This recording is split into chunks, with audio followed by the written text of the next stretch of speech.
We are back, baby. Hey, everyone. Welcome to eMLS League Series 2 presented by TikTok. Whole squad in the house. Faisal Kamisa, Dan Gaskin, Michael Bell back with you for what should be an unbelievable day of action. I know that, Dan Gaskin, because 2 weeks ago we had exactly that. How are you feeling ahead of this one?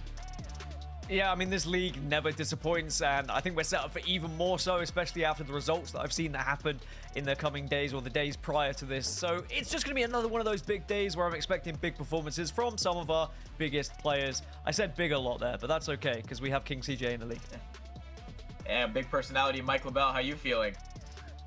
I'm feeling lucky to be here. I'm going to sprinkle in. There's a few new names that we haven't seen in action. We're talking eMLS League Series 1. They didn't make the bracket this time. They're going to make the bracket. I don't want to get too far ahead of myself or ourselves, but it's going to be something to watch, to tune in for. We'll see if some new faces can make a name.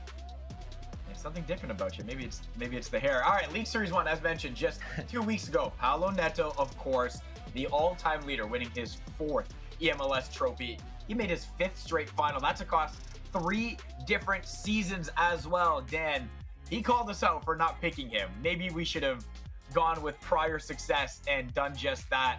What a performance for Paolo Neto and Atlanta United again. But I guess, Dan, we're not surprised, right? Yeah, I mean, the odds and the statistics would suggest he was gonna lose at some point, so I was just like, well, surely I'll get it right if I keep predicting against him. I should have known better, but an amazing achievement, arguably the best achievement. Wow, it is the best achievement we've ever seen in this league, and to be honest, we don't really see it in any other leagues either, any like dominance like this across 3 different games, so it really is something special that we're witnessing here, and long may it continue. He's so young, so why not? Mike. Let's build it up. Let's build it up. I mean, it's Paolo Neto. What can we say here? The man is a champion. He has came to eMLS. He has dominated. There's not been a more dominant player in any other domestic league. The man has been consistent on the international stage. You see him as a world champion with the Brazilian side. What else can I give the guy? And also, I go for him. I back him. You know, my record's looking good with Paolo. I'm not going against him. Not until proven differently. Well, I mean, it's really hard to argue his place atop the eMLS pantheon right now. I mean, let's take a look at the eMLS Power Rankings presented by Avant and just take a look at how things have shifted. Of course, at the top, we know who sits there. It's Paolo Neto, firmly entrenched as number 1. But Mike, there's some movement below him. Well, there's a lot of movement, but I will say this, early edition here, 9 out of the top 10 are going to be seen in LS2.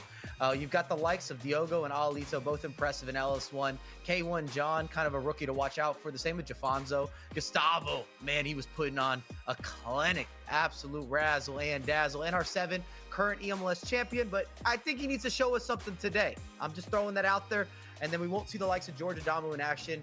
And I love a little throwback. If we can get Diddy making moves, that kind of runs back the OG scenes of eMLS.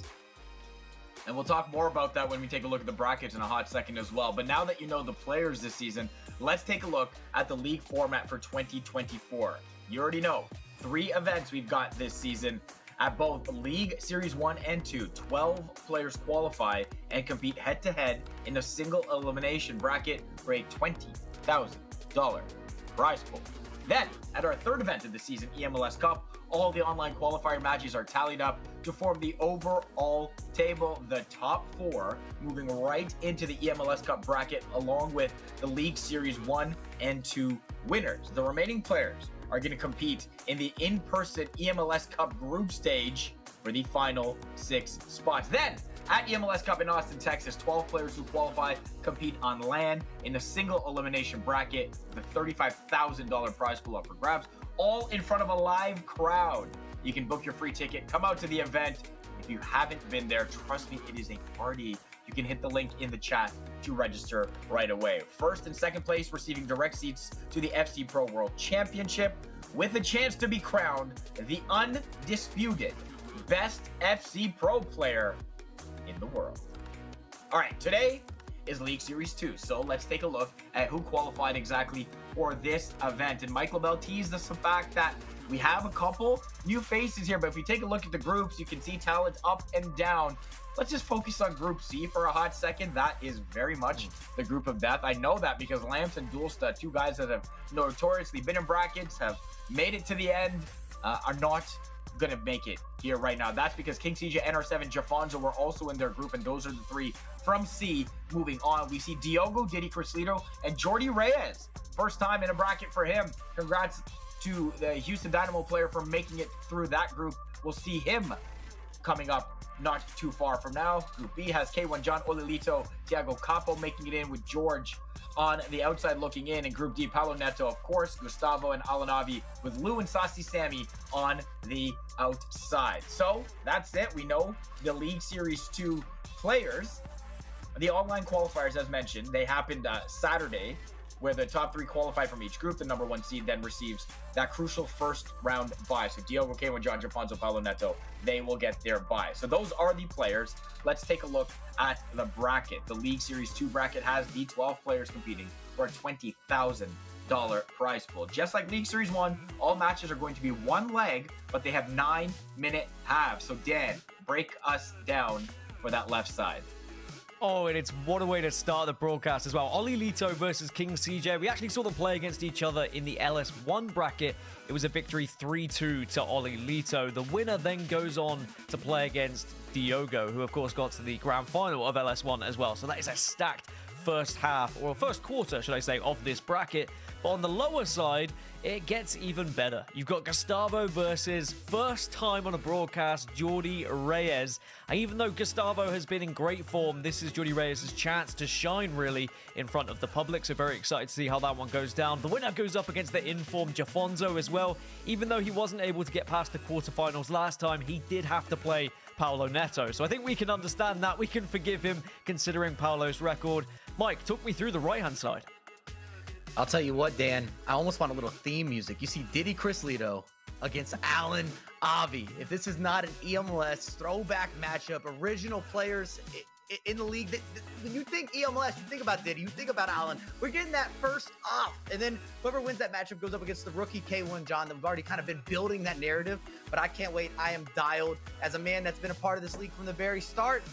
Let's see if Alan can disrupt something, perhaps one of the most passionate players. And then Diddy, we're used to see him being in finals, kind of let us down a little bit in LS1. We want to see him making those moves. But as we go to the bottom portion of the bracket, on the right hand side, I'm going to tell you a different picture, a different story. We got Thiago Capo. Saw him in action last year. He's making noise. He was doing some things in the competition. Up against NR7, current eMLS champion. Again, probably wants to do a little bit more than we saw in LS1. And then Paulo Neto, that's your reward. You got to go up against the best of the best in terms of recent form, consistency. He's teaching everybody Portuguese. I love that about him. He's just a generous winner. He's teaching everyone how to win because that's all he's doing. Okay, man, we're just about ready to kick off our first round of action. You saw the highly anticipated matches that are awaiting you, but let's just take everyone through the squad rules real quick. And fans, by the way, you can try building your own roster at draft.fcpro.com. You can post your favorites on social. We're going to use Olilito squad, Mike, as an example. Take us through the squad rules. Yeah, I'll give you the baseline, what you need to know. You have a 12 million coin budget. So it's been lifted, it's been upgraded, it's been improved, it's been expanded after LS1. And you're going to have 5 MLS players on the pitch. So expect a lot of that Henry in action put on for my New York Red Bulls. I love to see it. Expect a lot of step overs, little bursts, little pace. There will be some interchangeability depending what you want to upgrade and who you want to sit out. But that's the big takeaway. 12 million coin budget and 5 MLS players on the pitch at all times. All right. We're going to be playing 2 matches at the same time as mentioned. So let's set up the first one of the day. Man, guys, what a start, Dan. Olilito of NYCFC taking on King CJ of DC United. We can't get a better start than this, can we, Gaston? And I mentioned they played each other in LS1, but they also have faced against each other in the league qualifiers as well. Olilito has betted CJ in both of those matches. The only match in this first round, actually, that features 2 matches played by the 2 competitors. So they know each other pretty well. They're going to know their play styles, but both times it's only been separated by 1 single goal. So don't count King CJ out just yet, but certainly Olilito is a favorite here. Mike, how are you feeling about it? I mean, it's a premier matchup. I love that side of the bracket because whoever wins this is going up against Diogo. You can't go wrong. And Olilito and both King CJ are structured players. So it's a matter of who can tactically kind of produce something better. And then the battle of the wits, those key moments on the virtual pitch. It's going to be really good, guys. We do have a second matchup, of course, as well. Gustavo from Charlotte FC versus Jordy Reyes from the Houston Dynamo. Dan, we'll start with you again.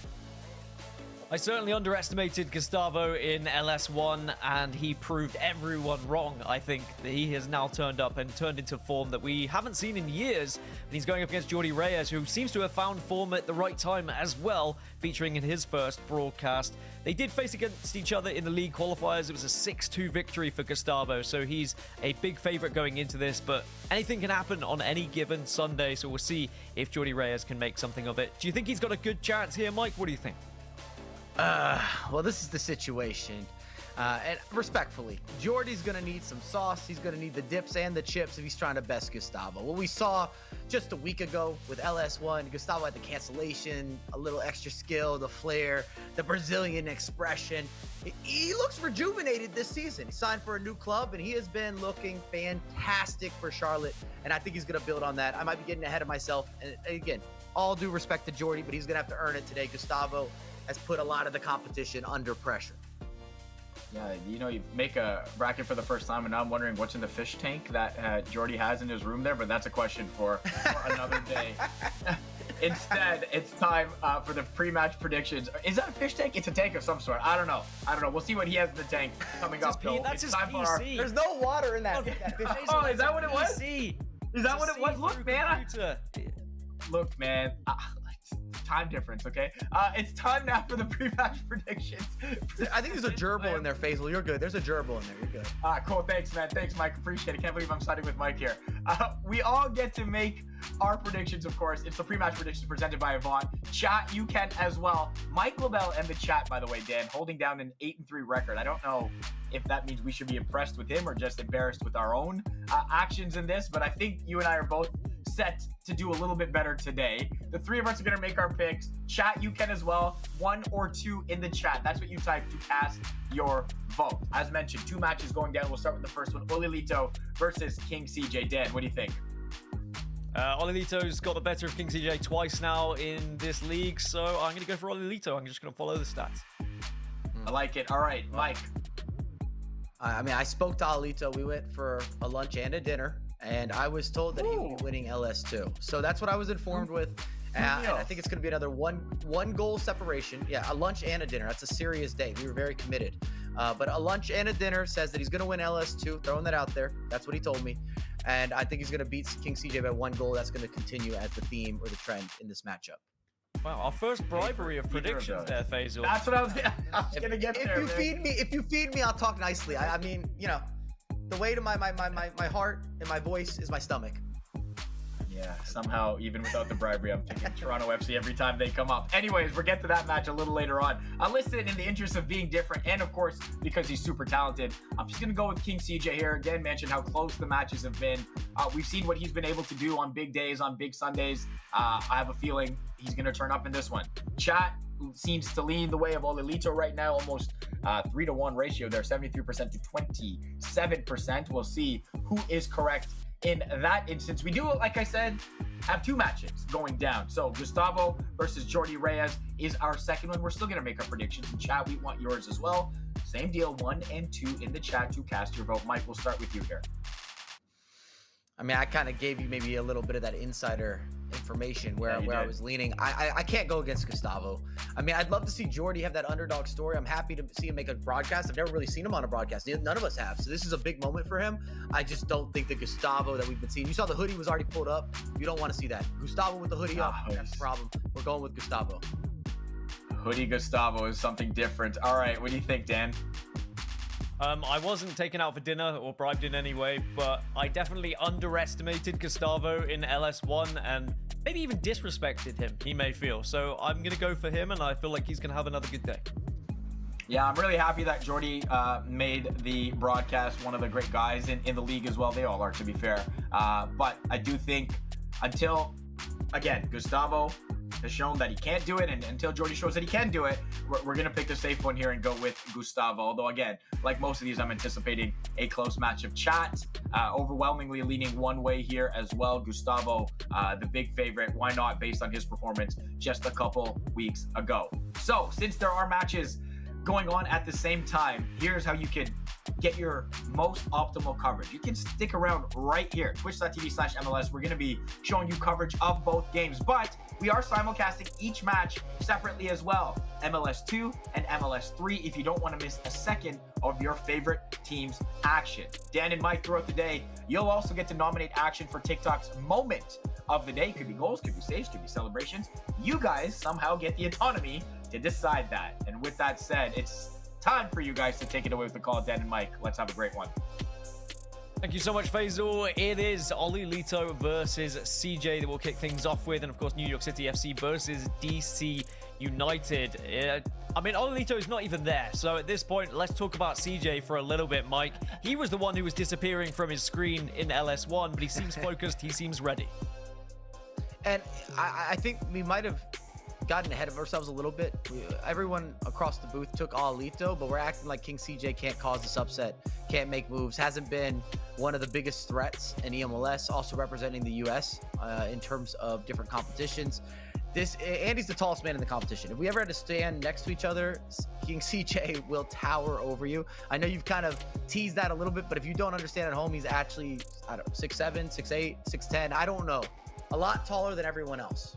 Maybe the tallest the way I see it, FC player I think he's have, like, he's like 9 foot. That's basically how I see it. He's far too tall. I don't stand next to him for that reason, because he makes me look even shorter. He's one of the few players. He's one of the few players I've actually played against as well, competitively, in a tournament that you ran, Mike, and CJ battered me. That's how good he is. Anyway, it seems like the other game is underway. It's Gustavo versus Jordi Reyes, Charlotte FC versus Houston Dynamo FC, so we can start to chat about this one as it gets underway, Mike. And, I mean, Gustavo had an incredible LS1. Do you think that run of form can continue? I'd like for it to continue. I kind of like rooting for Gustavo. I like the way that he plays the game. He's one of those guys that has all the intricacies, a lot of the details, small intangibles, just a detailed player across the board, which I'm with that. I like the particulars. And he hasn't had maybe the success that he would have probably expected with eMLS in previous years. And he's kind of been revitalized here as you see him into space on the attack. Yeah, already coming forward here against Jordi Reyes and trying to find that right player to pick apart and maybe get a shot away, but well defended by Jordi in his first appearance, or what we think is his first appearance, right? I mean, certainly since I've been on the eMLS, I have not seen Jordi Reyes on a broadcast, so it's great to see him. I mean, I've been out for dinner with him a few times. It's funny that, Mike, you know, I can go out with dinner with players as well, and he's a good lad, so I'm happy for him, and now I'm just hoping he can put on a good show and show us what he's made of, because he's a very talented young individual. That dinner bribe didn't work, though. You still went against him. I just want to throw that out there. It did. I definitely went against him, which maybe I shouldn't have. As maybe there could be a goal, but Coronel will make the save. But it's a good start here from Gustavo. Again, it's going to be another attempt, but this time Haaland goes wide. And certainly early pressure in favor of Charlotte FC here, Mike. Most definitely. If you're a fan of Jordi here, he kind of needs to keep this together early on and then see if he can play as well into the game. You don't want to play fast-paced FC really against the likes of Gustavo, because he's one of those guys that has that ability to have an onslaught of offense. He can score a bunch of goals and he can score quickly. Well, remember, as Faisal mentioned at the start of the show, it's a little bit different from previous eMLS seasons. It's now 9-minute halves, and we just play the single leg here in EAFC 24 as Messi tries to slide one through to Haaland, but no bueno. Instead, Jordi Reyes is going to have a chance for a counter-attack here. And if we can see an early goal from Jordi, I mean, that would be a massive confidence builder for him, and certainly would leave Gustavo scratching his head a little bit. And maybe there could be a chance here as Haaland on the turn finds Lionel Messi! And there it is for Jordi Reyes. Welcome to your first broadcast. Welcome to your first LS bracket. He's 1-0 up. I think you built that up. I don't know if it's a blessing or a curse from the commentator. I suppose it's who you're rooting for. But it's beautiful there. You see Haaland in the middle of the pitch, always looking for options. Going to be dangerous and deadly. Messi steps to it. Left foot, left peg. He's been performing in MLS thus far. Cross the body, forget about it. 1-0. Wow, that is one way to show us what you're made of on the bracket here. And for Gustavo, I mean, maybe a little bit shell-shocked. He had the early possession. He had the early start to the game, the early chances. Perhaps could have been 1-0 up himself. Well, this could be an instant reply, though. Erling Haaland from the toss over, and just like that, Gustavo shows why he has been so impressive in recent form. He equalizes off the kickoff, and that's going to be a little bit frustrating for Jordi Reyes. Oh, couldn't have a better response. You see the player lock usage there as well. You target the big man. That's going to be a reoccurring theme. Look at Haaland, watch Haaland, minimize Haaland. If you can put him on an island with Haaland, they're going to do that. But the player lock being utilized gives you a little more one-on-one manual movement. And then, of course, Haaland takes it down, is able to convert. Unfortunate for Jordi. Again, if you bring it up for Gustavo, it's the perfect reply. It always hurts that little bit more when it's from kickoff. It's a tailors all the time, sadly, for this game. You're always going to feel hard done by, but Jordi Reyes can still focus on the positives. And, well, he had a chance from kickoff himself, but this one is just whisked away by Gustavo. Jordi Reyes does regain possession, though, here for Houston Dynamo. Wagner on this left-hand side was very prevalent in LS1 and seems to be a popular pick here in LS2 as well. Of course, an MLS player, you have to have 5 of them on your team.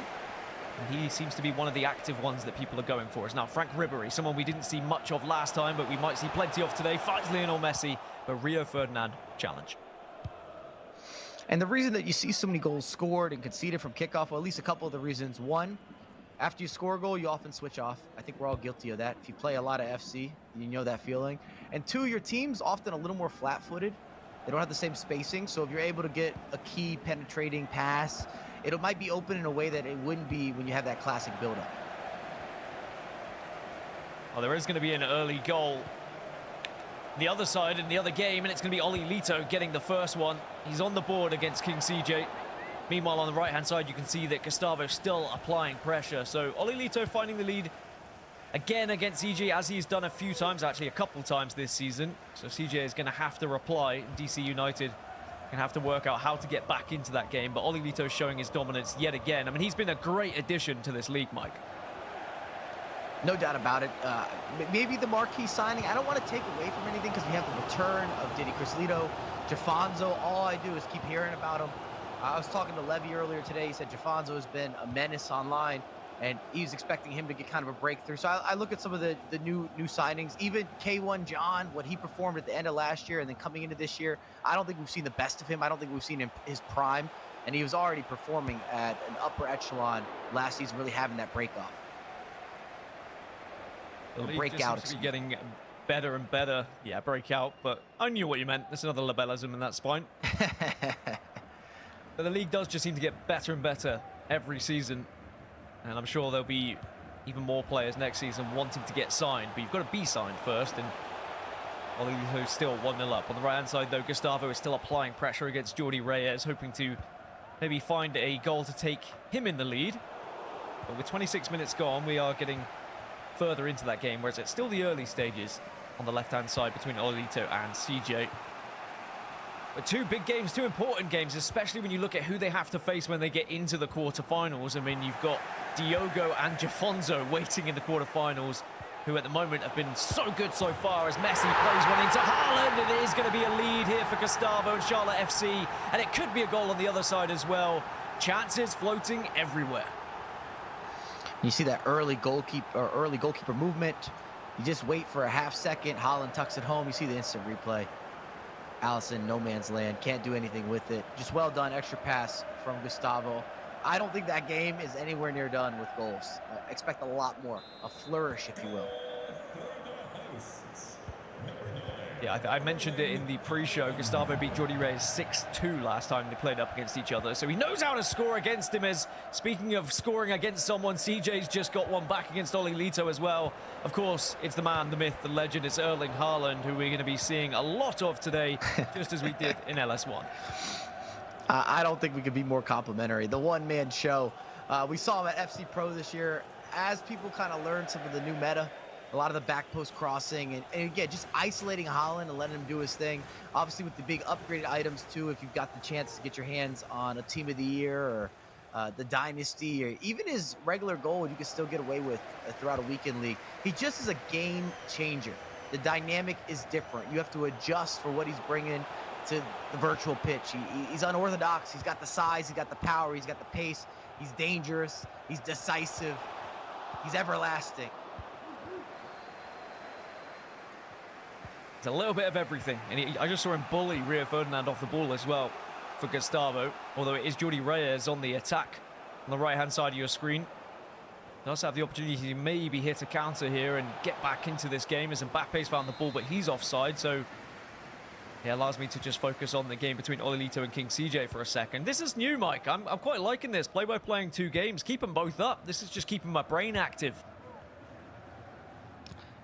There's a lot going on. I'm going back and forth because even though it's 1-1 or 2-1, these are matchups where there's been a lot of opportunities. It's definitely not defensive at all. You've seen a lot of counter press. And again, it's a bit more of almost a tactical procedure on both parties. Who can get the best matchups, makes the best step, ends up with the little moments of brilliance. If you can have that extra pass, the back post, the player lock. You're seeing a lot of these intangibles and the knockdowns and different ways to be creative. Big 1v1 there. Can he get the rebound? Oh. Of course he can. Of course he can. Who else but Erling Haaland, who now has the ball on the right-hand side as well. Some people do Sudoku, some people do crosswords. I just watch 2 games of EAFC at the same time, and that's how I keep my brain going and keep the clock ticking, but Ferdinand does interfere with that pass. So it's going to be now King CJ with a 2-1 lead against Olilito, and certainly would be an upset, even though it's not as big an upset as perhaps we could made out from our predictions, Mike. We know what CJ has, and I'll hold that conversation just for a second as Haaland gets through on the right. But CJ, we quite often said he was the bridesmaid and never the bride. He was always that guy who was kind of coming second here and there. And then he fell off a little bit, but he's still one of the biggest names in this league. I think you just like talking about his height. But CJ has been someone that we've kind of always expected to be in the running. And there was a stint there for a couple years as well where he just kept getting better. So this is kind of the decider. Can he win an eMLS? Whether it's, we missed LS1, can he get LS2? Can he upset Olilito? Is he able to carry some momentum going into Cup? Because at the end of the day, everybody is also focused on Cup. Not only to be there, but can you get one of those FC Pro slots? And there's a lot of moolah on the line. Plus a live crowd. Austin, thousands of people show up and show out. South by Southwest, it's an atmosphere. It's a vibe. It's a little bit different. There's something in the room. Yeah, playing a live event, very different as well. And you can ask any competitor in any video game, and they're always going to say that playing at a live event is far superior than playing online. And we may even see a couple of players that we've not even seen on a broadcast featuring at Cup. I mean, a player I'm going to bring up, Lamps. We've not seen him in LS1 or LS2 this season, but at the moment, with where he's sitting in the standings, we may see him at Cup. We're likely to see him at Cup. And I wouldn't be surprised if he goes on a little bit of a revenge tour, but we'll have to wait and see before we get there. But as we switch back over to Olilito and King CJ, as both players now do have bums in seats and are actually on our cameras, it is an early lead here for CJ, and not necessarily what I was expecting from Olilito. Even though he was able to get that grab and go first goal, he somehow allowed CJ to take a lead in this one, and it could be even worse now as Mbappe on the left-hand side does have support if he wants to use it. Will find Messi, one more into Haaland, who somehow gets the ball. Check saves, but Messi follows up, but it's offside as CJ gets close yet again. And I was going to say, if anything, Olilito might be feeling a little hard done. The second goal for King CJ, of course, was that rebound with Haaland, right place, right time. Nearly a similar circumstance. Haaland kind of breaking through, pass with a favorable bounce. Messi, of course, being offside. Well, Mbappe will recover. Again, great goalkeeper movement, though, from King CJ. Coronel just shifting to that left-hand side and denying any sort of shot that was going to come down. It was a good attempt from Olilito. He needs more of that if he is going to get back into the game in this first half, as David Ginola on the ball and will just play it outright. But again, it's denied by Davies, who quickly is steaming down that left-hand side. And the counter-attack was on, but now it's going to be open. And perhaps this is something that could be exposed as Haaland brings it down, but he doesn't even need to. It's just nodded into the top corner, and King CJ 3-1 up. And what a finish, what a setup. You see, again, a little bit of bait and switch with the player lock, opens up a lane of space. And because of Haaland's athleticism and just sheer size, you just give him a chance to do something special. And that's exactly what he's done. I'm not scoring that goal often. I don't know about you, Dan, but when I'm getting into the weekend league, I'm not looking for that little mid-drift pass and let him go for a knock-on. He generates enough extra emphasis, a little power, nods it home into the top corner. It's definitely not the play style that I have ever really tended to lean towards, but kind of after watching pro gameplay, I'm starting to think maybe I should be utilizing the height and the power of Erling Haaland a little bit more, because he's been ever prevalent in eMLS. And without Haaland, we've seen it's been a real struggle for some players who didn't necessarily have him at their use. There's still 2-1 between Gustavo and Jordi Reyes on that right-hand side, but now 3-1 in favor of King CJ against Olilito. So DC United leading that one, and CJ's playing some impressive EAFC at the moment. A nice little switch onto that right-hand side and could potentially make this more. And at 4-1, Olilito might be slightly concerned as David Ginola plays one back, but Wagner will intercept.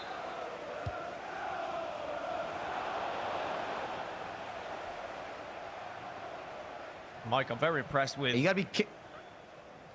Or you go. I was going to say, you have to be careful here. You have to be careful if you're Olilito. You can either potentially get a goal before half or find yourself in a position you can't be down 4-1. I don't think it works. It's chasing the game, and FC just... the patience and the timing does not line up. Almost. Oh. And suddenly there's a chance on the right-hand side as well. There's just chances galore at the moment between both teams. But you're right, Mike. I mean, a 3-goal difference between players at this standard and at this caliber. You're very unlikely to see a comeback as Messi tries to curl one in for Jordi Reyes. But with the halftime whistle about to go between Olilito and King CJ, it looks like 3-1 maybe the score there. And Olilito had to do better there. He had the breakthrough. Clear as day. A lot of opportunity, a lot of space, a lot of timing. Even at a second chance at the finishing, is not able to convert. Good goalkeeper movement from King CJ. On the other side, almost Thierry Henry making it 3-1 for Gustavo. It is going to be halftime between DC United and New York City FC. We're into the second half, of course, so we can focus on Gustavo versus Jordi Reyes. At the moment, Charlotte FC have a 2-1 lead, but this is a good performance. Oh, it could be more, though, as the ball's given away. Thierry Henry gets hold of it, latches onto it after it was a poor pass, really, from Jordi Reyes. But now he's got a chance to try and counter-attack, but he just can't quite get through. I think Gustavo's controlling the game quite well since he's taken a lead here, Mike. No, absolutely, but it's still close. Jordi Reyes is hung around, and it only takes an opportunity. And if anything, Gustavo will give you some chances. If there's one critique to his game, it's a lot of the closeout, or some of the closeout, maybe not having the same game management. He's somebody that likes to go forward and go forward often, but you kind of have to have that balance to see out games. And it's beautiful when he adds to the lead, but you make a mistake out of the back, or you push too many bodies forward, you leave yourself open for a counter.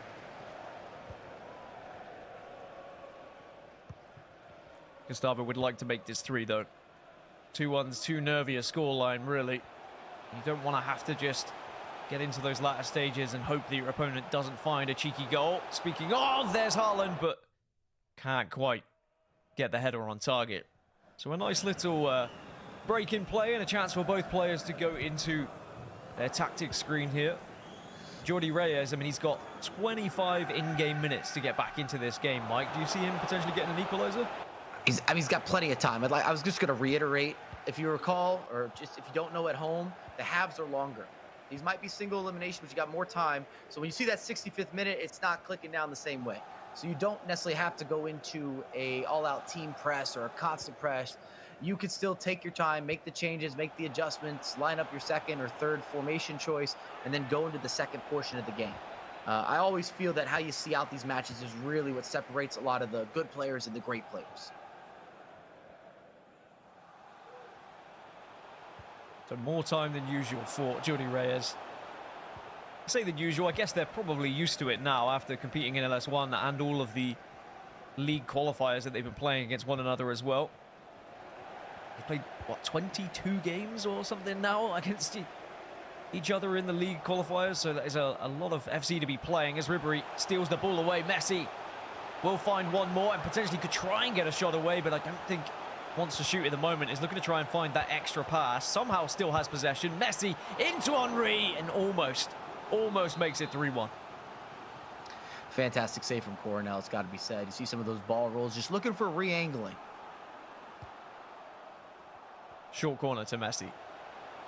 will just dribble into the box again. Is always going to be looking for that pass. Thought about taking the shot on the right foot with Messi. It's unlikely, but can still go in. And Messi just almost doing what he does in real life, having fun and dazzling any player that might try and tackle him, as the ball's going to be whipped in now, but it's a great save from Coronel. Can he get it away? Oh my God, it's absolute carnage at the back, but somehow he manages to hold on.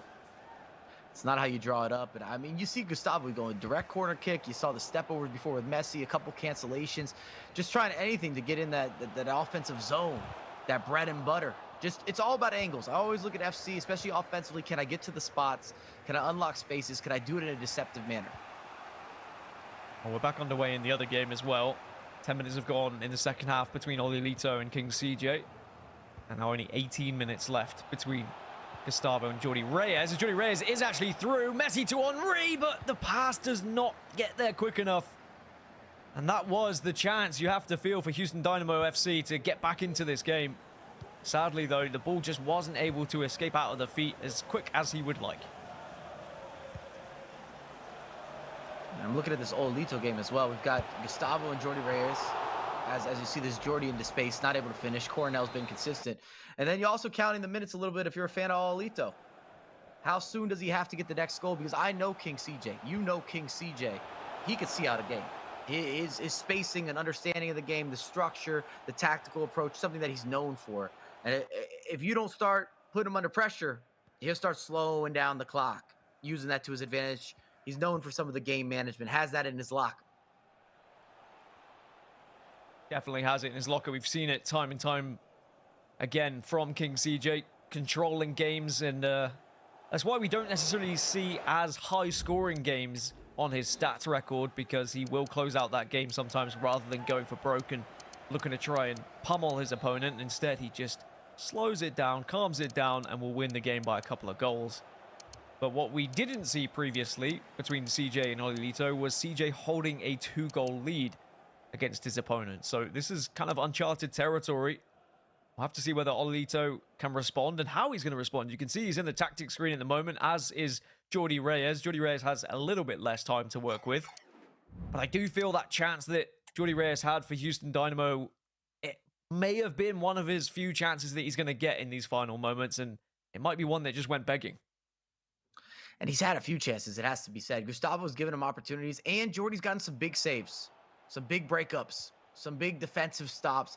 And what I was going to say, Dan, is I would say there's three mainstays of types of pro players. You've got the first one that's very mechanical, has some of that free flow. You got the second one that's structured, which is kind of where I'd put the likes of a King CJ. And then you have maybe the third pro that has that balance between all of the above, a little more of a mix. And I would say it's most common that somebody falls in the first two, where they're looking to either be really free flow and opportunistic, or they're going to have a very structured, this is my game plan, or these are my multiple game plans and how I operate, almost methodical in some ways.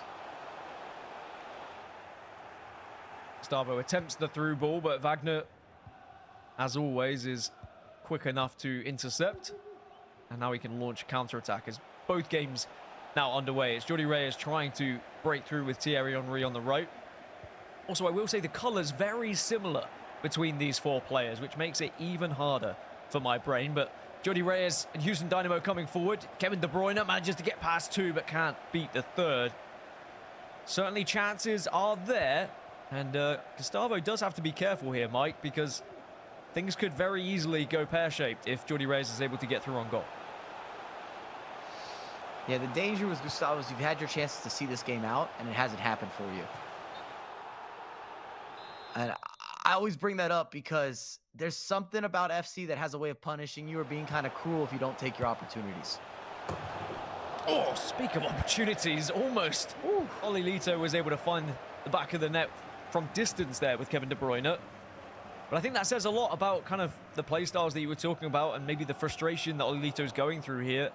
He's resorting to some long-distance shots to really try and find his way back into the game, to force his way back into this game here.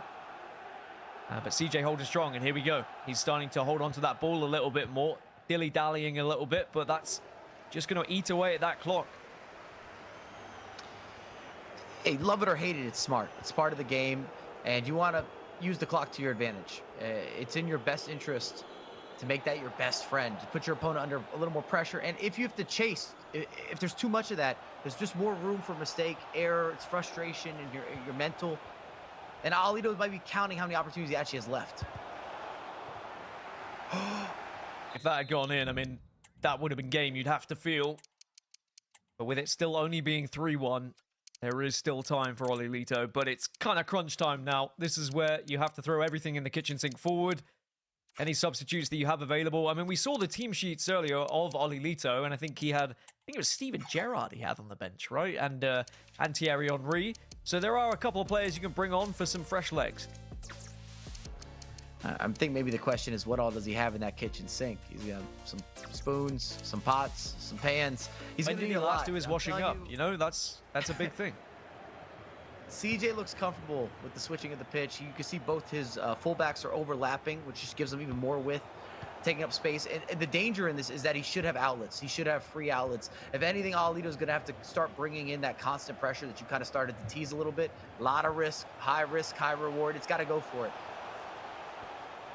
Well, Philip Lahm's through for Gustavo, alongside David Beckham, who's now come onto the pitch as a substitute.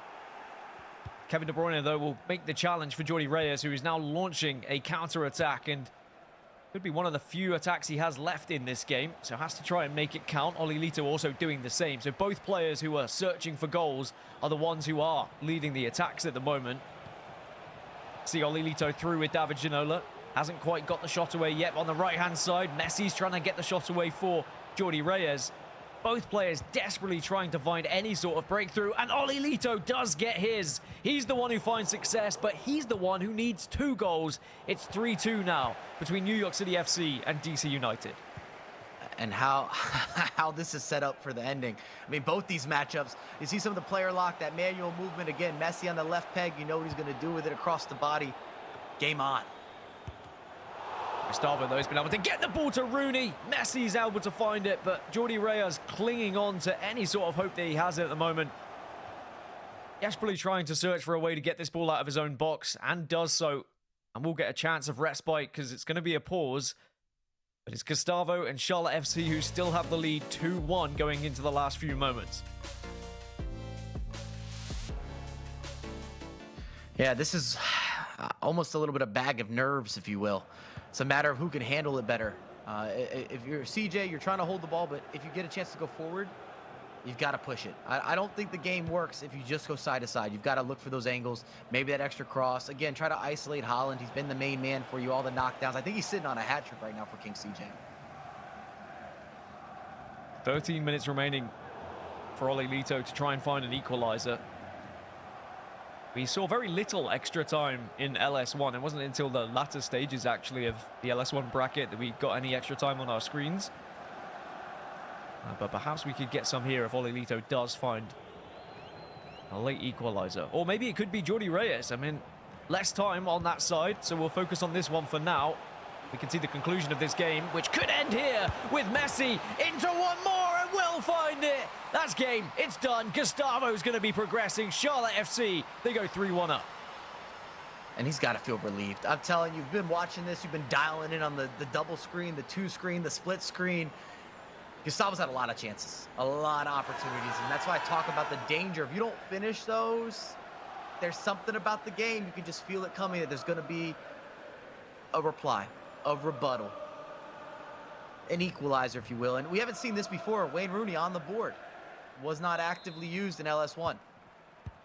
David Ginola trying to be on the board for Olilito. With only 2 minutes of added on time for Gustavo and Jordi Reyes, it means that it's going to be Gustavo and Charlotte FC going through. And Jafonso waiting in that quarterfinal to play against Gustavo. It's still time for Olilito to perhaps get an equalizer here. He had one shot from distance there, but it was a good save. But King CJ maybe could wrap things up here as well, just as Gustavo had done in the game on the other side. De Bruyne, though, with a great tackle, is able to burst through now. Does have help. You can see Messi trying to make that run. Will he find him? No, he won't. Yashin does the job.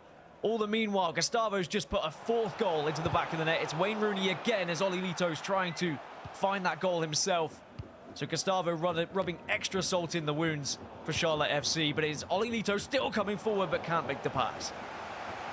And I don't like what I'm seeing from King CJ or Alito. Alito's missed 3 chances consecutively. The wrong choice is a long shot. He had options for the drop-off.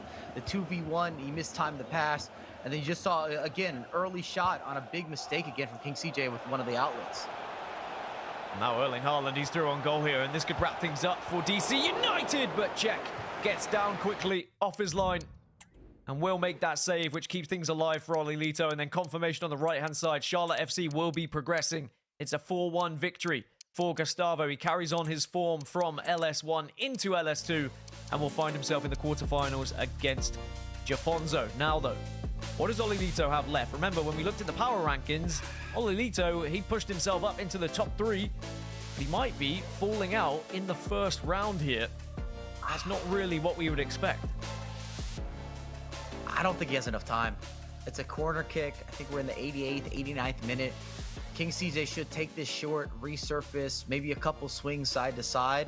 If anything, go back to the goalkeeper, and then we go for the big clearance. I think it's done. I think it's dusted. Unless you get some sort of key takeaway on that short corner, I just don't think there's enough time for Alito. But you got to say, he had all the chances. CJ looked a little rattled in the last 10 minutes of this game.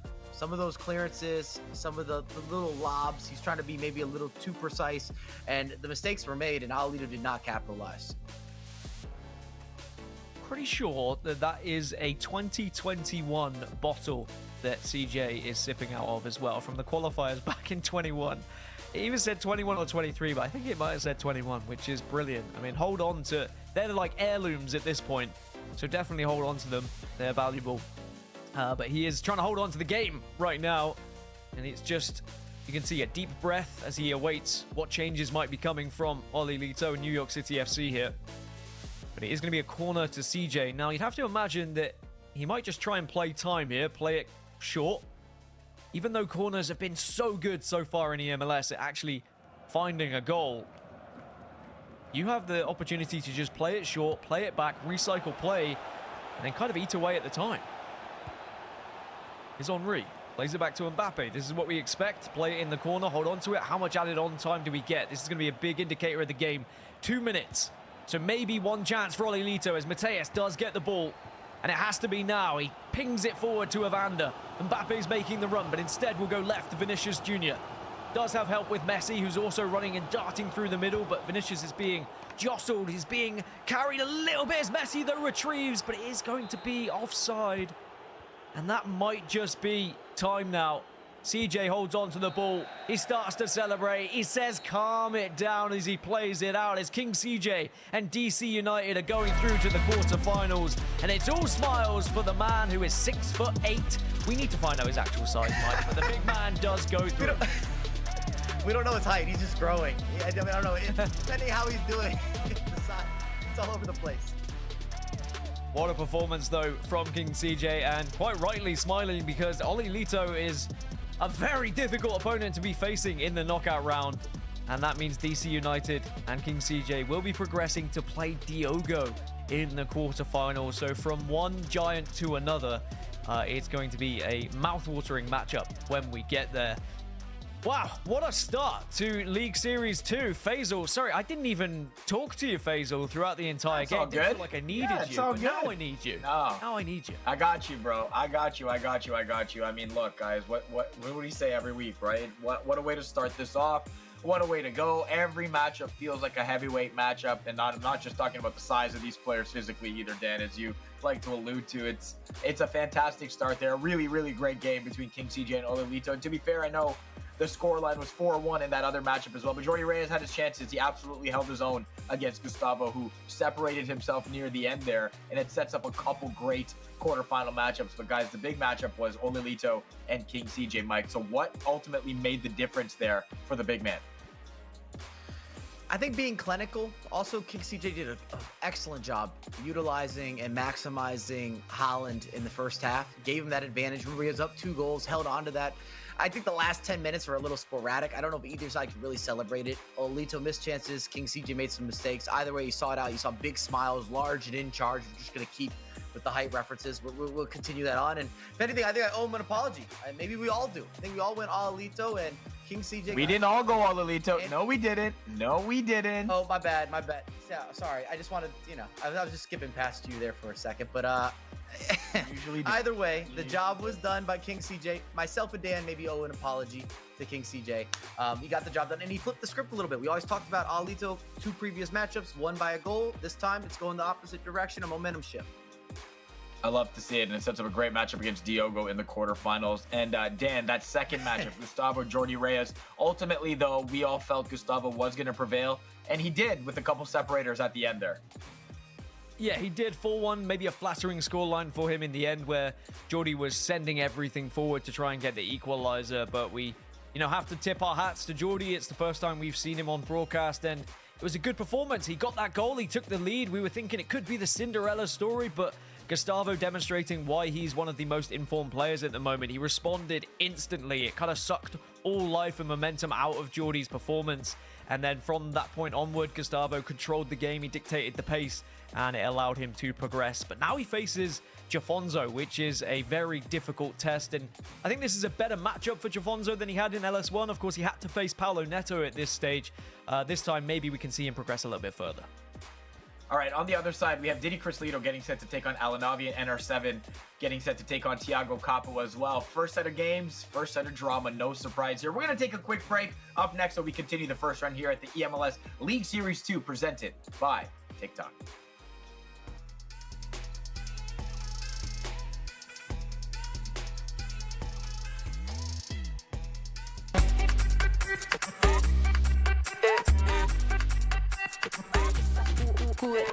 Vamos, dale pues, vamos allá, muévete más loco, como solo tú lo sabes. Así es, pon la mano en la cabeza, sacúdete,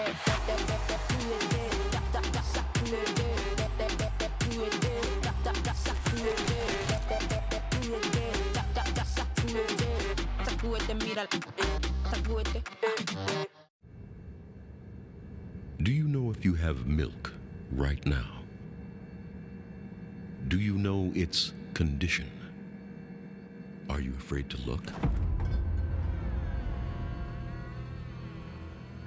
Who knows? Who cares? Because now you live a life where fresh milk is always on hand. Your door to crisis-free breakfasts. DoorDash.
Right, MLS store, I need something fresh and clean. Let's see what you got.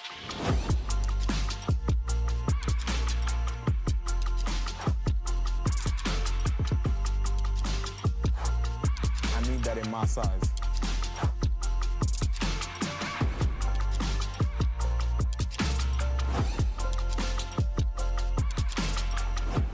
Right, see, now we ready. Now we're ready for the season.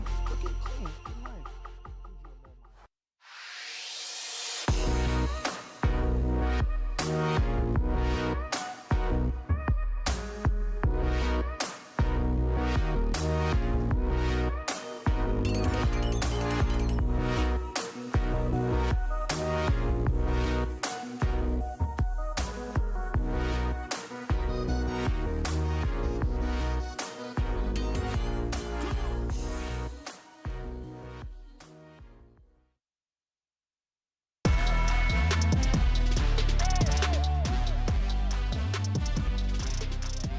welcome back, everyone. eMLS League Series 2, presented by TikTok. Basil Camisa, Dan Gaskin, Mike LaBelle. I'm pointing in directions. I don't know where these guys are, but we're finding them anyways. You see us all. We're all here hanging out. We just wrapped up our first 2 matches of the day, and here is where things stand right now. If you missed any of what happened over the last 55 minutes or so, I'm here to get you all caught up. We had a great matchup in our quarterfinals between King CJ and Olelito, but it's the DC United man, King CJ, moving on, getting set to face Diogo in quarterfinal action a little bit later on, while Gustavo ultimately showed his class against Jordi Reyes, who held his own for quite some time, but it's 4-1 the way of the Charlotte FC man, who moves on to face Jafonzo in the quarterfinal as well. But we still have a couple more knockout round matches to get to. It's the all-veteran matchup, Diddy Crislito from Toronto FC versus Alan Avi from FC Dallas. Dan, your thoughts on this matchup of 2 guys that have certainly been here before? They've been there, they've done that, they've got the t-shirt, they've got a lot of t-shirts at this point, to be honest, and they've got all the scarves to go alongside it. Diddy Crislito versus Alan Harvey. It's a mouth-watering matchup for many reasons. Not only are they historic figures in the league, but also 2 players who want to prove a point, I think. Haven't necessarily reached the kind of climax that we would be expecting from 2 of these guys who have the ability to get to the latter stages. Diddy Chris has been a champion. Alan Harvey, we've not seen as a champion yet, but they both want to prove a point for a different way. Mike, you know these guys very well. You were probably playing back against these guys back in the day. Who do you think's got the edge? I did play against both of them plenty of times. Diddy has the better track record. And to be fair, in this competition and just most competitions in North America, Diddy always has the track record. We have not seen Alan Avi on a broadcast this year. So LS1, he didn't make it happen. LS2, here we are. This is a big-time matchup. I had this circled from the jump. As an old school guy, this is the matchup that I wanted to watch, and I hope that we get some energy there. I know it's online, a little back and forth, but I'm sure these guys will be sending some messages. Maybe have their coaching staff interacting, engaging, giving us a little bit of that extra special sauce, if you will. That's only as Mike can does he set this one up in true LaBelle fashion. All right, we do have... No, I love it. I love it. We have another matchup, of course, NR7 from St. Louis City SC taking on Tiago Capo of the Philadelphia Union. Dan, your thoughts on this one? We've got an eMLS Cup winner in NR7 who didn't necessarily get as far as we would have expected in LS1, and Tiago Capo, who we did see get far enough in the eMLS Cup as well. So 2 players who were performing well last season, but have yet to find their best and their best footing this season. Can Tiago Capo show what he's made of? At the moment, a power ranking of 14. He's not even in our top 10, but a victory here against NR7, he might start to put himself in that question. But Mike, NR7, the clear favorite, but do you feel like Tiago Capo has a chance here? What I saw last year from Tiago Capo, I like it. I like the energy. I like what I saw from a gameplay perspective. He was hungry for it. I was surprised that he missed LS1. And I think the fact that he's already showed that he can make those improvements so quickly and to get him back on the bracket, back where he belongs, going into LS2, this could be poised as an upset. I'm just throwing it out there. Throwing it out there, doing a little sprinkling, a little bit of something. This could be an upset. Just, I call it how I see it. Well, you're going to get to call it right now. It is time for our pre-match predictions presented by Avant, where we all get a chance to predict the winners. Chat, you can as well. You know the deal. Type 1 or 2 in that chat to cast your vote. We will start, though, Mike, before we get to your potential upset, Diddy Crislito versus Alan Avi. Mike, why don't we start with you here as well? That's cool. I'd love to see Alan disrupt some things, make some magic happen, a little bit of that throwback, the tiki-taka, all of the above. But I think Diddy is poised to set himself up for a rematch against K1 John. So I've got Diddy Crislito. Dan. Mike talks about his history with players. I have some history with Alan Harvey. He was actually my commentary partner before Mike LaBelle came along, all right? So, there's a little bit of a love story back there. So I'm going to go for Alan Harvey. I'm going to back my boy. I think he's got a good chance here. Yeah, I'm trying to think about where I want to lean towards my predictions here, and I don't fully know yet, I'm trying to think this one through, like scientifically and analytically and thoughtful, and take your time. Ultimately, I think I'm trying to just carry. I think I'm gonna lean towards the yeah. You know what? No, thank you though. I will go with the Toronto FC man, of course. Diddy Crislito, still got a rep for my hometown. 2017 MLS Cup champions, as you know, the gear all over the place here. Yeah, chat's going Alan Avi though. Yeah, listen, man, that's all I got, okay? So please leave me alone. Please leave me alone. 50-50 right now. I was leaning towards Alanavi, but chat's indecisive as well. Splitting the difference. Maybe let's see what happens in this one. We do have two matches, so NR7, Thiago Capo in the other one. You can type 1 or 2 in the chat to cast your vote here as well. Dan, let's start with you. Tough. It was 4-3 in favor of NR7 in the league qualifiers. And I think that, NR7's going to have a point to prove. He's the eMLS Cup champion, so I'm going to put some respect on his name, and I'll predict NR7. All right, Mike. I mean, NR7's the favorite, but we just saw Thiago's face cam. He was there for maybe 30 seconds. He didn't even blink. You saw the focus. The hair, he put his hair up. His hair is gelled up right now. Like, you don't gel your hair unless you're expecting W's. You want interviews on screen. So I'm going with the upset of the day, Thiago Capo, to take down the current eMLS Cup champion. That's a crazy sentence to say from a guy who gels his hair like you every day and only takes L's. All right. I'm thinking I'm going to leave Dan Gaskin in this one as well. The NR7 pick is mine in this instance. The chat leaning towards you, Mike. They were, at least for an instance, they're split here as well. Why wouldn't you be? Both these players so great. And as we say throughout these matchups, whoever it is playing on either side, you can expect anyone to win on any given day because the talent level is just that good. All right, a reminder again, both matches going on at the same time. You can stay right here where we're going to give you coverage of both of them. You saw the split screen in action in full effect during the first round of matches. Dan and Mike holding it down quite nicely in that one. But if you want to exclusively watch one and not miss any action or have it on a little bit of a bigger screen, MLS 2 and MLS 3 is where you would find either or both of those respective matches. Dan, Mike, I'm gonna hang out here. You call me if you need me, but take it away with this call. Thank you, Faisal. Yep, we're into another set of matches then. Of course, it is still the knockout round. It's still the first stage of LS2. And don't worry, Mike, I know it's probably wax rather than gel. So Faisal's burn, it doesn't even burn that much because he's not telling the truth, all right? Well, also Faisal's hair doesn't move. He's definitely using hair gel, hairspray, a lot of hair product. He doesn't have that flow. It's up, but it's stiff. It's a stiff situation. I wonder what Diddy's doing right now. I don't know if he's picking his tunes. He's sending some last key text messages. The back room has not shifted. He's got all his eMLS trophies, as you can see on display. And again, from a North American perspective, at least from an American perspective, Diddy, I would easily argue, has been the most successful over the last 6-7 years, winning eChampions League. First and only American to win the eChampions League. Huge result. He's had a lot of international success as well. We saw him in the league at NYCFC. Then he wasn't in the league for a couple years. He's back. He's back to Toronto FC. See if he can make noise that way. You saw Faisal was very happy days about this signing. He pulled out the scarves. He's got a lot of scarves. If Diddy keeps winning, we're just going to keep seeing more scarves. More scarves. And if you look close enough in his glasses, you can actually see the reflection, and we can see everyone he's talking to on social media. Zoom enhance. We will know everything, Diddy. It's your own mistake wearing some special glasses. Those are those ones that make it's good for your eyes when you're gaming, right? They were very popular back when I was 12. But I've not really seen them nowadays. I've not seen them as much, but I could probably use them as my eyesight gets worse. On to normal glasses, though.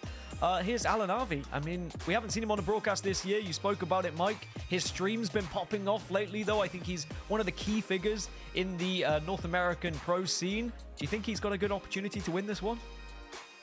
It's hard not to like Alan. Alan's just a guy full of positive energy. You got a lovely setup there. He's got the camera. Definitely got some some sort of DSLR camera there as well. Zoomed in, little fade behind him. We'll see. I think, if anything, there's a good chance for Alan to cause an upset in this matchup. Diddy didn't look that impressive in LS1, but I thought he looked a lot better over the weekend online this far. If we're looking at Friday, we're looking at Saturday results. I think he made those adjustments. We've seen a patch since the previous matchups. And we'll see what happens. It depends what kind of game. If it becomes a little more centrally based and quick passing and some of those quick through balls and he gets off to an early lead, maybe Allen can use that momentum. He's a guy that plays with a lot of energy. You almost feel him as he's approaching. He's got a certain aura. He talks to himself a lot as well. Whether he's winning or losing, he will definitely talk himself through it. And fun fact, All right, you know, I said I used to commentate with Alan. He got those headphones when we commentated together. So that is years ago he got those headphones, still wearing them, and the headphones are broken. He'll show us at some point the left ear of his headphones. He actually has to put the foam bit in before he puts the headphone on. That's how old those... Someone send the man some new headphones. He needs them. But, well, two legends on our screen, two legends of this league. And whoever wins, I think we're going to be happy anyway because one of them progresses. It's sad that we have to send one of them home. Careful, Alan. Careful with those headphones. They might fall apart.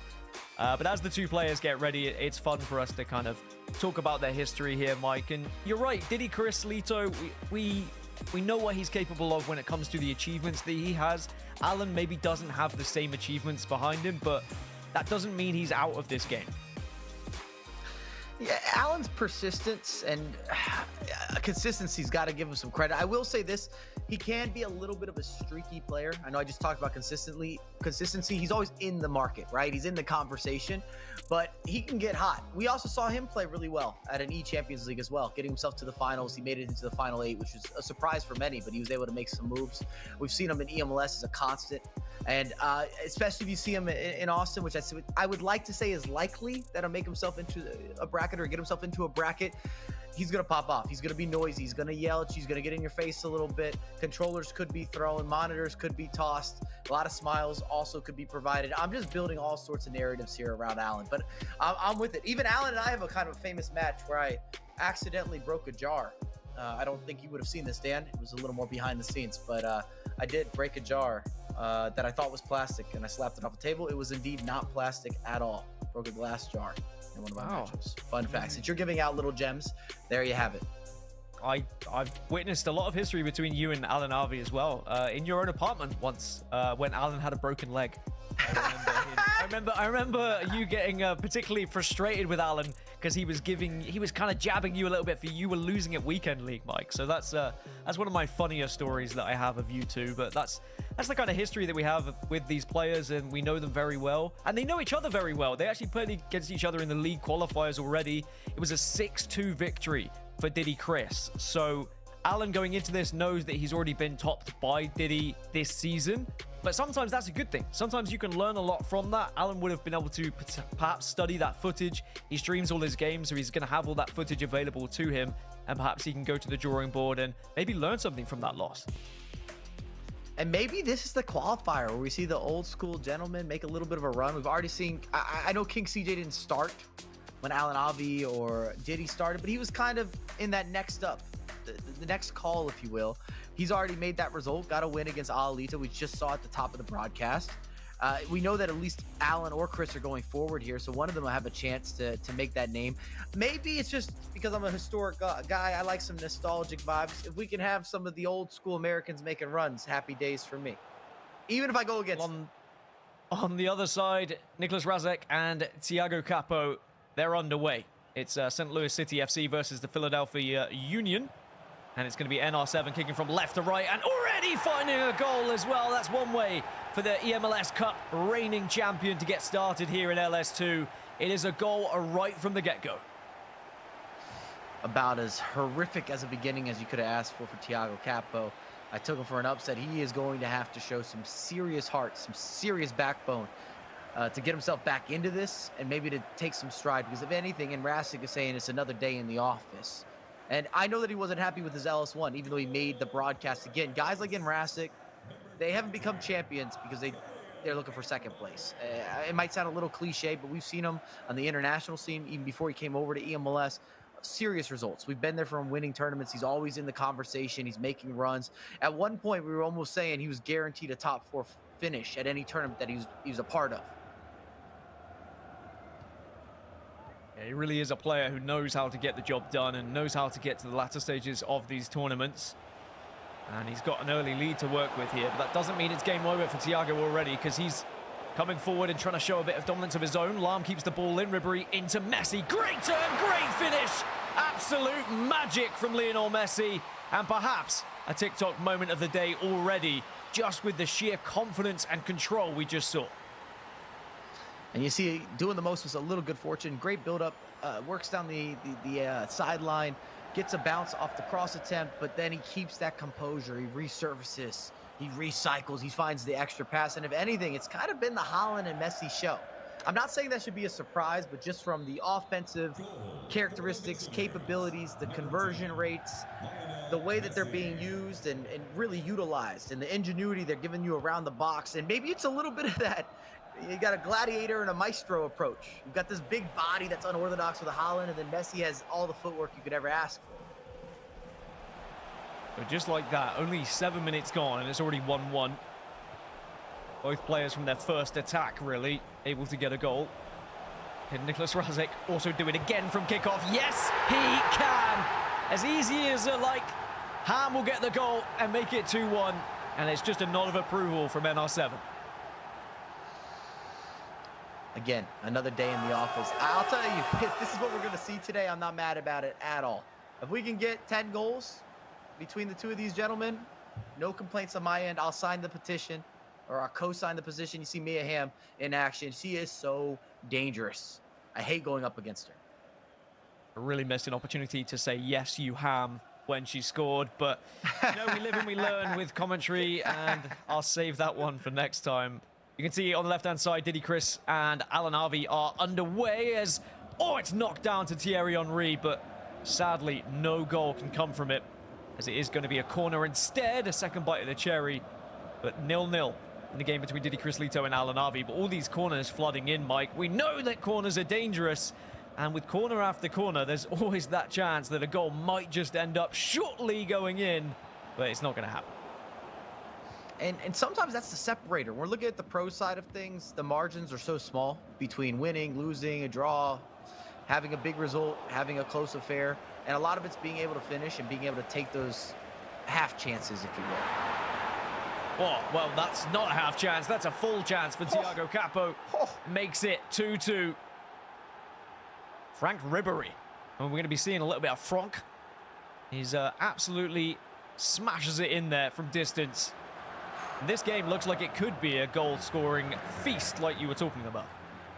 Oh, that's fine. Give me a couple appetizers before we get into that main course. I'm expecting dessert. Something you don't see that often. One, Franck Ribery being used, and then two, steps in with the weak foot. Not that it's a problem. Uses the finesse shot outside the box. It's the first goal that we've seen from outside the box today. Everybody's kind of been working it in. We've seen a lot of those crosses and those extra passes, but I'm not mad with a finesse shot that hits the top corner. So 2-2 between NR7 and Thiago. Still all square at the moment between Didi Chris Lito and Alan Harvey. We'll have to see whether anyone can break that deadlock in the early stages on the left-hand side. But on the right, I mean, that's where my eyes are trained at the moment, because it is attack after attack. It's goal after goal, almost. But Czech proving his worth and proving that the coins spent in that 12 million budget are worth it on a goalkeeper as Xavi plays into Ham. No players going forward at the moment, though, so having to recycle play. And NR7 just trying to work into the box at the moment, not taking the long-distance shot like Thiago did. It might be easier said than done, but Thiago's got to figure out a way to stop NR7. Every time he's going forward, it looks like he's going to get a great opportunity. You see some of the step overs, the body feints as he's looking for some of those patient passes. I'm not worried about Thiago's offense, but I'm a little concerned on the defensive end, because you can just tell that Razek's really controlling the pace of the game and the tempo when it comes to when he's attacking. He's got it set up, and he always feels likely or looks likely. Well, in the Toronto FC versus FC Dallas game, just as I didn't really talk you through the kits, it's Didi Chris Lito in the white, and it's Alan Harvey in the blue and red. It's Alan Harvey defending, and defending well. Wagner gets the ball. Whereas on the right-hand side, Thiago Capo has the chance to go ahead and will. Thierry Henry smashes it home. And after being behind twice, Thiago Capo and Philadelphia Union find themselves ahead. And on cue, I told you, I'm not worried about Thiago's offense. You see the dump-off pass there. Henry, beautiful first touch. Goalkeeper kind of gets caught in no man's land. You can see Razek thought about some more movement. Doesn't shift him enough to really make a difference. And Henry's able to convert. We might be going for more than 10 goals, Dan. I was saying 10-goal thriller, I'd be happy. We're already halfway there. Only 22 minutes in as well, so I think you're right. I think this one could be goals galore. Different in the left-hand side game, though. Still nothing to separate the two. It seems to be far more evenly matched and less chances to be had. Both players defending a little bit more successfully, but I think this goes back to the point you were making earlier, Mike, about players having different play styles, some are more attacking, and NR7 is certainly one of those, and he's going to equalize. It's 3-3. We're over halfway there to a 10-goal game now, and it's Erling Haaland who tucks it away. 25 minutes gone, 6 goals between them. What a game. I think the split screen is mandatory. It's a necessity. There's too many goals. Oh. Another one. Why not? Why not? This time it's Ham, and this time it's Alan Arvey who takes the lead. Straight away saves the goal as well, and we're going to get a little cheeky replay of it. One of the benefits, Mateus finds Ham. It was from a free kick in the end. And Alan Arvey takes the lead for FC Dallas. And Diddy was just checking to see if she was onside or offside. That was the debate there, a little bit of the freeze flame to check the back line. I think he thought he had stepped up. Didn't do quite enough. And then on the other end, huge mistake from Thiago Capo, a lot of space to work with. One of those situations or sequences where Enras just couldn't miss. Just a tap in. Always makes me laugh when people check for offside in a video game where it's never programmed to allow offsides to happen. But, you know, I've seen crazier things happen, and, you know, I don't blame them as Haaland I thought was going to be able to head that one towards goal, but instead tried to just knock it down, as on the right-hand side, it's the same thing happening. It's knocked down to Ham! And it's going to be NR7 making it 4-3. Wham, bam, thank you, Ham. That one's better. What do you have written down in front of you, Dan? Nothing. With the puns, the wordplay. I'm not mad at it at all. You talk about the labellisms, I think you got it covered. Look at that takedown off the chest. Gets the body around on it. Mia Hamm able to convert. Extra emphasis, extra power. Nothing the goalkeeper can do with it. And I'm telling you, she is a threat. She is dangerous. She is someone that makes me nervous every time I match up against her. Unstoppable, relentless, shows me no mercy. I'm still having nightmares about Mia Hamm. 4-3 after 30 minutes. That's insane. And got to respect it from NR7 after going down, still finding a way to fight back and then regain the lead. But it could be going right back to an equalizer here as Franck Ribéry trying to break through, unable to do so though. And maybe NR7 can just try and slow the pace down a little bit, as on the left-hand side it's Didi Crislito coming forward for Toronto FC to try and get an equalizer of his own. But it's great defending from Alan Arvey. So only a few minutes left in that first game, but I'm still thinking there's going to be plenty more goals here on the right-hand side. And again, it's NR7 who is attacking, tries to drift one in, but can't find Haaland. Two completely types of matchups. One of them, a lot of side-to-side, not that many opportunities. We're looking at Didi Crislito and Alan Arvey. And the other one, they just can't stop scoring. No defense is being played. Oh, Ham tried to get that ball through, and I thought it was maybe going to allow Alan Arvey to have a chance to take a 2-goal lead here. However, he's going to have to get back on the defensive. Wants to go into the dressing room with an advantage. Just for a little bit of momentum, a little bit of a morale boost. But Didi Crislito has different ideas, and it's going to be Haaland who just slots that one home into the left-hand corner. And it's going to be 1-1 then between Toronto FC and FC Dallas. Alan unable to hold that lead going into halftime.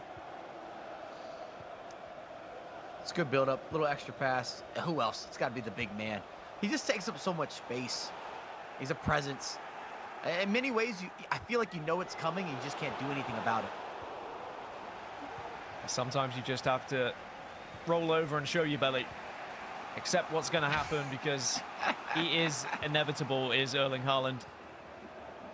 It really, you know, when we saw the team lineups coming into LS1, Mike, we saw Erling Haaland pretty much everywhere. I think we knew it was going to be this case where he was going to be a dominant force, whether it be in the air, whether it be just playing that extra ball and his long legs getting hold of it. He's a must-have, it seems, in all of these squads. He's got to be there. And this really started, we're looking at some of the FC Pro. You might have seen the finals, PH in, of course, winning those finals. And a lot of it was his wing play. It was his usage of the big man that can. If anything, Haaland was flying everywhere. You see a lot of these knockdowns. That has been a new way to open up space. And again, he's kind of a player that strikes a little bit of fear, makes you a little uncomfortable, makes you nervous because of his body type, because of his explosiveness, because he's going to win so many of those 50-50s. It's, I don't want to say a safe outlet, but it is an option. When in doubt, It's not send it out. It's like when in doubt, you aim for Holland. And I'd say that 90% of the time that works out, which is terrifying. You are completely right. Having that distribution available to you means you've always got that get out of jail free card almost. Halftime almost here though for NR7 versus Thiago Capo. Of course, it's the second half now between Didi Crislito and Alan Arvi. Can NR7 get another one before the 45-minute whistle goes? Lionel Messi alongside Haaland tries to play one extra ball, but Virgil van Dijk gets hold of it. And that's going to be the halftime whistle going as Coronel also saves things on the left-hand side for Alan Arvi to keep him all square. Maybe something off the rebound as Yashin will head it down. Back to Mateus. Space on the edge of the box at the moment for Didi Crislito to work with, and he's gone for a long-distance shot, but it was actually quite a tame effort in the end. I'm just hoping that Mia Hamm scores another goal because I want to know what you've got saved up. I was thinking of words that rhyme with ham that maybe you're gonna put on display here. I was like, maybe we got like some spam and slam or something. I'm trying to figure out where you're going. I don't know. I'm just throwing it out there early. If I could take something off the deal, I'll take it off the deal early. You know, I'm working with what she thinks gonna rhyme because Mia Hamm's not done. She's been productive today. I don't think that's gonna stop. She certainly is a big presence at the moment for any attacking team. Speaking of attacks, here comes Didi Crislito in Toronto FC. Mbappe nods it down to Thierry Henry. Nothing comes of it. That's two players who I would have loved to have played together in real football. Imagine Mbappe and Henry on the same pitch. That would be unbelievable. Yeah, good luck for the defense. Exactly. The sheer pace of it is... Here's Ham. Intercepted though, and now we'll see Mateus break away. Bruyne in the middle of the pitch, and I think that Didi Crislito is playing quite a methodical game here. Really trying to pick apart Alan Arvi. Will manage to get the cross in as well, but Messi somehow wins that header down to Mbappe! And Messi's header, nodding it down, allowing Henry to play that pass is unbelievable. And now Didi Crislito and Toronto FC lead 2-1. I don't know if I want to say it was prolific, but look at the intricacy, the little extra pass there. What a visionary. I mean, gifted and talented. I think at home, you would have shot on 2 or 3 different instances. You're not going for these additional knockdowns. You don't see the extra layoff. Some might call it a little bit sweaty, but it's an automated conversion. You're not going to miss from there. Still wondering how Messi won that header, to be honest. Maybe Alan Arvi wondering the same. That is the answer. Yeah, that's the answer. Players just seem to get better and better, whether it be team of the year, team of the season. The power curve keeps going up the longer the game goes through its yearly cycles. Now Thierry Henry, a chance to make it 3. Might be able to get the rebound here, and he does somehow. Just stretches above the defender. Alan probably thought he'd done enough, and you can even see Didi Crislito is just laying out a sigh of relief there. You don't always get a second chance at that, or the second helpings. You missed the 1v1. Maybe could have gone with a ball roll or a little mini chip.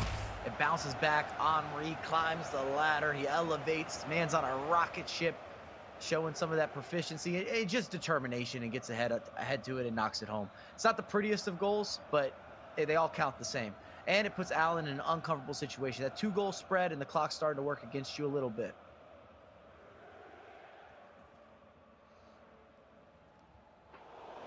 Similarly to what we saw in the first round earlier on, where we saw Jordi Reyes go a goal up, but then sadly wasn't able to do much afterwards. It's a similar story here for Alan Arvi.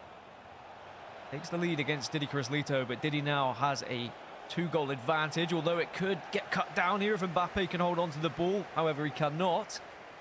We're back underway between NR7 and Thiago Capo as well. Still 4-3 in that game. I say it could be a chance for more, but it seems like that game settled down a little bit, Mike. We were saying maybe a 10-goal thriller, but it seems like after that 4th goal went in for Nicolas Razek, it slowed down. Wait, don't write that off. They've already got 7 goals. There's still enough time to work with. We're only in the 60th minute. I just said it slowed down. I'm not writing it off just yet, because Ham still has the ball. Mike's wondering what's going to come out of my mouth, but the goal does not go in. Czech's able to make that save, and actually somehow they keep it on the pitch. If you said bend it like ham, we'd have to have some words. I'd have to cut you off there. That's actually quite a good one. No, it's not. Oh, cheers, Faisal. Faisal wasn't happy about it. It's good to know that just wanted to get Faisal's some words here. in because Toronto's winning. Yeah, Toronto's winning. You just want to get some words in. Did you add another scarf, Faisal? There's not many scarves that were made after their only victory was in 2017, but Thierry Henry is able to absolutely blast one home for Didi Crislito. It's a 3-goal lead now, 4-1, and Alan Harvey is going to have a lot of work to do to get back into this one. I think it's done. I don't know that he's going to have what's necessary. I don't like writing people off. I don't like calling it early, but Diddy's looking a little more like the old Diddy here, sending a message. He'll get that rematch against K1 John, which would be his next opposition, assuming that it closes out like this or it finishes like this. And then it's a matter, has he adjusted enough? Because K1 John looked good last week, LS1, at least against Diddy. Without a doubt, he was the favorite in that one. Almost a handing of the torch moment. Just allows us to focus on this fixture shortly whilst they're in the pause screen, and while that game looks like it might be wrapped up, Mbappe on this right-hand side does have a lot of room to work with, trying to just shift it onto one foot and end that one in, but unable to do so.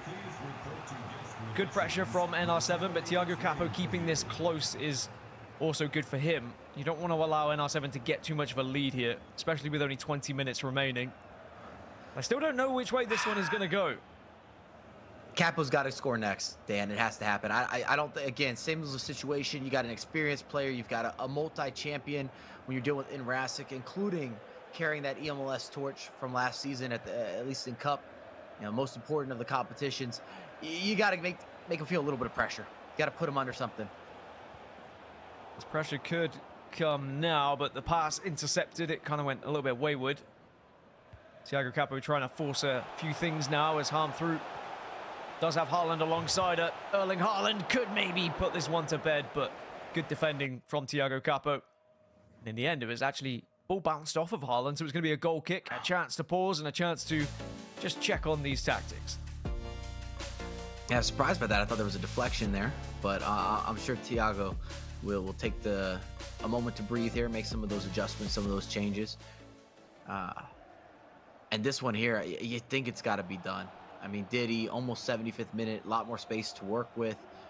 And this is the reality, too. To forge comebacks, you have to have much higher risk, and everything kind of has to click for you. And the larger the deficit, the more difficult that comeback is to achieve, and the higher the risk again. So if you're Alan Avi here, you just got to push all bodies forward, and you hope that Diddy makes some mistakes, or at least that you can force or put him under some uncomfortable situations, some 50-50s. Something where he's got to take a chance. Risks have to be taken, chances have to be taken if you want to be progressing further into LS2.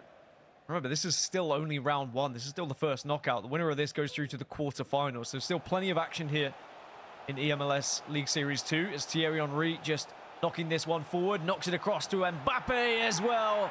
And that game's done. 5-1. Didi Crislito will be progressing to the quarterfinal, no questions asked. And as Mike LaBelle was alluding to, it's K1 John and Inter Miami FC who are waiting in that quarterfinal to play that matchup. So that's going to be a great affair as well. As for Alan Harvey, first time we've seen him this season on the broadcast, but sadly, it's going to be an early exit. So that does bring us back to NR7 versus Thiago Capo. Makes it 4-4. We return right at the perfect sweet spot. And we have a game on our hands, Mike. Oh, and Rasic's not happy. And it's clever. You see the step overs, some of the player lock, gets into a big moment to build up. There's no space on the ground. You kind of have to lob it up and see if Haaland can go chase it down. This has been a reoccurring theme. It's been a narrative that we're pushing, a storyline, if you will. It's not by accident. It's not by luck. That man Haaland is plunging himself into these dangerous areas of the virtual pitch. It almost creates a little moment of uncertainty, but you still think Haaland's going to win it. Like, it looks like a 50-50, but it's not. I think that's a header versus two right there. Two center backs couldn't deal with it, and he didn't have a lot of momentum. So we're closing in on that 10-goal game that Mike LaBelle was predicting. And, I mean, we're guaranteed to have at least 9 at this point, you'd imagine. I mean, I guess they could be penalties, but at that point, it's technically even more than a 10-goal game as well. So Mike LaBelle, dangerously close to being right. That's always a bad thing. I would be I was gonna say I don't want to be the curse of the commentator, but we've seen Erastic score multiple kickoffs as well. Ham into Mbappe. Mbappe dazzling around everyone. Courtois to Messi, and almost. I thought NR7's reaction meant it had gone in, but it was a frustrated reaction from him where he thought he'd scored. As Mbappe now from the corner on the edge of the box goes for the step overs, can't get past the defenders, and Thiago Capo now can just launch a counter-attack if he would like here. Does look like NR7 has been able to reset though, so Thiago Capo just recycles. Have you not been entertained? For all. This is what it's all about. Big switch, a lot of space. Oh, and Lam with a mistouch. Maybe a little bit too much there. If anything, you're looking for those knockouts again. I can see what the game plan is for both competitors. Probably a little bit too early for Enrasic to try to hold for one of the last opportunities, especially with the longer halves. Longer halves, and remember, just one leg. So if it stays at 4-4, extra time is on the horizon. But neither of these players will want to go there. As it's NR7 coming forward. We'll find Ham! 5-4. I've got nothing for you, Mike. I really wanted to say something, but I'm not going to. But it's NR7 who takes the lead again. And Thiago, after all that hard work of getting back into the game, is going to have to dig even deeper now in these final moments. Man, I thought you had like a peanut butter and ham jam sandwich or something locked in. I don't think that really works, but that's what I was trying to figure out. I was a little bit jammy. Get some of the intricacies, you know, maybe some hazardous ham. We could have like some wordplay. I don't know. We're well past Thanksgiving. I don't think it works. I didn't know where you're going to take me, but I wanted something. Sounds like you're taking me to different kind of places and making my mouth water with the peanut butter and jam references too. Alan got one back all the meanwhile. I mean, we know it's just a consolation goal at this point, but still a second one, and will help his statistics when we look at things as we get to the end of the season. But it's just a bit of a victory parade, a victory lap from Didi Crislito at this point, as he knows that he is going to be the victor here. As De Bruyne just holding on to the ball in the center of the pitch, will make a run into the box, and doesn't look like Didi's too interested in trying to make this 6. Instead, it's just about keeping the ball away from Alan. Sometimes a consolation goal is good for the soul. It might not be what you're looking for, but gives you a little bit of a send-off.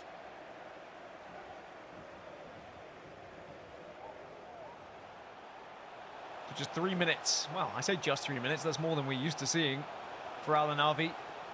But as we know, 3 minutes, 3 goals is actually impossible in FC.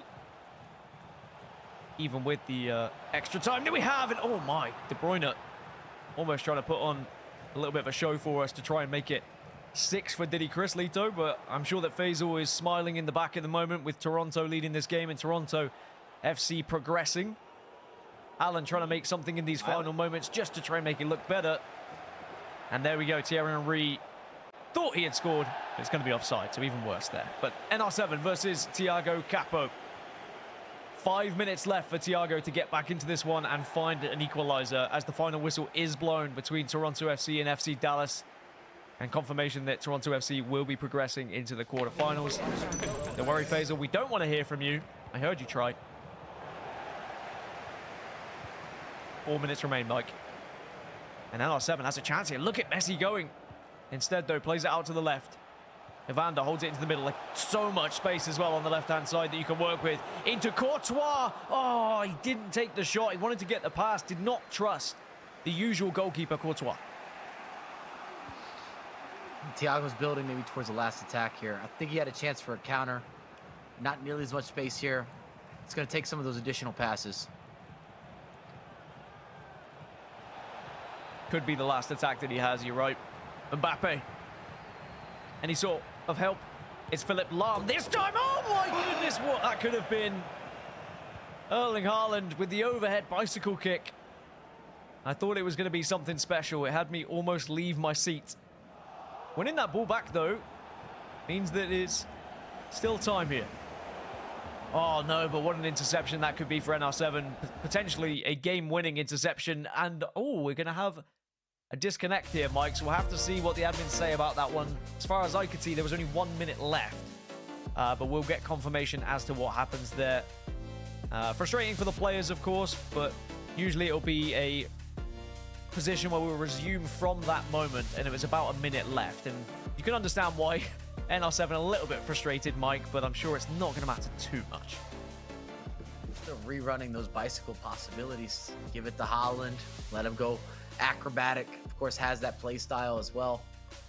It's interesting this year, if you've been playing FC from the beginning, Holland started off the year being good. I wouldn't say that he was great or next level or mandatory.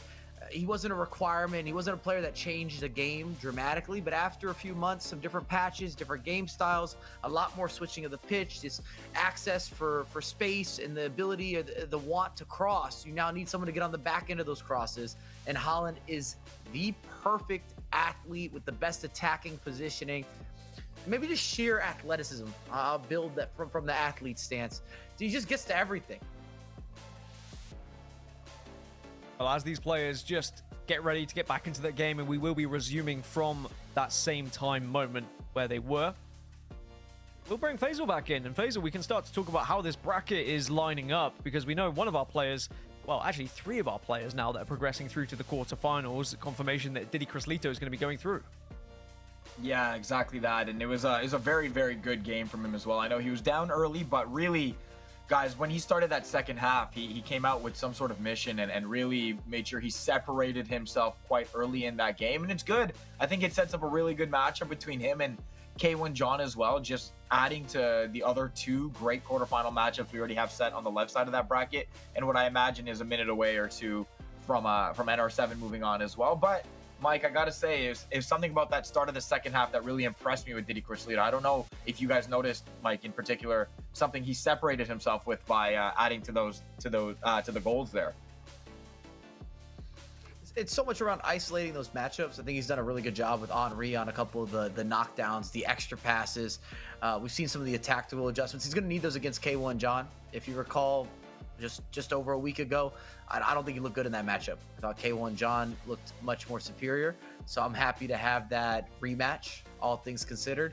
And then Palinetto, I wonder what he's thinking watching this game with NR7 and Thiago Capo as well. Coming a little bit cold. We've talked about this. If you were waiting, you had that reward for your results to have that bye round, but sometimes it's hard to get the same level of momentum, concentration, to almost get warmed up into a pro matchup when you've been sitting and waiting versus your opposition coming into that game with a little more momentum. Coming into that game, hands are warm, hands are hot.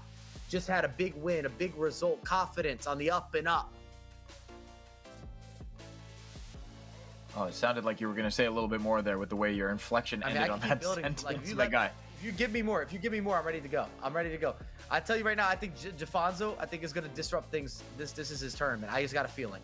Jafonzo. Wow. We haven't really seen it yet. I'm calling it early. I think he's coming to the finals. I mean, I'm going early here. I'm just calling out brackets.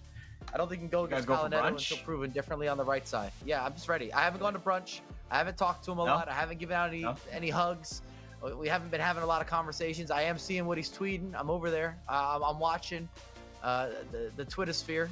But I got a feeling that this is the time. Dan, how fun is it to call a 9-goal thriller like that? I mean, a lot of those in the first half as well. I mean, it's not officially done yet, but it's well on its way to being there.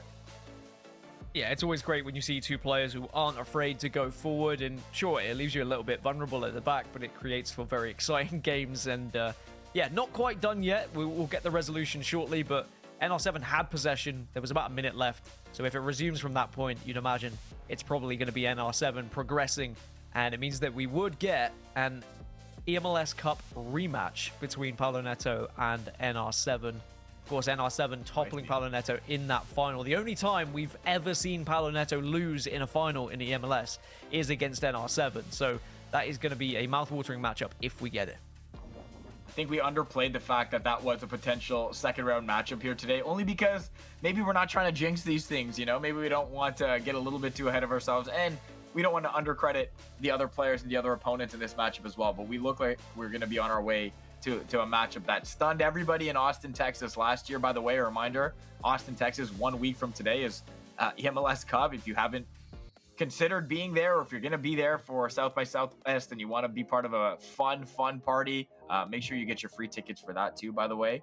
But yeah, we look to be having a finals rematch here right now, and it's great. Again, we're setting ourselves up for 4 great quarterfinals, which is no surprise given the talent level we have here right now. I got to say, though, my TFC boy, Diddy Crislito, Dan, looking pretty good in that matchup. Yeah, I think it was a little bit concerning when we saw Alanavi take the goal lead, and I think, you always have that in the back of your mind of, are we going to see Diddy Crislito play at his very best, or is it going to be kind of a letdown performance? We didn't get to see him at his very best during LS1, but his comeback potential and how he really hammered home the lead in the latter stages of that game, I think shows that, Diddy is here to play today. He means business, and if I'm K1 John, I'm going to be pretty concerned with how good Diddy looked in that game. All right, we are getting ourselves set for the resumption of that other matchup as well between NR7 and Thiago Capo. NR7 up 5-4 in that one. We'll get you there, of course, when things get underway. I'm still salivating, Mike, at the left side of that bracket, too. A King CJ Diogo matchup, a Jafonso Gustavo matchup. Gustavo surprising everybody, I think, through the course of these first couple events, man. And I've been internalizing. I'm trying to figure out where I'm going to lean on some of these matchups. I already kind of started building my opinion. My focus point. I think Jafonso, a lot of people were nervous about him joining the league and joining New England, of course. And then Gustavo has been on a roll. I'm not talking about rock and roll, but the man has been giving you a lot of free flow, a lot of fluidity. I like the build-up. I like the way that he goes about the business. A lot of the skills that make me smile. Those little cancellations, the details that a lot of people don't have in their locker. Gustavo's got a special place. I think it's growing up in Brazil. I think it just came with the stick work. But it's setting up nicely. Got a couple Brazilians, one on each side of the bracket there, looking to make their mark and maybe meet in what could be an all-Brazilian final as well. Although we are a long ways away from that, because any of these players could be there in the final, and we wouldn't be even remotely surprised at that. Dan, is there a quarterfinal matchup to you right now that stands out? And you know what? We'll save that because you got some business to take care of. Last minute here, NR7 Thiago Capo. Take it away, Gaskin. I have to finish and get the resolution of this game.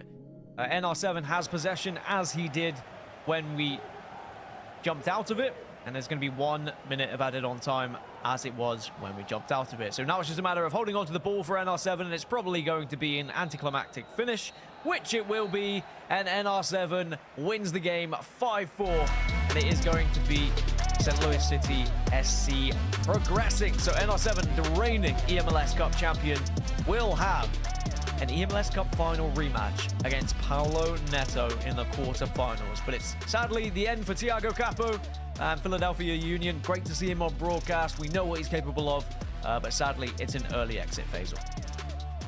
Yes, it is. And again, for those that were confused, there was a little bit of a technical issue near the end of the knockout round matchup between NR7 and Thiago Capo. So they picked things up where the technical issue began, and it was just, as Dan mentioned, at the end of that, a minute of stoppage time and extra time that needed to be taken care of, and now it is. So we can confirm this bracket now as well. It's NR7 and Paulo Neto. Mike, that is juicy.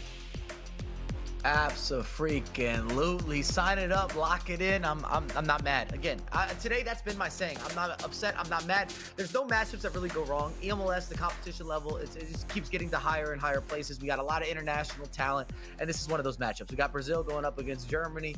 2 guys that have won eMLS. I mean, what else do you want? Here you go. It's in the quarterfinals.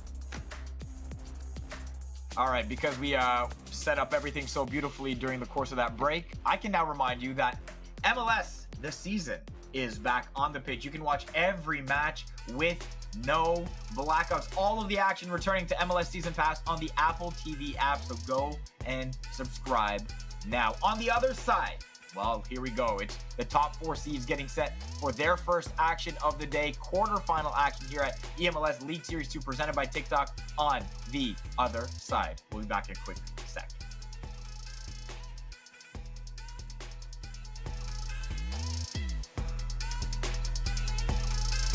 All right, MLS store, I need something fresh and clean. Let's see what you got.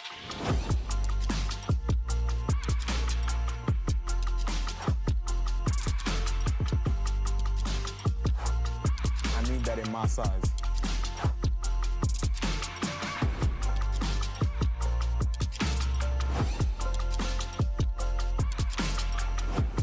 Right. See, now we ready. Now we ready for the season.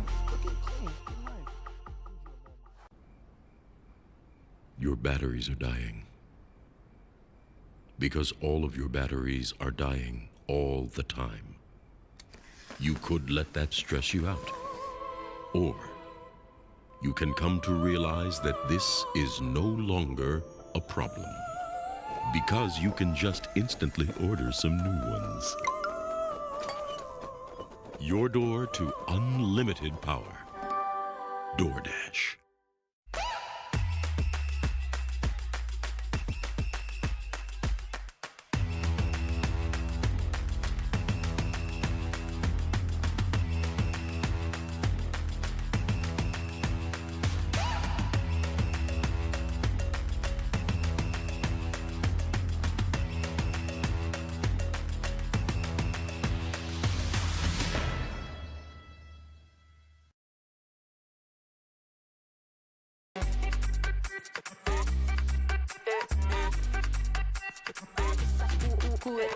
Vamos, dale pues, mamá ya, muévete más loco, como solo tú lo sabes. Así es, pon las manos en la cabeza, sacúdete, sacúdete,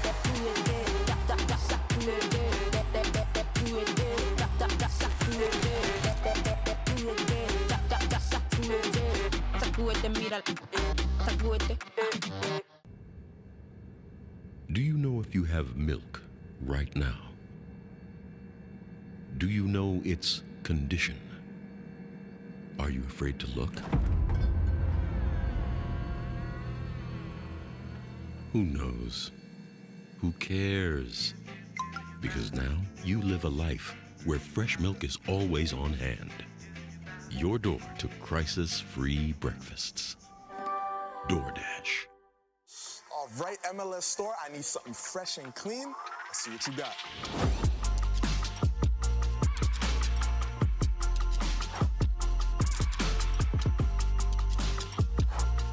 I need that in my size.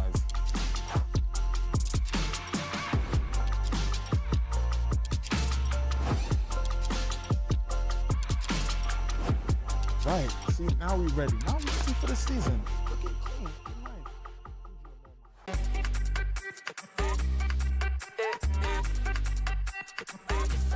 Sacúdete, vamos, dale pues, mamá ya, muévete más loco, como solo tú lo sabes. Así es, pon las manos en la cabeza, sacúdete,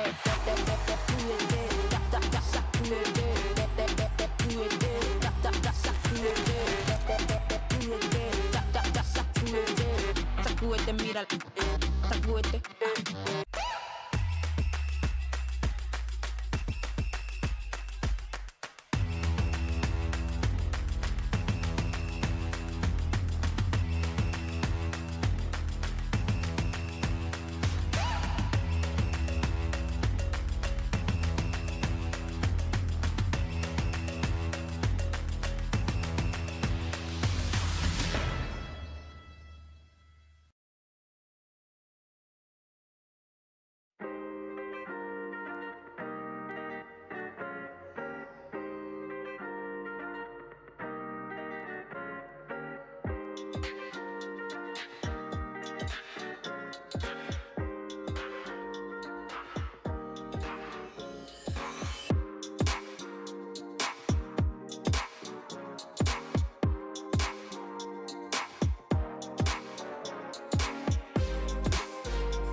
Hey everyone, welcome back to eMLS League Series 2 presented by TikTok. Basic Kamisa, Dan Gaskin, Mike LaBelle here with you. Dan, I think I'm hearing that you have a special delivery. Yes, it's time for the delivery of the day presented by DoorDash. What do you got? good timing. Brilliant timing, actually. Thank you, Ben. So I didn't, as a Brit in America, I didn't even know DoorDash did grocery deliveries, but apparently we do. Didn't order that. Didn't know how that came here, but we got just a giant pineapple. But I've got all sorts here. I've got my popcorn that I need. I've got some crisps. We've got bananas. We've got dish soap. We've got everything I could have wanted. So thank you, DoorDash, for supporting me through my snacking habits. And also, apparently, I'm gonna have to learn how to cut a pineapple. I didn't even know how to do that. You have to learn how to handle your food as well, because I don't know if we'd be throwing bananas all willy-nilly in my spot, man. Damn. Really hard to handle a pineapple. I don't know if any of you have ever handled a giant pineapple before, but I cut myself. So you've got to be careful, kids, if you get any pineapples, all right? But thank you, DoorDash. I appreciate it. Mike, what do you think of the haul? I just want to throw that out there. Like, you've never had a pineapple, Dan? You never cut a pineapple. I've eaten pineapple. You toss that pineapple is disrespectful. Like over the shoulder pineapple toss, right? I don't even know what it's hitting. You cut your hand like opening a pine. What? You're like, I don't know how to cut it. We got to send him over like a tutorial. It's okay. Nah, okay, we're gonna move on. We got quarterfinal matches ready to go. Put the pineapple away, Dan. Put the pineapple down. Put it down. Don't throw it. Place it. Thank you. Okay. Quarterfinal match number 1 has Diogo for Austin FC taking on King CJ from DC United. If you can pull yourself together, Dan Gaskin, set us up for this. Well, similarly to my pineapple, this is going to be a juicy matchup. Diogo versus King CJ. It's Austin FC versus DC United. And Diogo comes into this as a power ranking number 2 after his performance getting to the final of LS1. But King CJ at the moment seems to be the giant slayer. Now you can take that whichever way you want, Mike LaBelle, because he's not only a giant, but he's also been taking down the giants because he beat Oli Lito in the previous round. How are you feeling about it? I'm just waiting on more of your wordplay. This is a hard matchup to call. I know I might be getting a little bit ahead of ourselves here, but I liked what I saw from Diogo in LS1. Thought that he was really impressive the whole weekend. King CJ, big W against Alito. He couldn't feel better about himself, I'm sure of it. I don't know, I'm looking at Diogo over there. I can't be more relaxed. As a preview coming. Chill, man. Dude, super chill. Don't give your thought away yet. We're gonna get to predictions in a sec. We do have a second matchup though. Jafonzo of the New England Revolution taking on Gustavo from Charlotte FC. Dan. And again, this is going to be a big matchup. When these two played up against each other in the league qualifiers, it was 5-5. So no winner, but it was a 10-goal thriller that Mike's been yearning for. Both of them in the top 10 of the power rankings, quite rightly so after Gustavo's performance last week. So I think this is going to be a very tight one, but it's tough to call which way it's going to go. How about you, Mike? How do you think it's going? I mean, I've made my stance. I think Jafonzo's poised for the run. I'm expecting him to get into the final. I got that itch. I've been talking to folks. I've been watching a lot of gameplay. I've been doing some analyzation. I hope that he makes me feel smart here because I don't like going against Gustavo, especially not with the Gustavo cookbook, if you will, with what he's been providing for us. A lot of fluidity, a lot of solid gameplay. I mean, the towel's getting plenty of use there. Them hands, they're rated E for everyone. I don't even know what you just said, dude. It's time now for our pre-match predictions presented by Avant. Of course, we all get a chance to predict the winner. Chat, doing great so far. Actually, you're doing okay. But you have a chance as well. Type 1 or 2 in the chat to cast your vote. We'll start with the King CJ and Diogo match. Mike, what you got? I'm struggling. I'm struggling is what it is. I like what I just saw from King CJ. We know. I'm just not going to go against Diogo. I'm not ready to go against him. So I might be issuing more apologies. I'm sorry ahead of time, Mr. CJ. No worries. No worries. Dan Gaskin? I'm really concerned that I'm now behind Faisal in the records here. Like, that's a dark day for me. You know what? I'm gonna go Diogo as well because I think Diogo's in form at the moment, even though CJ's playing amazing right now. Oh man, you made me have to be the separator here right now. You know what? I'll keep it different because it's fun. I'll go with King CJ in this matchup. He played really well in that first match. I don't know if many people rated him against Olilito there, but he got through, and I'm gonna pick him to come through here as well. Diogo slightly ahead now, even with the chat's picks as well. We do have a second match, Jafonzo Gustavo. Chat 1 or 2 in the chat to cast your vote for that matchup as well. Dan, we'll start with you here. What do you got? Oh, that's tough because they drew 5-5 in the league qualifiers. I am going to go for Jafonzo, I think, mainly just based off the fact that he's the higher seed. He's 4th seed coming into this one. So yeah, I'm going to go for Jafonzo. I'm going to probably agree with Mike LaBelle, sadly. Mike LaBelle? I got Jafonzo. I'm telling you, I think he's going to the finals. That's what I said that early on today. I want that on the record. If it doesn't happen, then Faisal, you can remind me. But that's where I'm staying. You better trust that I will remind you if it doesn't happen as well. I think for this one, it's a clean sweep from the three of us. All of us going Jafonzo here right now. Oh, well, they're jumping the gun there, guys. Joke's on you. Didn't even get my own prediction there before we can get that going. Chat leading the way with Gustavo right now. Why not? Of course, no surprise if the three of us were wrong with our predictions. The chat was completely right. It wouldn't be any surprise if either of these guys won again. Gustavo in super great form. Jafonzo, a great player in great form as well. Both matches going on at the same time. You stay right here if you want to watch the split screen coverage of both. Dan and Mike doing a great job navigating you through both of those games. But each game will be played in its entirety in their own screen on MLS 2 and on MLS 3 if you don't want to miss a single second of the action. Let's go, man. Dan, Mike, your turn to take it away with the call. Let's see some TikTok Moment of the Day nominees in this round as well. All right, guys? Thank you so much, Faisal. Yeah, I think I gave one in the first game, but there were so many goals that I think it may have been missed, and that's fine. We'll find more, because you know what? There's one thing that never disappoints, and that's eMLS. Best league in the world, and now we get two of the best players as well. Diogo versus King CJ, DC United versus Austin FC. One thing I'm still very excited for, Mike, is the fact that Austin FC have Diogo as a player, because when we get to eMLS Cup, I just know that room is going to erupt if Diogo finds victories. And with the way he's been playing so far, it seems like it is going to go down that route. There's got to be something said about some belief, right? I think there's something different in the air a little bit. It's a big international signing. Diogo's had a lot of success, especially across Europe. We've seen him in 1v1s. We've seen him in 2v2s. We've seen him representing Portugal.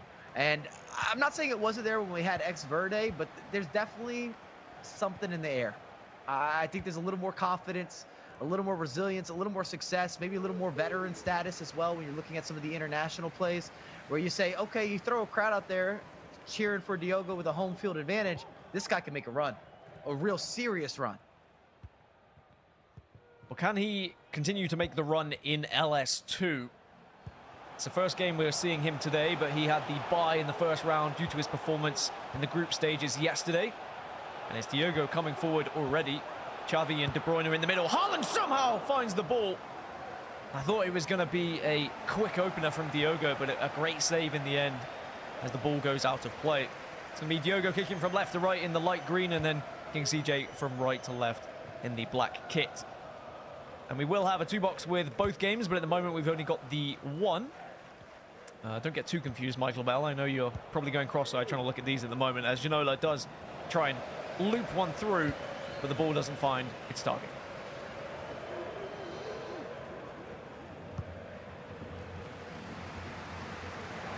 I'm waiting for the Jafonzo and Gustavo to really kick off. Everybody's double checking their controls, their settings.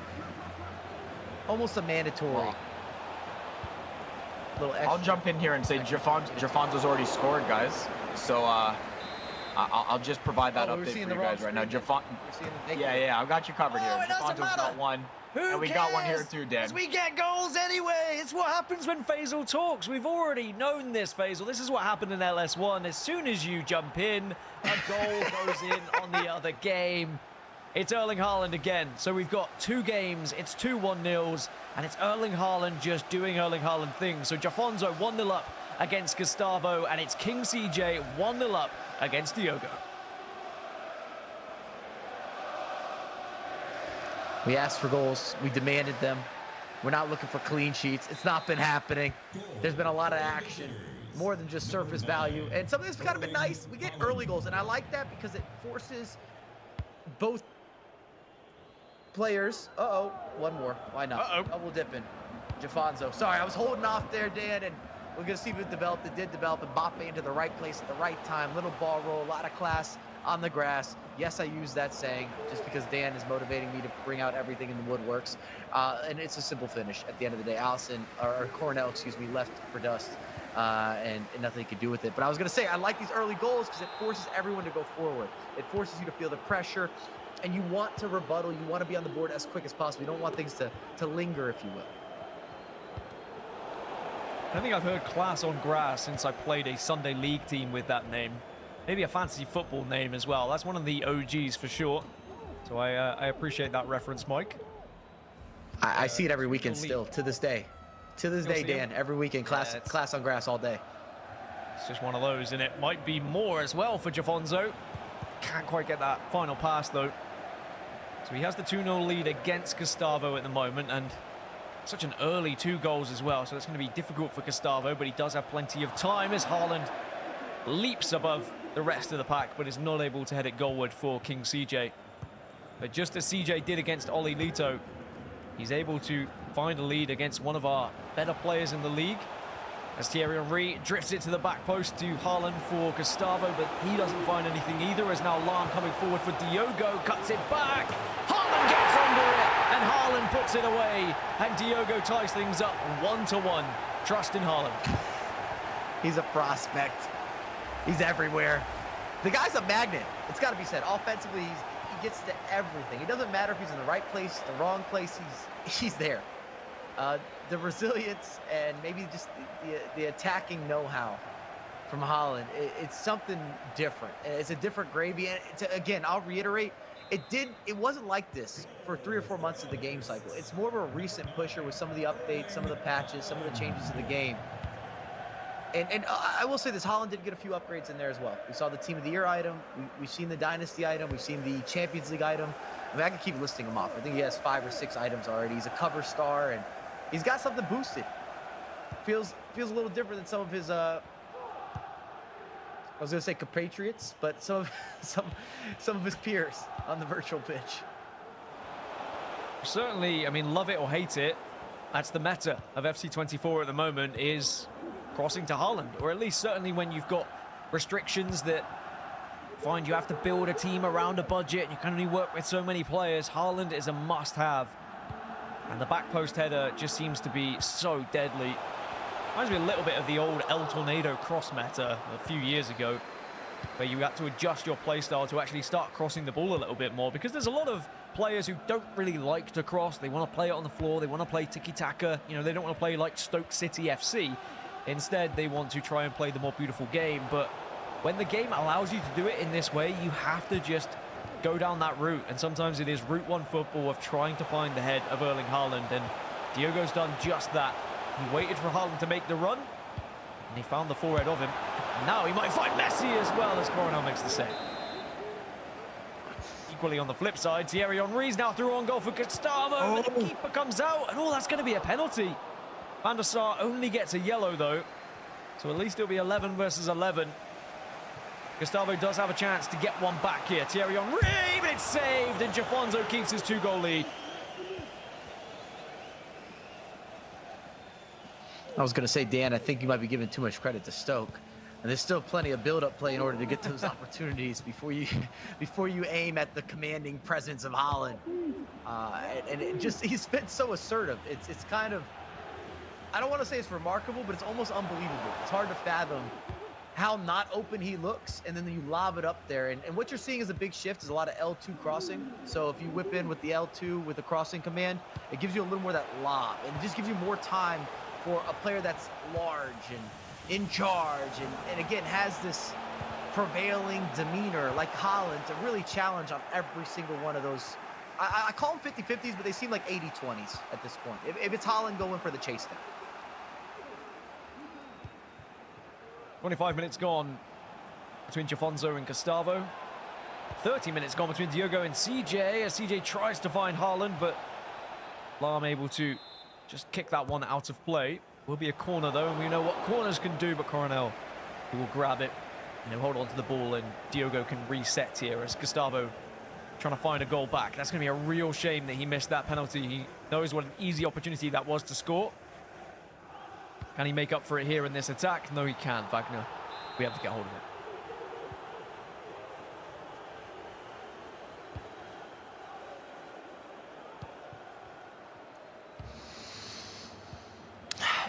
If you're Gustavo as well, you got to be a little upset. You've had the breakaway, almost walked it around the goalkeeper. You drew the penalty kick. You don't convert the penalty kick. It would have been that change that you needed in the game. If anything, it's probably boosted the confidence of Jafonzo. Started off back-to-back attacks, back-to-back goals. You got Mbappe on the board once again, feeling dangerous, feeling lively. CJ, right place, cross the body, bad goalkeeper movement. Maybe a little bit too early. He reads the goalkeeper movement, whoever you want to give out the superlative to, a little more complimentary. And CJ's doing things. We've given out a lot of credits to his oppositions, but we really need to take a moment and applaud what CJ's been able to generate. I still think that upper bracket's the most difficult bracket to come out of between Alito, CJ, and now going up against Diogo. Yeah, it's a crazy difficult bracket, that's for sure. The one person who has been predicting CJ is Faisal.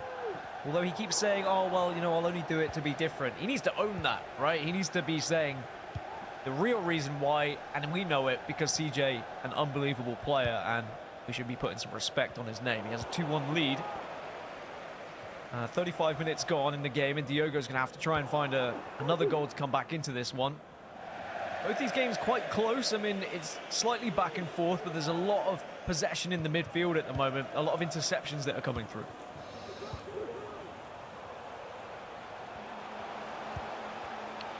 Still between both matchups. Sorry, Mike. As Henry will almost hammer one home for Diogo. It's hard, the split screen. I'm looking at one, you're talking about the other. Giving you a little bit of a mix and match.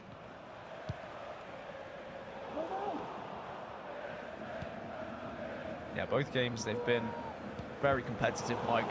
I'll allow you to finish your thought. Sorry, I interrupted. I was just going to say, with both games, the similarity is the majority of the opportunities all start out wide. The additional spacing. If you're getting into FC this year, you've got to be ready to look for the overlapping runs. And of course, as I start talking, Jafonzo adds to his lead. He's up 3-0. And that's really dangerous for Gustavo.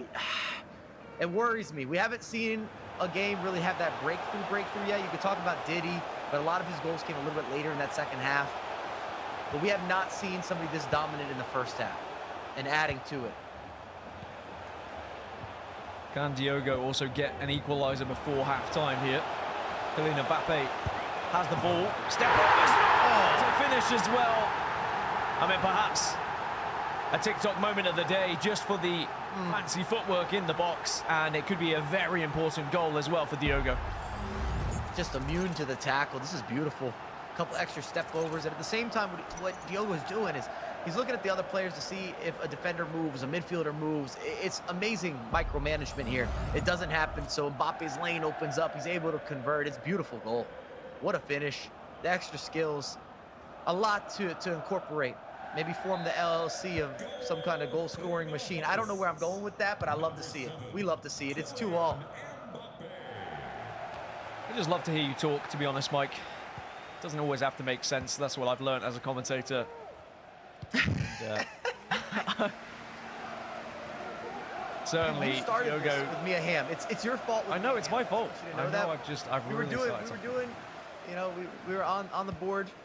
We had some normal commentary going down. We had the classic 101s. Now I'm thinking about banana peels and pineapples. Well, that's thanks to DoorDash. That's not necessarily my fault, but well, you chose the items. You tossed them over your shoulder. I'm just letting you know. Mike's still upset I'm disrespecting the fruit, but I'll still eat it, so don't worry about it, Mike. 3-0 in this game. It was halftime in the other, 2-2. And Jafonzo with a very commanding lead now, and it begs the question of what can Gustavo do? He may not even get to see the ball again this half, to be honest. I'm worried. I'm worried for him because when you're down 3, it's always kind of been a magic number in the pro scene. Oof.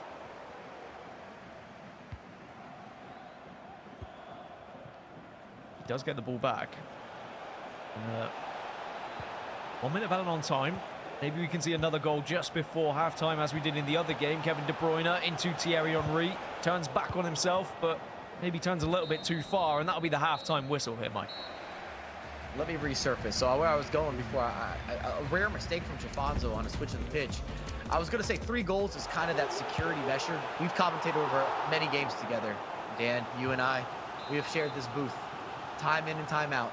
And it always seems like that is where real separation is created. 2 goals, not a big deal. 1 goal, anyone's game. However, once you get to threes...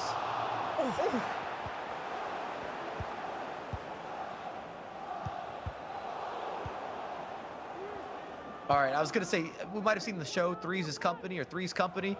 In FC, three is some real distance. That's a margin. And the comebacks, the odds are against you. Very tough indeed. And I mean, I used to say it in the older games that, you know, if you're 3-0 down, your opponent should never let you get back into the game as Ginola tries to strike one. But equally, if you are 3-0 up, you shouldn't be throwing away a game. But we'll have to see what happens in that one between Gustavo and Jafonso a little bit later. For now, we'll go back to Austin FC versus DC United. Now, these guys, they have faced each other in the league qualifiers, and Diogo actually was able to come out on top 8-3 against CJ. It was a very one-sided performance, but also you have to imagine that CJ was probably trying to battle back into the game, and throwing everything forward, which allowed Diogo to get a couple more goals. Here's Diogo coming forward now with Thierry Henry into Kylian Mbappe. One more to Haaland, but good goalkeeper movement to position Coronel on that left-hand side. Anything from the corner. It's short between Messi and Thierry Henry. Mbappe now on the ball towards the edge. A little touch, still somehow has it. He's bumbling, he's fumbling. He finds Haaland though, but again, it's another brilliant save.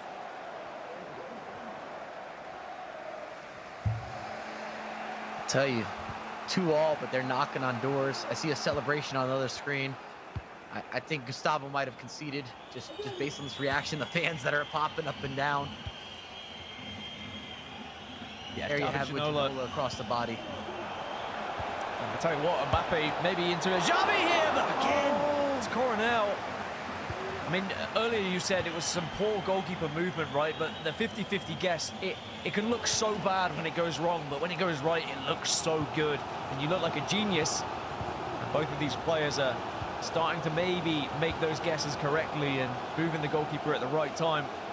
But it keeps Diogo at 2-2.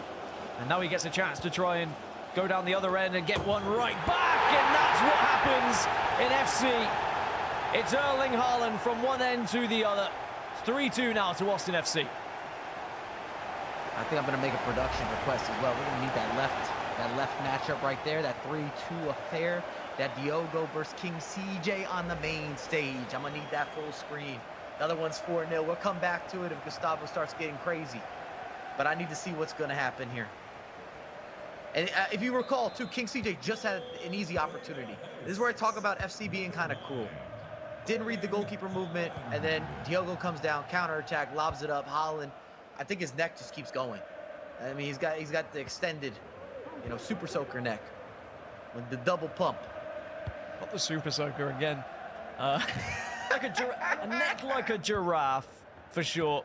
It just seems to be able to find out. Even when Haaland's out of position, you see him kind of stumble backwards and still get his head on it. It's unbelievable, really, and you can understand why these players just keep trying to dink that one onto the top of his head. Wagner, though, makes the interception for King CJ to keep himself in this one and keep this game alive. If you're allowed me to elaborate, I just started thinking of animals with long necks. You know, I'm ready to go right now. I've got like camel, ostrich, llama. They're all there. I think that's enough, but Messi's through! And it's going to be 3-3. I think everyone will be happy that King CJ was able to score there, so we don't have to find out more animals with long necks from Mike Labelle. But what a game this is! Diogo not able to stop that pass through, and Messi just smashes it home. Yeah, what a pick out. And I tell you, again, the green time finish, waits for the goalkeeper movement, top corner. I'm telling you, Messi's been influential, and it might sound funny saying that, but the reality is, especially when you have a budget to work with, you've kind of got to pick and choose what players are going to be your biggest difference makers. So if you've chosen Messi, you're unlikely to have the likes of Mia Hamm, because we've seen some players using Mia Hamm instead. Everybody wants to have Haaland just for the physical presence. 67 minutes gone, and nothing to separate the two now. Very back and forth game, and I'm really wondering who's going to be taking this one, because every time I think one player has control and they're going to start to break away with it, it's just one little pass or one mistake that allows the other person to get back into the game. Oof. There has been a goal Gustavo elsewhere, and it was a penalty kick in the end that went in favor of Gustavo. So he was able to score his second penalty kick. Remember, he missed one in the earlier stages. But at least he's got a goal on the board, which means he's not going to exit the tournament with a duck egg. Oh, no. 5-1. Don't get, yeah, I can get on that. You don't need to. Yeah, I don't need to know any more animal eggs. Yeah, from llamas to green time finishes, I'm there. There's another attempted shot there from CJ, but it's blocked by Diogo. And with 60 minutes gone between Jafonso and Gustavo, you have to imagine that game is going to be wrapped up. I can't see Jafonso throwing it away, but Diogo is through with Thierry Henry. Little step over to break away from the fullback. There is players in the middle. It's Kevin De Bruyne, who we know can shoot. Oh. It's Haaland instead. But it's, again, Coronel with another little save. And we just saw Jafonso put a 6th goal in as well. So that game's definitely done. Oh, that's top tier right there on both sides. If you look at the build-up from Diogo, picking out the passes, disguising that entry pass, big first touch from Haaland. And as soon as he sees that, I'm talking about King CJ here, he backs his goalkeeper up a little bit, shifts him just ever so slightly, and reduces the angle even on Haaland's left foot. Like I said, it's fantastic offense, and it's perfect defense as well. Even the last stitch. We talk about the importance, and we often compliment, but we also criticize some of the goalkeeper movement, but can make the world of difference there. Now Diogo's sitting here on this pause. He's thinking about, I could have went across the body. I had another half second there. I could have read that a little bit different. This is going to come down to battle of wits. We're talking last 10, last 15 minutes of a matchup. It's all even. And there's been chances both ways, Dan. And we know that the winner is going to be playing against Jafonso as well with a 6-1 lead. Even with the extended minute halves here, we're playing in FC 24. Sadly, I think the time's up for Gustavo. So, what is left for Austin FC and Diogo as he tries to find Erling Haaland, but gathered easily and comfortably by Coronel in the end, and CJ can just slow things down a little bit, take a breather. Can we see DC United and CJ get to a final again? Remember, winner of this goes into the semi-final, so it's still not quite a final, but we have seen CJ get there before. You know, he's capable of it, and he's had a good day so far, eliminating Oli Lito and New York City FC in the first round. As Thierry Henry finds Mbappe into Messi. Keeper's off his line! And Messi is able to just slot it past him. And Diogo, he's just confused. He says, how has that happened? Where's my keeper gone? But the goalkeeper movement has allowed that. I told you, Dan. I thought Diogo looked a little rattled after missing that chance. King CJ locked in. If we learned anything today, it might be that King CJ, and even though it seemed a little indecisive, I'm just going to call it how I see it or how I hear it from Faisal, he is riding that wave and CJ is delivering, or he's surfing. He's definitely on the wave. He's ready for the ocean views. Maybe springtime moves. Push it towards summer. You know, he's months away, but not today. I got a lot happening. There's a lot free flowing. I apologize, everyone, because this is my fault, right? I started this with the ham rhymes, and Mike now, he's just going with it. And you know what? I'm unhinged. I'm unhinged. Yeah. You have a far deeper rhyming capability than I do. And you know what? I'm all for it. That's why we have you here. Just for your rhymes. That's the only reason. But wow, what a game we have. I mean, CJ now 4-3 up. I mean, we may get to see that goal again, but the fact that the keeper was just slightly off the line and then CJ had the kind of initiative there just to say, all right, well, I'm just going to quickly try and shoot with Lionel Messi. And if anyone's going to be able to just tuck the ball away like that, it's going to be Messi. And so Diogo straight into the tactics screen to either bring on some substitutes or maybe just try and make things a little bit more aggressive for his formation. I mean, I like it. It was reactive. It was a smart move. The goalkeeper's out of position. I don't think any of us realized that you could slot it home. It was a small angle. Have to have an agile player, someone that can do it quick. He's keen for it, hasty with the extras. And I mean, Messi's that guy. He was alert, he was expressive, and he just kind of taps it home, just ever so slightly. So 12 minutes left for Diogo to find an equalizer and try and keep his LS2 hopes alive. Remember, he was the finalist of LS1, only losing out to Paulo Neto. which at this point you should never be ashamed of, considering he's been in 5 finals and he's won 4 of them. Messi scored on the other side. Can he do it for Diogo as Mbappe continues to make his run, and he strikes on the left, but it's just drifted wide. The keeper was in no man's land.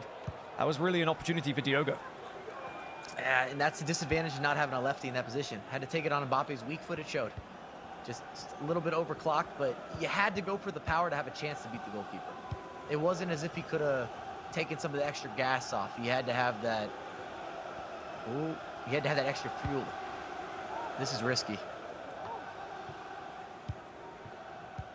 You don't want to be taking too many risks against Diogo. He is definitely a player who can capitalize on them quickly. The player lock allows him to continue this run with Kaka. Cycles back to Yashin, using the defenders now as everyone's back for King CJ. It's full-on defense mode. It's park the bus mode, and at the moment it's working. Diogo has to find a way to take that handbrake off. Here's Haaland into Kylian Mbappe now. He's through on goal, but it's a great save. Second bite of the cherry, also not successful. Wow. And CJ just holds on. I mean, this game's got so much review possibility and just some analytical approaches just with the goalkeeper movement alone, because that's all that was. He doubled down on it as well. Shout out to King CJ there. Across the body was open.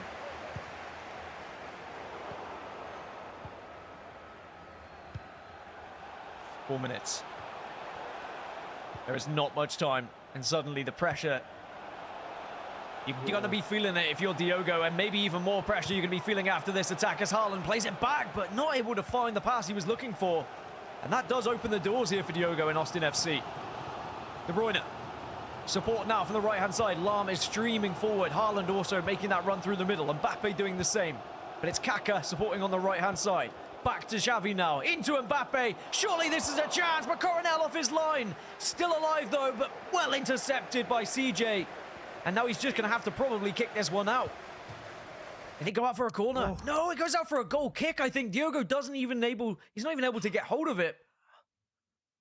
Man, there's going to be 2 minutes remaining, Mike, and wow, this has been such an incredible ending. I can't believe we didn't see a ball roll. He didn't take it around him. We didn't see any of those types of opportunities. Gustavo might get a consolation. He does indeed, but it just means so little on a 7-2 affair. Jafonzo looking dominant. I'm looking forward to rewatching that break there for Diogo. You're thinking to yourself, surely a little sidestep, a ball roll, a body feint, even maybe an R1 dribble around the goalkeeper. Nothing came out. Cornell off his line, gets the clearance, and then an absolute blessing for CJ, and probably the difference for this match. I thought that was going to be a corner kick or at least a throw-in. King CJ draws the goal kick. And again, I don't know if there's enough time. You're going to see instant pressure from the likes of Diogo, but you would assume that CJ will go short, maybe try to pass it and then send it big, and 2 minutes extra time. I just don't know if there's enough for Diogo to get the ball back and then push it forward before the clock runs out.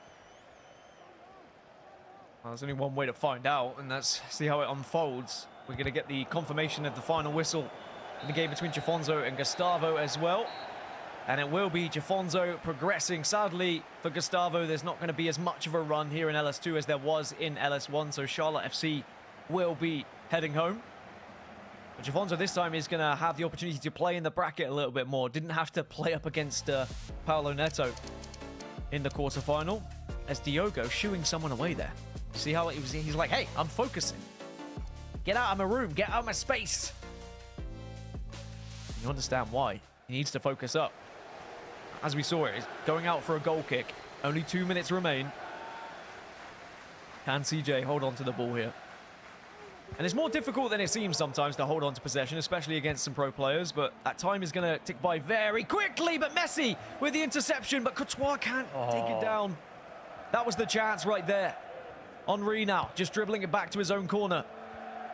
Dinks it back to the goalkeeper. Coronel tries to fire it away. Goes as far as Xavi, and Xavi gets the ball, but King CJ leans back. A big sigh of relief and relief as DC United will progress. Diogo, sadly, is going to be eliminated. Very animated at the moment is CJ, but he will be progressing to the semi-finals.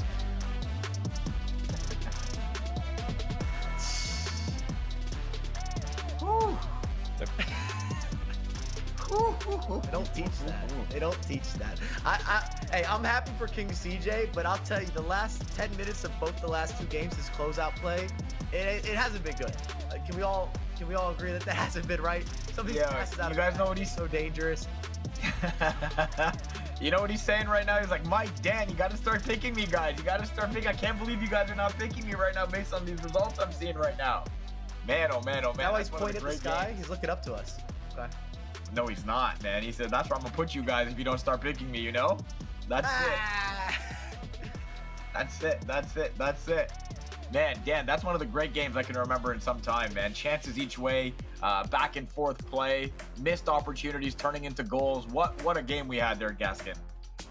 All I'll say is players should be thanking me if I don't pick them, right? Because what we've learned from LS1 and LS2 is if I pick you, you lose. So CJ, he keeps going through, but of course we know it's deeper than that. He's been playing incredible. Takes down Olilito, takes down Diogo. That's number 2 and number 3 in the power rankings. CJ says, why aren't I higher, right? Why is he not higher in the power rankings? Well, he's gonna be after today, that's for sure. But now he has a matchup against Jafonzo scheduled for that semi-finals.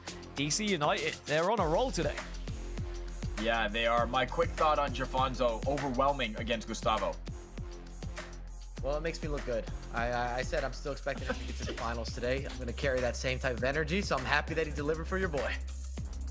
That's all it's about with Mike LaBelle. It's all about me. He doesn't care about anything else. Well, that was just the first wave of quarterfinals. The second ones feature K1 John taking on Diddy Crislito and Paolo Neto getting set to take on NR7, while the first semifinal is set between King CJ and Jafonzo as well. But those quarterfinals that I just mentioned getting set to go on the other side. So we're going to take a quick break.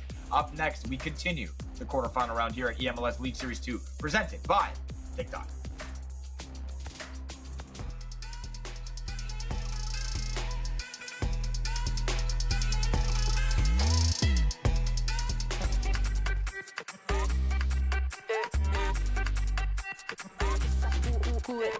Vamos, dale pues, mamá ya, muévete más loco, como solo tú lo sabes. Así es, con las manos en la cabeza, sacúdete,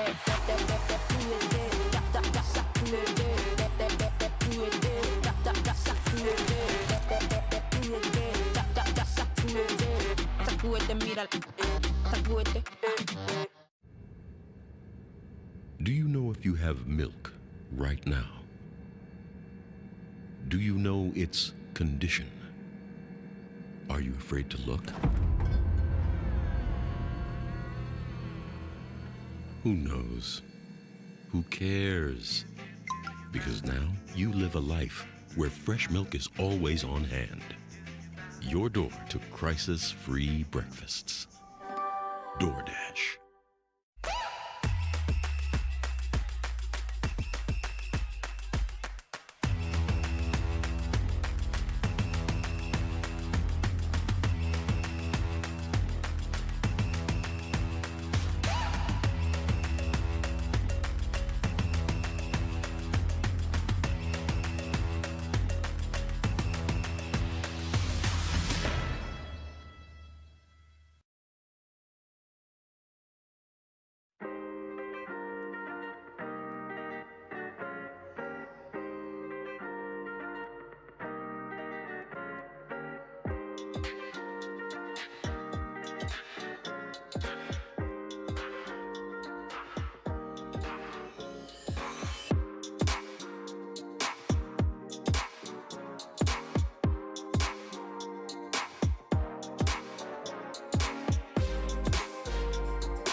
All right, MLS store, I need something fresh and clean.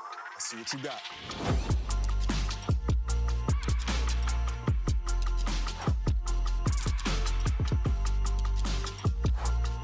I need that in my size.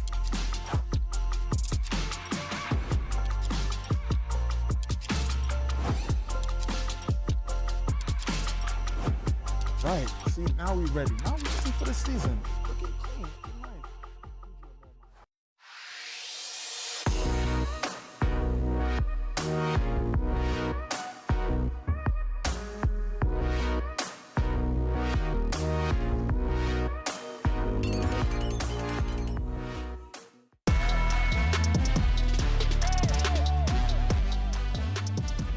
Hey everyone, welcome back to eMLS League Series 2 presented by TikTok. Face me, Dan Gaskin, Mike LaBelle here with you. We have two quarterfinal matches still to come after one of the great quarterfinals we just saw between King CJ and Diogo. Hopefully this round can live up to those heights set there as well. So let's take a look at the bracket one more time and focus on that right side where, yes, we've got a great match between K1 John and Diddy Crislito at the top, but all eyes on Paulo Neto and NR7. Guys, it's 2.5 hours into our broadcast, and we're finally going to get to see our champion, Paulo Neto, do it. But why not a eMLS Cup Finals rematch against NR7 to boot? We'll set that one up in a hot second. Let's start, though, at the top. K1 John from Inter Miami taking on Diddy Crislito from Toronto FC. And Diddy looked good, Dan, in that first matchup. How do you see this one maybe playing itself out?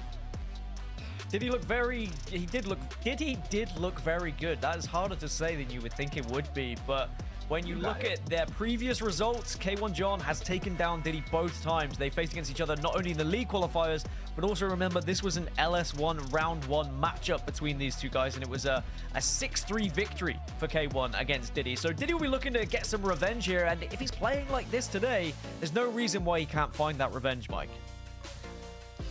He's gonna need it. Got to be dangerous, Diddy. I'm not sure that I'm ready to go against K1 John here. I know it's early. I'm just saying, but he was crushing spirits. His game plan counteracted Diddy's really well. If you remember, he got off to a strong start in the previous LS1, but that might be sitting with him. And I'd love to see a little bit of a new rivalry, if you will. You know, Inter Miami, Toronto FC. Didn't see that coming, but this could be it. Back-to-back LS1 into LS2. I like it. I'm here for any rivalry. Let's go. All right, we do have a wonderful, wonderful second matchup as well. Reigning League Series 2 champion, all-time eMLS leader, 4 titles in his pocket, Paulo Neto of Atlanta United taking on NR7 from St. Louis City SC. Dan, man, what a treat.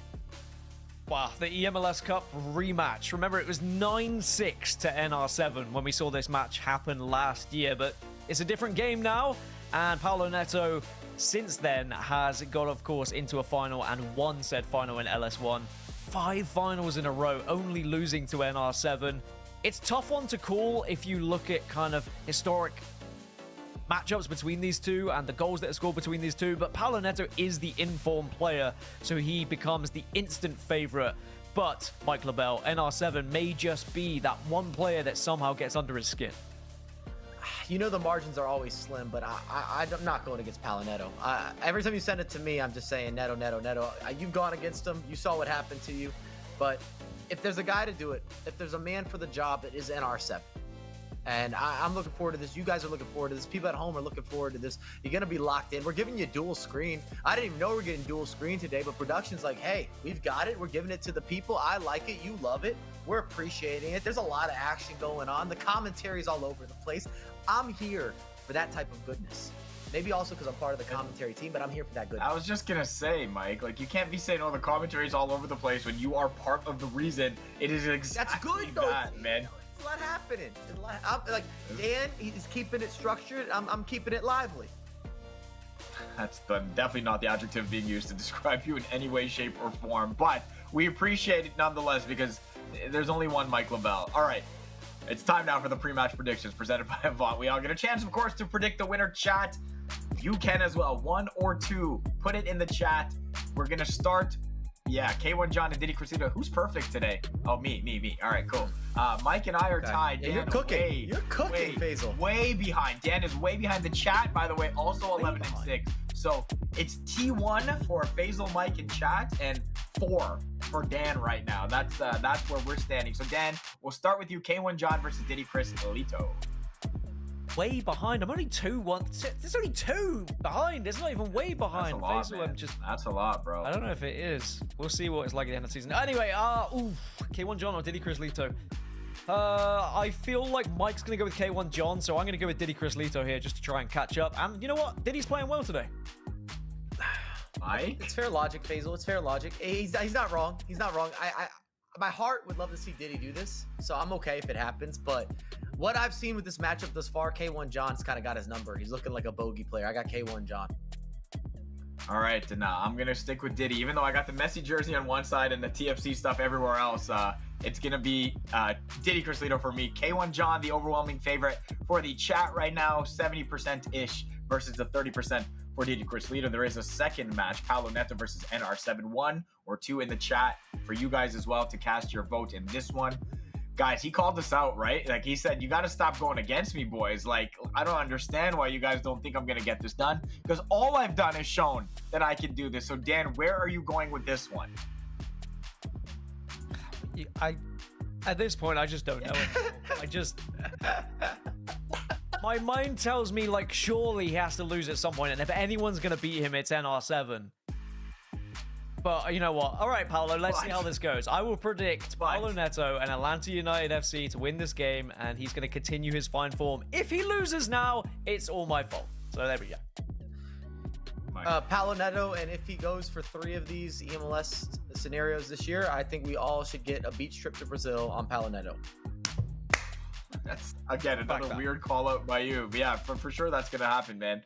All right, yeah, I'm not going to go against the champion right now, which is weird because they both are in their own respects. But Paulo Neto, he put the marker out to us and said, yeah, what do you guys got? So we'll go with him right now until he proves us wrong. The chat leaning towards him right now, although not as overwhelming as I would have thought. 1 or 2 in the chat to cast your vote. 60% for Paulo, 40% right now for Nicholas Razik. Okay, both matches going on at the same time. You already know the deal. Stick around right here. These two guys having you covered with the split screens. But if you want to watch just K1 John versus Diddy Crislito, head to twitch.tv/MLS2. Paulo Neto versus NR7 on MLS3. You will not miss a second of the action of either of those games on those respective channels. Dan, Mike, have fun. Oh, we'll always have fun. It's hard not to have fun when alongside Mike LaBelle. Let's be honest. He'll be rhyming, I'm sure, with everything he can, but it is now crunch time. We're into some big old matches between some of our biggest and best players in the league. We've got Atlanta United's Paulo Neto, the 5-time finalist in eMLS finals, and he's won 4 of them. The only time he hasn't won is against NR7, who won eMLS Cup 23. So he's the only player who's ever been able to topple Paulo Neto in a final. And we'll have to see whether he can do it, though, in a quarterfinal, because it's not quite as far as maybe we would expect these two to be facing here, Mike. But it's Paulo Neto, the strong favorite, and it's going to be Atlanta United kicking from left to right, and then NR7 from right to left. Dan, we love something historic. Can I say monumental? I'll throw in colossal. You know, I'm going big here. We're talking gigantic. All right, I messed it up. I was going too many. Like, either way, this is an immense matchup. It'll dictate what happens today. And it's also, to a certain degree, I don't know if people believe they can beat Paulo Neto. Someone's got to do it. Well, Haaland already has the ball. He already almost was able to find an opening goal there. He was in a bit of a ham sandwich, but Haaland was able to rescue. However, not able to get the goal.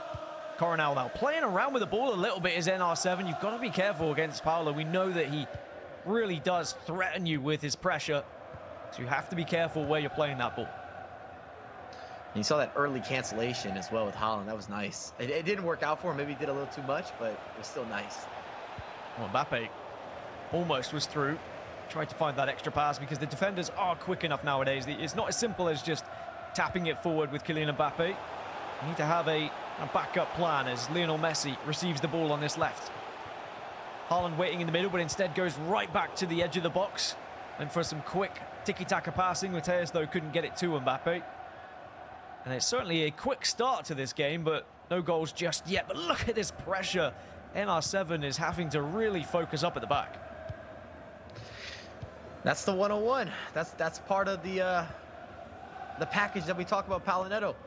I mean, you saw some of the stats. He's averaging over 7 goals a game right now, that's its own feat. That's ridiculous. The guy goes forward. He scores for fun. Not known as a defensive player. He's going to throw bodies. If anything, he's trying to overwhelm you. He's combative, can be kind of intrusive. You also feel the pressure. He's very high for the risk, looking for the reward. And if you don't control the tempo, if you play at the speed of Palinetto, you're going to be in big trouble. Palinetto was almost through there, but just ran the ball off the pitch. Those are the ones that you'll go back to and look at if you do end up losing and saying, could that have been something a little bit more? They're frustrating. There's an over-the-top through ball now. Mbappe gets hold of it.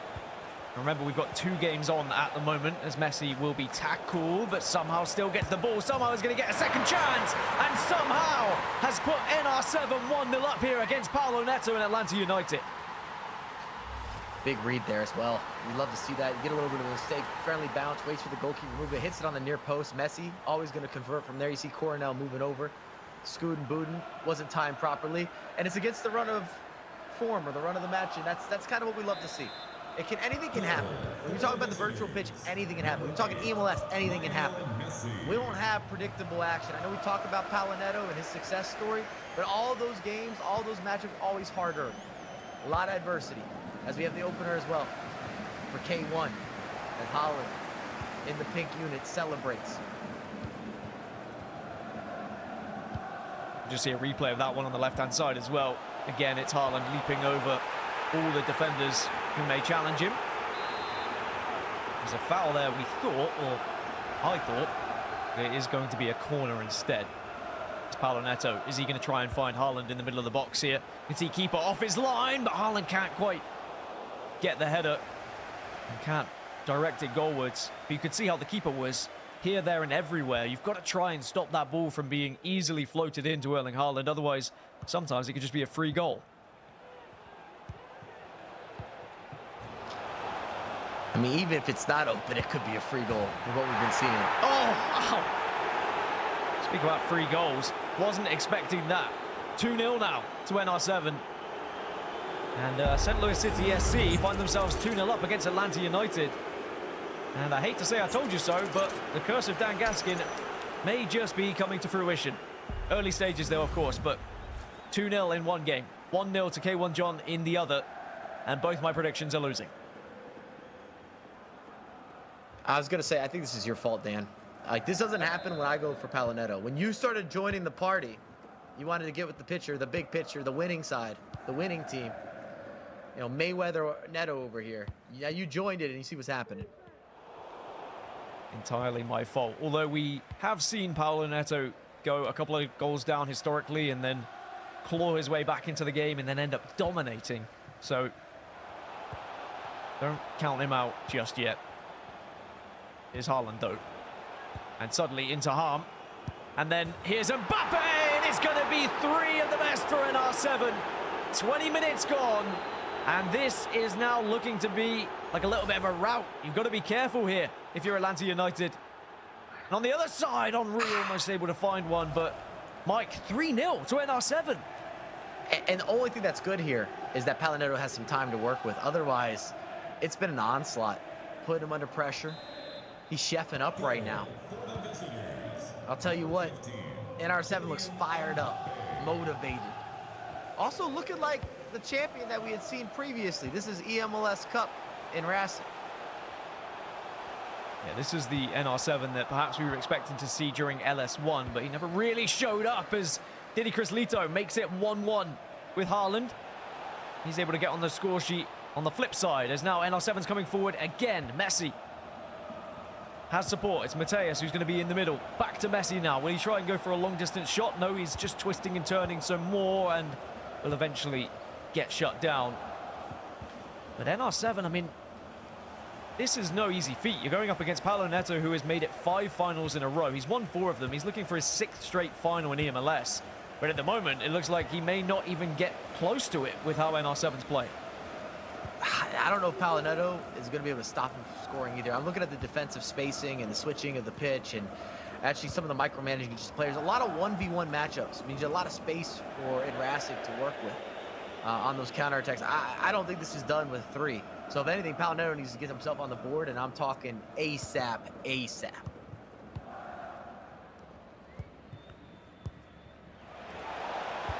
NR7. So yeah, and you can just see the space, Dan. There's a lot of space. Coming forward again. Paulo Neto is able to recover the ball. On this right-hand side, it's mainly just been and the NR7 onslaught. Paulo Neto really needs a goal back soon to get himself back in the game. On the left-hand side, it's been a bit more back and forth. After an early start from K1 John, Diddy Crislito getting that equalizer for Toronto and keeping his game alive. But not too many clear-cut chances on the left, so both of them having to work particularly hard just to try and get past the defense of their opponent at the moment. Again, there's another example of it. What does Paulo Neto have? Crosses one into Haaland, and that's going to come off the post. Coronel made the save. Even Haaland can't get past NR7 right now. But you know who can? On the left-hand side, it's Lionel Messi, it's Diddy Crislito, Toronto FC. They take the lead. I'll tell you what, Diddy's showing us something. He hasn't been matching up that well against K1 John. He starts off down a goal. He's battled back. I'm not mad at this at all. Showing you a little more backbone. Maybe a little throwback Diddy. I don't think Diddy ever lost a step. We just didn't see him in eMLS for a couple years. Yeah, he had a 2-season hiatus. He really does have to show us what he's made of, you know, Diddy Chris. Can he come back to that form? And he used to win trophies. I mean, we've got 3 trophy winners on our screen at the moment, Mike. Paulo Neto, NR7, and Diddy Crislito. K1 John, of course, his first season, so have to see whether he can come back into this one as Ham gets hold of the ball for him, tries to play it across to Haaland, unable to do so. And certainly back and forth at the moment. It's still Paulo Neto trying to find his way through. Haaland for Atlanta United into Messi, but Virgil van Dijk blocks. And on the flip side, Thierry Henry makes it 2-2, so K1 John, he finds the equaliser, Mike. I'm liking what I'm watching on both sides. Very different games, but I will say this, both end-to-end. Even though it's 3-0 against Paulo Neto, he's had chances inside the box, and then Rastic's actually had more opportunities to extend this lead. It's been fast-paced, a lot of high pressure, a lot of aggression. It feels a grudge match, I think, on both sides. If a fourth one goes in here, which it might, and it will. It's not a pretty one. It's actually a very ugly goal that goes NR7's way. And he gets the rub of the green. And maybe that's just going to be even more frustration now, sitting in as our reigning LS1 champion finds himself 4-0 down to NR7. I was going to say the luck of the Irish, but maybe the luck of the German. Gets a favorable animation there from Mia Hamm. I was still waiting on a little wordplay drop from yours truly, or actually from Dan the Man, but something needed to be inserted there. Great break, lovely sprint to create a little bit of a degree, a little bit of a heavy touch. Goalkeeper's coming out, so you would expect that to kind of get rallied. But you get that slide animation, kind of scoots over, a bit of a mini chip, and Paulo Neto's in danger zone here. Was Mia Hamm getting a goal for K1 John as well on the left-hand side, and almost finding one for Paulo Neto. That's twice now he's hit the woodwork. So K1 John 3-2 up against Diddy Crislito. Remember, he was eliminated at the quarterfinal stage in LS1. And also remember, I said Paulo Neto is the LS1 defending champion, but he's actually the LS1 defending champion and the LS2 defending champion, because he won LS2 last year. He would be the first player to ever win back-to-back LS1 and LS2s. He is a record breaker, but right now, doesn't look like that record will be broken because he's 4-0 down against the reigning eMLS Cup champion. There's just titles everywhere, Mike. I mean, we're looking at 3 of the 4 here are some of the most accomplished players that we have in all of eMLS, if not the most. And K1 John it's his rookie season, so maybe he will go on to be. We don't know. Last year was his first year that was truly on the scene in terms of making true progress. We saw him at the finals, doing things, making noise. Look at the step over. Can you add something into the play? One game in halftime, the other one inches away. We've seen goals, we've seen opportunities, we've seen a lot of conceding. That's a great cross, and that is a great goal. Wow. K1 John, something from the training ground, now finds himself with a 2-goal lead. And Inter Miami FC firmly in control now. Diddy Crislito and Toronto are going to have to find something and dig a little bit deeper. Here comes Paulo Neto to try and get one back on the board. Mbappe! And there we go. The comeback, if it's going to happen, it starts here for Atlanta United. But it's still a long way to go. Picture perfect for Paulo Neto. It's probably got to be said, he deserves a goal. He's hit the post on multiple occasions. hasn't had any of the good fortune. Even a couple of Enrastis goals, you could maybe argue Palinetto defended properly or was in the right place. It just didn't happen for him. Sometimes that's part of the gameplay. Sometimes it's what you do with it. Sometimes it's the players in those matchups. Either way, he does have a lot of time to work with. A whole entire second half. 3 goals is much better than 4 goals. Not trying to sound cliche, but if he gets another one here, you might see some of that pressure. And if anything that's followed Palinetto closely is the fact that he scores in bunches. Bunches and oats. Oats and bunches. I don't know where I'm going there, but he scores a lot of goals. That's what it's always been part of his personal narrative. Are you just trying to name cereal? Is that what was happening there? I was ready to go, bro. I was ready to. You don't even want to know what I had cooking. Well, you don't need to cook if you're eating cereal. You know, a DoorDash delivery. I'll name some cereals for you. All right, well, when you get home, maybe that can be next on your list, as it's 4-1 still, as a long-distance shot goes wayward. But there's something about this game that I don't feel like it's over. You know, most players I would write off at 4-0 down, but Palinetto is a 4-time champion for a reason. And NR7 will know that, and that's why NR7 is not going to go lightly here. He's going to be holding on to the ball wherever possible, but also getting aggressive where possible to try and kill this game off. The more goals he scores, the less likely Palinetto is going to come back into the game. It sounds simple, but some players at this point would just try and sit on their laurels, try and sit on a 3-goal lead. I don't feel like that's NR7's game plan here. He will want to just find goals wherever possible.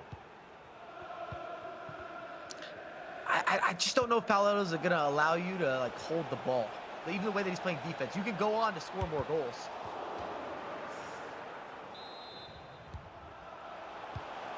Here's a corner. Sayas now into Xavi. Messi onto his left foot as well. Finds Harm into Haaland, and it's just kind of next pass into next pass, hoping that the door will open to get a shot away, but Palinetto's still defending well. Despite the fact he's down by 3, he knows that he can't go down by 4, but this could be it as Harm, though, loses the ball, and Palinetto survives. He cannot afford to concede another goal here, Mike. He's got to be perfect.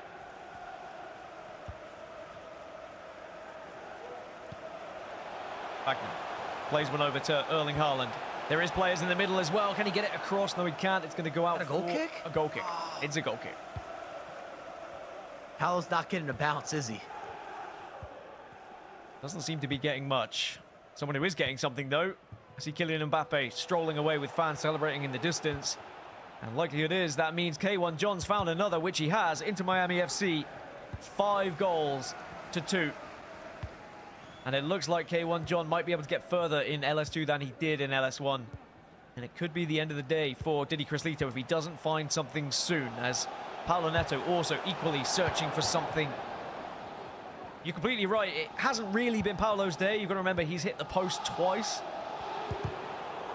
But that is not taking anything away from the way NR7's been playing at the moment. As Haaland not quite through, but you know who is? It's going to be Ham, but Coronel quick of his line. Denies Paolo again. But he's got to convert there. That can't be a miss. Not when you're on a comeback trail.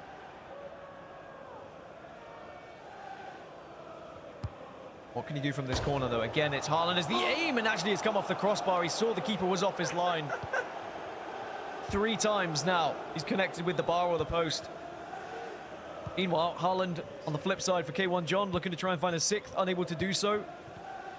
But if these don't start getting converted for Paolo, then NR7, he's just going to be able to watch that clock and watch his way into a semi-final. See, the pause has been cued. If you're NR7 here too, you might want to hold it a little bit. See if you can buy some time before that pause. Well, it doesn't even need score another goal.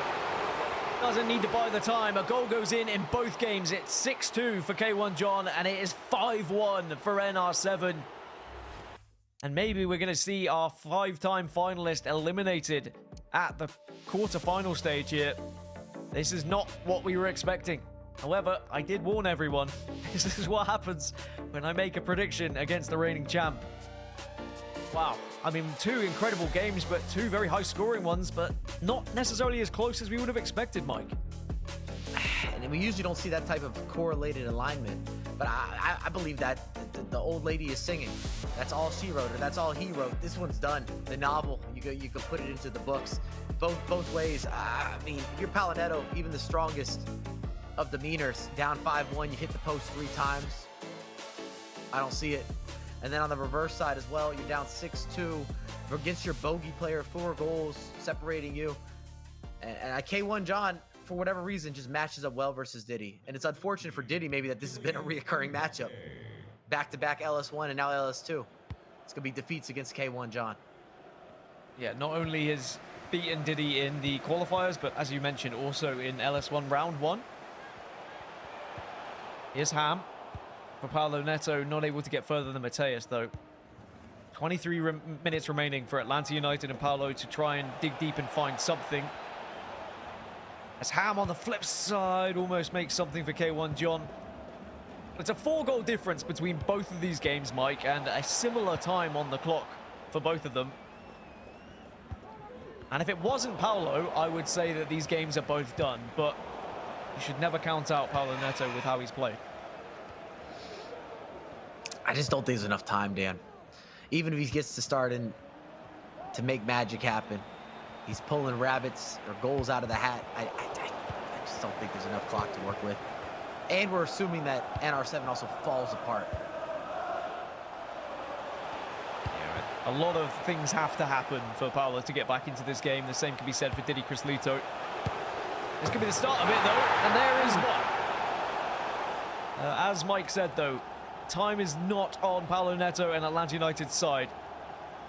However, that will just make NR7 just probably sit a little bit closer to his screen and focus up, because you can't allow any more of those to go through. Because if you do, if one goes in the next couple of minutes, then suddenly it does become panic stations a little bit. I'll tell you what. Can be said on the flip. If Palinetto somehow performs some illusions for us, gives us some of these magical techniques, handkerchiefs disappearing everywhere, extra bodies inside the box, pulling scarves, cards, coins, all of the above, I'll give him all the credit in the world.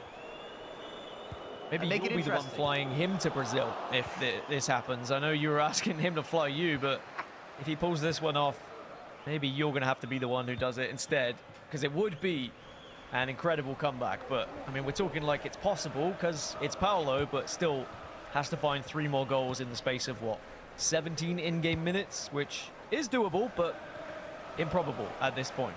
On the flip side for Diddy Crislito, he needs 4 goals in 19 minutes, and things have gone from bad to worse, because now K1 John is pretty much through on goal here. Does have a player in the middle, but tries to go for the player lock, and instead just runs the ball out of play.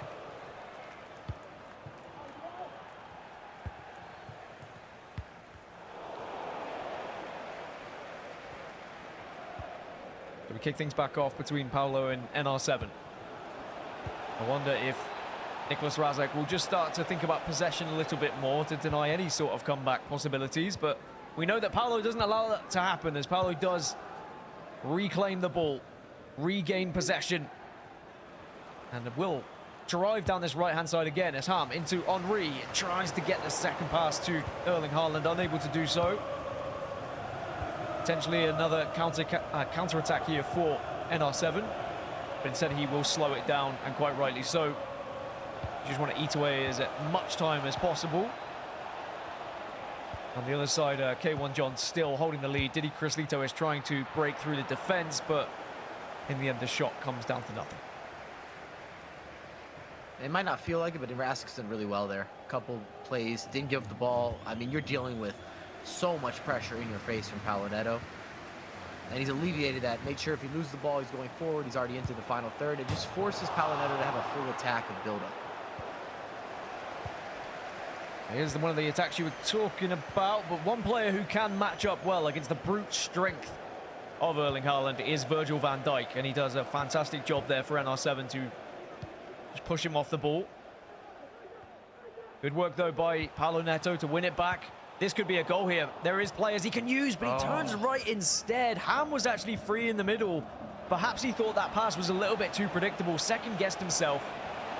Still does regain possession again, though. Paolo Neto is not done just yet. Davies dinks one through. Players in the middle. Haaland can't get it, though. And as these attacks come to nothing, it's more and more likely that NR7's going to be progressing. Haaland could strike. Again, doesn't. And NR7 is just holding on at the moment. Henry into Coronel. It's just not going in, Mike. And like I said, he doesn't have it. He's made all the chances you could ask for. I mean, you see multiple posts. There's a goalkeeper movement done right or done wrong, depending whose side you're viewing it from, what your lens looks like. Rasic got the goals. He was efficient. He was clinical. And in some ways, he might have survived Paulo Neto's attack, if we're being all the way transparent. Offensively, I think Rasic gave you what you needed. 5 goals, very impressive. Defensively, he's very fortunate to only have conceded 2 goals against Paulo Neto. I think everyone would agree, even from an objective view. Mbappe could just put the final nail in the coffin here. And actually, it'll be Evander who does it in the end. That's game. It's set. It's match. It's Paulo Neto going to be eliminated from the competition today here in LS2. 4 goals is going to be way too much to find in just 4 in-game minutes. And NR7, the reigning eMLS Cup champion, is going to be sending home our reigning LS1 and LS2 champion. Congratulations to Rasic. We'll see if he can carry that into the next round here. Get himself really pushing towards maybe having another one of these titles under his belt. So it's 6-2 in both games, Mike. So K1 John and NR7 progressing, and of course that means they will match up against each other in the semi-finals. I guess a chance for little early thoughts about a K1 John versus NR7 matchup. I don't know. That's my early thoughts. I'm not sure where I want to go there. You got like big veteran, you've got the young bull, new signing to eMLS. Like I said, last year we saw multiple glimpses, including a big finale for K1 John, which helped lead to him getting signed into eMLS. I think he's looked great this year, this far, online, and we haven't really seen the offline approach yet, but I think he's going to live up to the hype. Now, this will be a real testing point. Can you get by the likes of Rasic? Well, if NR7's playing in this way, you'd have to imagine it's going to be difficult for anyone, but K1 John finds his 7th goal, so he's going to certainly have a stab at it. But 2 very impressive games from both NR7 and K1 John. As can Paulo Neto just find 1 consolation? Yes, he can. Makes it 6-3. But we know, and he knows, there is not going to be enough time to get back into it. Just seems like NR7 has Paulo Neto's number when it comes to some of these tournament matchups. Even though Paulo did beat NR7 in the league qualifiers, it was a 3-2 victory just last week, or 2 weeks ago in the qualifiers. Sadly for Paulo Neto, he can't get it done in the quarterfinals here. The game on the left about to conclude. K1 John will be your victor, and Inter Miami will be progressing into the semi-finals. As for the game on the right-hand side, the streak of Paulo Neto, the 5 final streak where he was looking for a 6th final, it will come to an end. And it had to happen at some point, and who else to do it but NR7, the reigning eMLS Cup champion, has found his form at the right time, and he will be going through to the semi-final. Mike, what a couple of games we had. I'm not mad at him. Tons of goals, a lot of action, back and forth, both sides. Big separations. That might have been the surprise. What we didn't anticipate, thought they'd be a little bit closer. K1 John extends the victories over the likes of Diddy Crislito. I'm sure Diddy's not enjoying that matchup. And then, if anything, Rasic kind of reminds us of who he is. We've been talking so much about Paulo Neto, and for good reason. But NR7 says, hold on just a moment, just a second. I want you to know, I'd like to reintroduce myself. I am the current eMLS Cup champion, and I can still beat the likes of Paulo Neto. That's the reality. A lot of people I don't think feel they can beat Paulo Neto, but we've just seen him maybe lose a little bit of that invincibility, if you will. Well, we do have to congratulate Paulo Neto for his incredible streak of 5 finals in a row, but sadly it does come to an end. We won't be seeing him in a 6th straight final, but he is still a 4-time champion, and we know full well that he is going to be a real threat when it comes to eMLS Cup, because he has already qualified for it, because he won LS1, which means he has a place at eMLS Cup.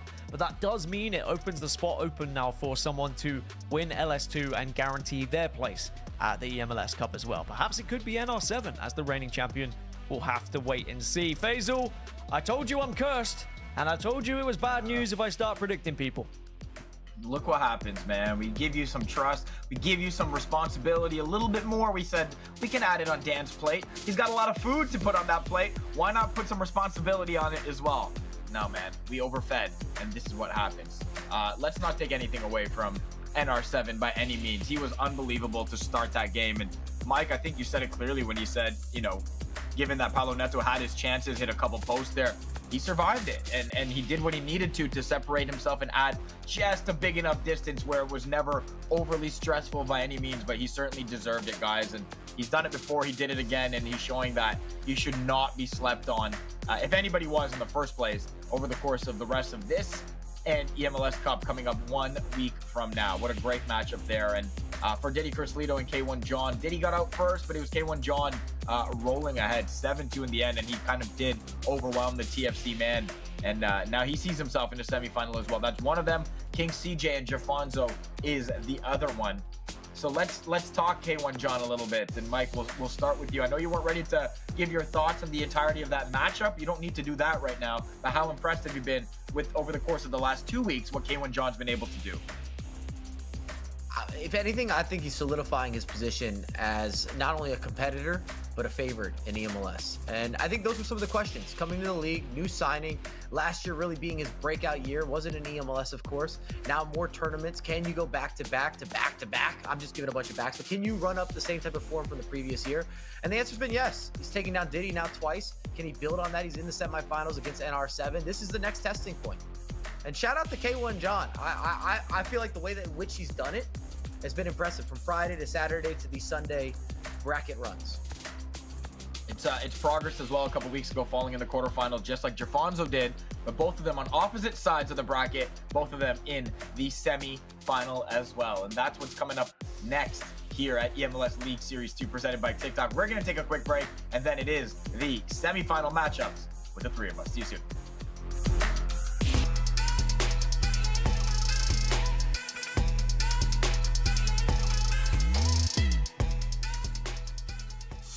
Right, MLS store, I need something fresh and clean.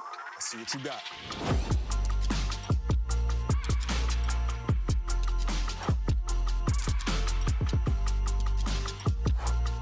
I need that in my size.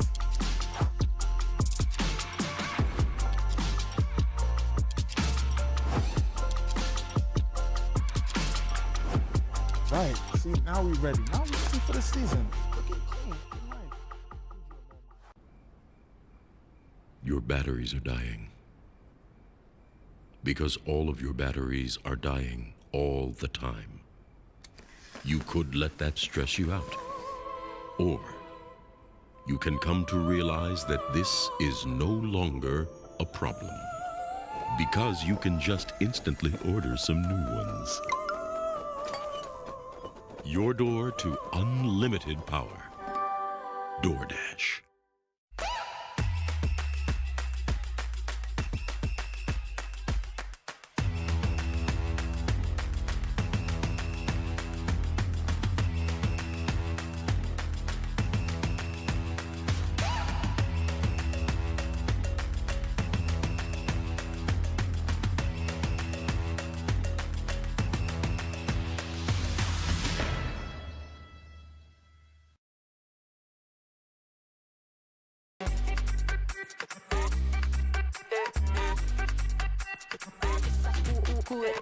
Vamos, dale pues, mamá ya, muévete más loco como solo tú lo sabes. Así es, con las manos en la cabeza, sacúdete,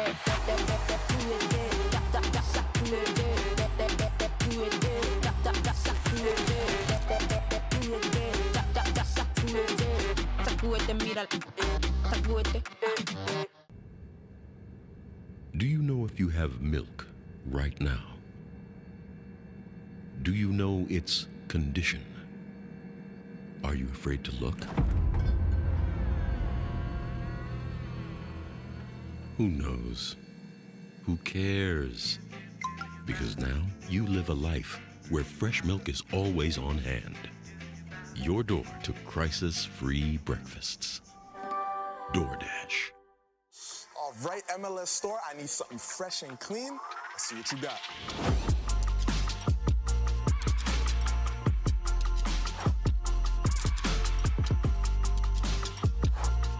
I need that in my size.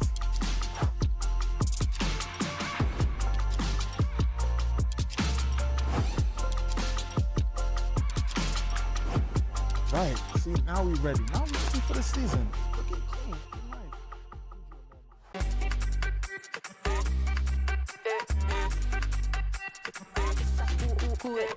Vamos, dale pues, vamos allá, muévete más loco como solo tú lo sabes. Así es, con las manos en la cabeza, sacúdete,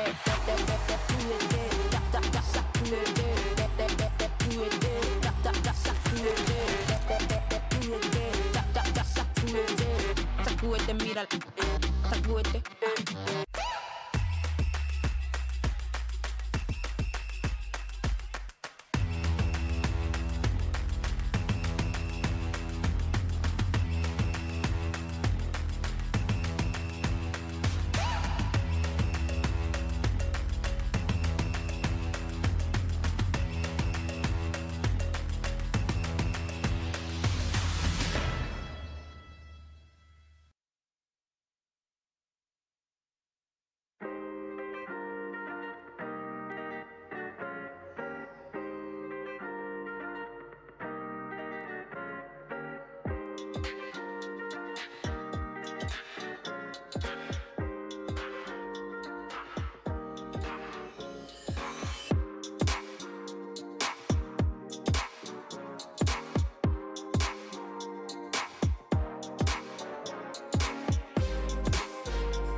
Welcome back to eMLS League Series 2 presented by TikTok. Mike, you good over there? A little hand action going down. Oh, money over there.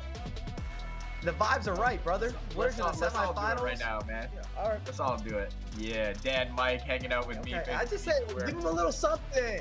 You know, something for people. We're in the semifinal round. Mike, stop talking for a sec. For anyone just joining, let me catch you up on what's been going down and what happened in that last round in particular, because again, as mentioned, our semifinals are set thanks to a round of action that saw some tight games and some not so tight games. In fact, one tight game with King CJ and Diogo. King CJ pulling out ahead, still looking to win his first ever eMLS title. Despite being there at the end several times, he hasn't gotten over that hump. Maybe this is it. He'll take on Jafonzo, who beat Gustavo 7-2.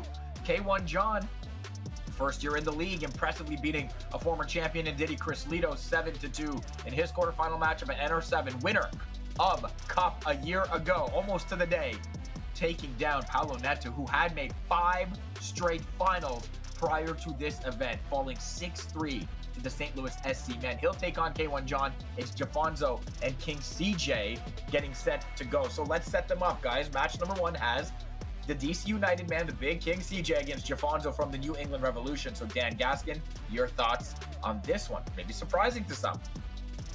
Two players who know each other very well, though. They've played each other 5 times already this season. Once in the league qualifiers, then twice in LS1 groups, twice in the LS2 groups. And Jafonzo has come out on top 3 times against CJ. CJ has won it once, and they drew in the league qualifiers. So this is, in LS1 groups they drew, sorry. This is a tough one to call if you are a fan of either player, because you're like, well, they have lost against the other at times, but stats would suggest Jafonzo is the favorite here. You can see the ones on screen as well. He has some fantastic statistics through the LS2 group stages, so I think Jafonzo is the favorite, but don't count out CJ. He's been on a tear today, Mike. And I would say King CJ's had the hardest path to get here. Beating the likes of Alito, beating Diogo, going back-to-back, grinding out those results, big results at that. But you heard what I was talking, what I was spitting, what I had to say. I'm really feeling like Jafonzo is seeing a final in his future. That's just what comes to mind. And then CJ's going to tell all of you that we should have chosen him, and I should have chosen him, and that I owe apologies everywhere. You know what? No one's ever going to be happy with us, man, because one, these players are too good for there to be a lot of separation between what we pick and what actually happens. And like, we have to pick someone, guys. That's just how it is. All right, match number 2 has K1 John from Inter Miami, the new guy on the block this year, taking on NR7 from St. Louis City SC. Dan, NR7, what a performance against Paulo Neto. Unbelievable performance, and he's going to be like so confident right now coming into this game. They have faced against each other once during the league qualifiers, and NR7 did beat K1 John 6-4, so even more confidence, even more reason why NR7 probably believes he can get to this final. But we also know what K1 John is capable of, and after his performance against Diddy, I mean, you've got to be backing Miami as well if you watch what he did and watch how he played. So if you want to try and predict this one, I think you're a brave person, but you know, maybe Mike can have a better kind of prediction here, because I don't think I should be predicting either of them. Oh, you're sending it my way? I mean, it's kind of a coming to age moment for the likes of K1 John. If you're able to beat Inrasic, you get yourself into a final, maybe you take home that final, you beat Diddy now on multiple occasions in elimination games. And then on the other side, if you're Inrasic, you see Smiles probably feel a little more comfortable just to see no more Paulo Neto. Paulo Neto's been the reoccurring immovable object when it comes to the league. If people are getting by him, it's kind of a reminder to the league. Inrasic wins this, he's into the final, maybe he takes home that final and says, look, don't forget about me. I'm still here. I haven't left. You've been talking a lot about Paulo Neto. I got a lot of results and accolades on my long list of consistent results. All right, man. You good? Got everything you need to say? I'm getting it out. All right, we'll get your predictions right now as well. It is time for our pre-match predictions presented by Avant. You know the deal. We all get a chance to predict the winner. Chat, you can as well. 1 or 2 in that chat to cast your votes. I am humbled after an 0 for 2 in the last round there. Mike now on top of everybody. And so that stinks. We'll start with the King CJ Jafonzo match. Mike, I feel like I know where you're going based on everything you've said for the last 3 hours. I'm not going to change my stance. I'm staying consistent. Yeah. Sorry, CJ. We're going with Jafonzo. Jafonzo in the brick room. I don't even know if that's real brick. It looked like brick that didn't have, you know, it was like a, what he painted the brick? Painted brick, but. Just make your pick. Just make your pick, bro. Yeah. Dan? I think he was looking for the word wallpaper, but yeah, it could be wallpaper there, you know? Definitely could be wallpaper. It's definitely I'm wallpaper, gonna right? predict. Is that real brick? No, that's real. We'll ask later. Maybe we'll get an interview if he wins, Mike. But I'm going to go for King CJ here. You know what? My predictions have been terrible. Like, it means nothing at this point, so we'll go for a Hail Mary. I'll go with King CJ. So I really want to see him break through, man. I really want to see him hoist the title. He's been there so many times, and we've seen him come close, but he's playing really well today, and let's see him continue to ride that right now. The chat, yeah, we don't have the chat results in right now. It doesn't matter. Let's go with ours for now. There we go. Well, got 1 vote for Jafonzo. That's fine. Get your chat. 1 or 2 in the chat to cast your vote right now. We have a second matchup as well. K1 John versus NR7. Dan, as usual, we flip things around here, so let's start with you, Gaskin. Well, I mean, NR7 just took down Paulo Neto in quite an emphatic fashion, to be honest, so I think it would be silly to go against him, so I'm going to go with NR7. All right, Mike. I'm writing notes. You saw me. I just the notebook. I've got notes all over here. Scribble, scrabble, all the good stuff. I'm not going against. This is okay. No. I believe you. I'm sorry. I believe you. That's my fault. That's my fault. That's my bad. Yeah, you set that up. Everybody. Don't do that to me. My bad. I have not seen K1 John in a final. I've seen NR7 in finals. I've seen NR7 win finals. You got NR7. It's kind of what this is, eh? Like, show me until you don't, right? And all these other guys that maybe listen to our predictions, take that as motivation. That's fine, but they deserve to be here. They're good as well. With that said, I will go with NR7 as well, man. He's a cup champ. He just took down the 5-time consecutive finalist in Paulo Neto. And now it's until he disappoints me, I will continue to pick him as well. Chat going with K1 John right now. 2/3 of them, at least, taking the Inter Miami player to take down NR7. Well, you know what the deal is. 2 matches going down at the exact same time. Stick around right here, twitch.tv/MLS. Excuse me. We got dual match coverage with Dan and Mike. MLS 2's got King CJ and Jafonzo. K1 John, NR7 on MLS 3. You will not miss a second of the action. So beautifully called by Dan Gaskin and Mike LaBelle. Boys, take it away.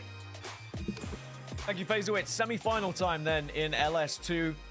And we have maybe some unexpected guests in our semi-finals, but certainly ones who deserve to be here. And we're going to kick things off first with DC United versus New England Revolution. Now, Jafonzo's been playing excellently today, but Mike's been saying it.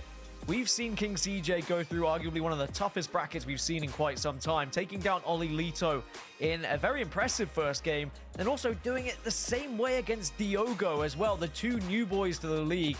CJ just wiping them aside. So, Mike, how are you feeling about this game? Do you think that CJ is going to continue on this run, or is Jafonzo going to finally get in his way? Anything can happen here. I mean that sincerely. I have this belief that Jafonzo's coming to a final, maybe even winning that final. I'm still trying to feel it out a little bit, but I think it's going to be his tournament. I'm saying this from an objective view. I'm not coming in from some sort of fandom.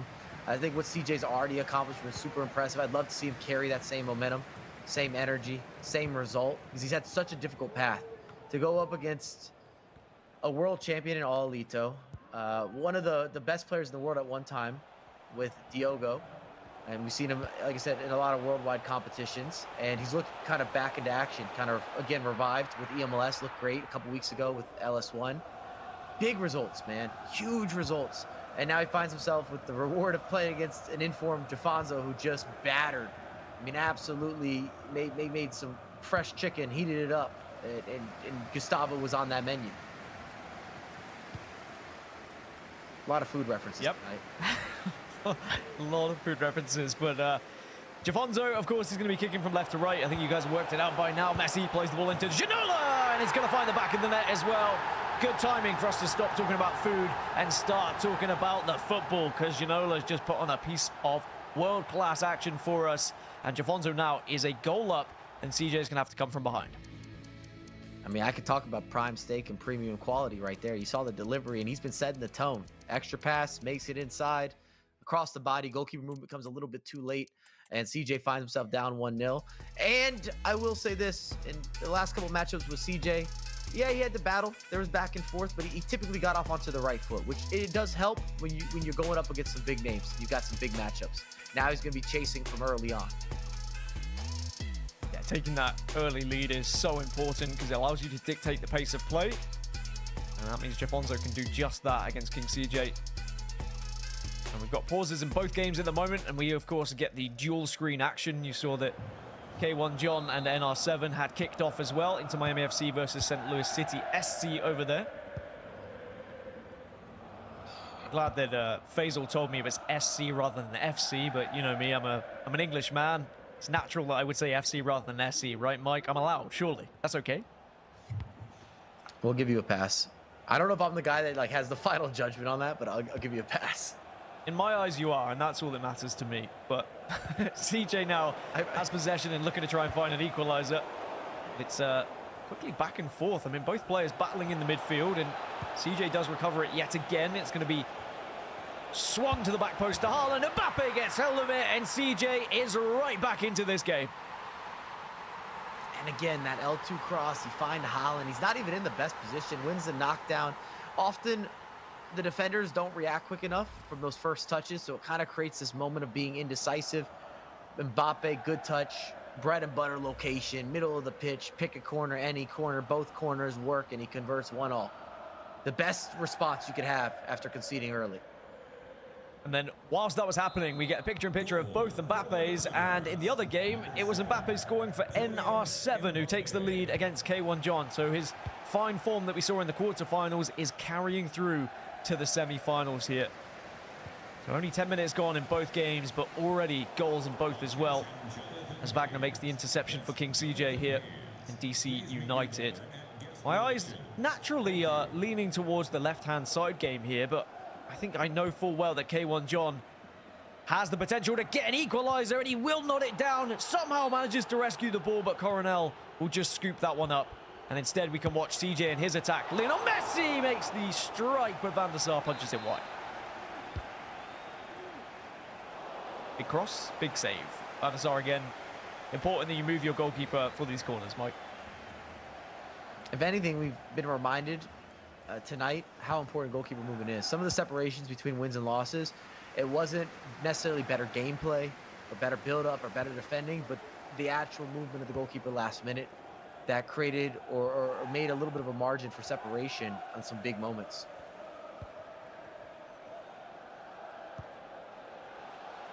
Nice little through ball from Jafonzo, but not able to find the ideal striker he was looking for.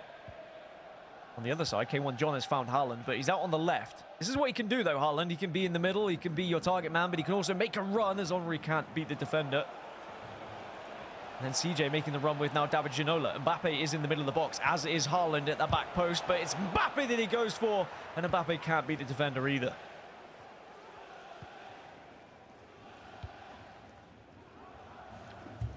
Maybe CJ needed a cancellation, one little touch, skill move, just to create, again, that like little pocket of space. Pockets of space difficult to come by against some of the best players in the world and best players in the league. They're going to make it very difficult with their pressure as Jafonzo now pressuring CJ. Palmer finding Erling Haaland. Oh, it's hit the crossbar. Again, every single time, Mike, you think Haaland is out of position. Somehow he rescues that ball time and time again. He's like one of those boats, a life-saving boat. You know, when in doubt, like I said, you aim towards Haaland and let him save you one time for the one time. I think he's offside there with Mbappe. That's coming back. Yeah. I've not seen many life-saving boats in my time, but now I'll just be thinking about Erling Haaland floating in the sea to rescue someone. Yeah. You know, he can do everything, so I wouldn't be surprised. With the vest, Dan, you know, the floaty vest, that's Haaland. That is Haaland, there to save the day, as he has for so many players today. And in LS1, to be honest. And in the qualifiers. He's just been here, there, and everywhere. There's now NR7 coming forward on the right-hand side. Ham could strike from distance. Step overs! Wham! It's in, and it's going to be NR7 taking two. K1 John now 2 goals behind, and on the left side there's almost a chance for another goal as well, and it will be Jafonzo 2-1 up. So back-to-back goals in both games, but it might be offside. I think he's off. Is it coming back? I think it's off. We've seen that now twice in this game with Jafonzo and CJ. One each. Offside goals disallowed, but kind of a late call. Typically we see the reaction off rip. We've had those moments to have to think about it. Be like, that celebration doesn't look just right. Why are we not getting the proper animation? Certainly, Jafonzo demonstrating, though, that he can break through, and CJ needs to be careful here. Don't want to allow Jafonzo to start cooking. 1, because it could be a goal you concede, and 2, it allows Mike Labelle to start talking about more food, and we don't want that right now. Here's Mbappe. Out wide finds Palmer. Doesn't go for the cross just yet, and that's because Haaland's not actually in the box. He's on the edge of the box. Not going to be striking with him. So it's about recycling play for Jafonzo. Switching from left to right. Again, it's the wing play which is being prioritised here to take as much space as possible. It's good defence from CJ at the moment. Will he let it slip through? No, he won't.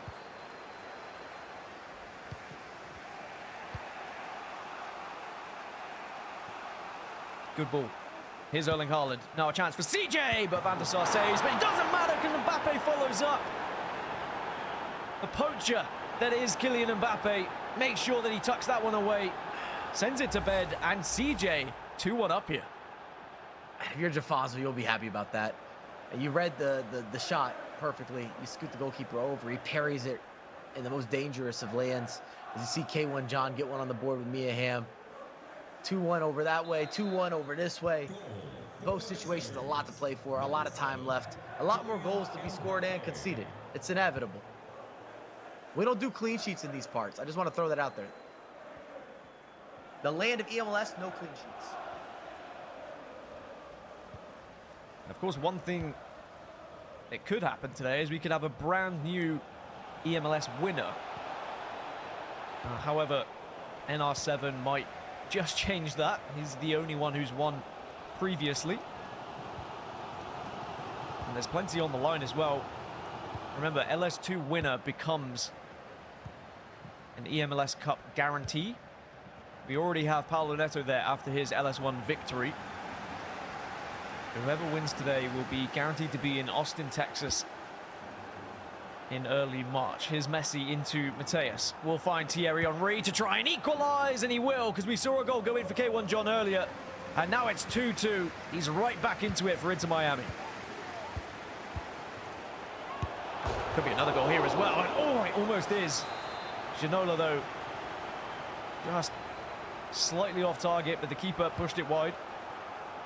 Now for the corner, but well saved and well collected by Coronel.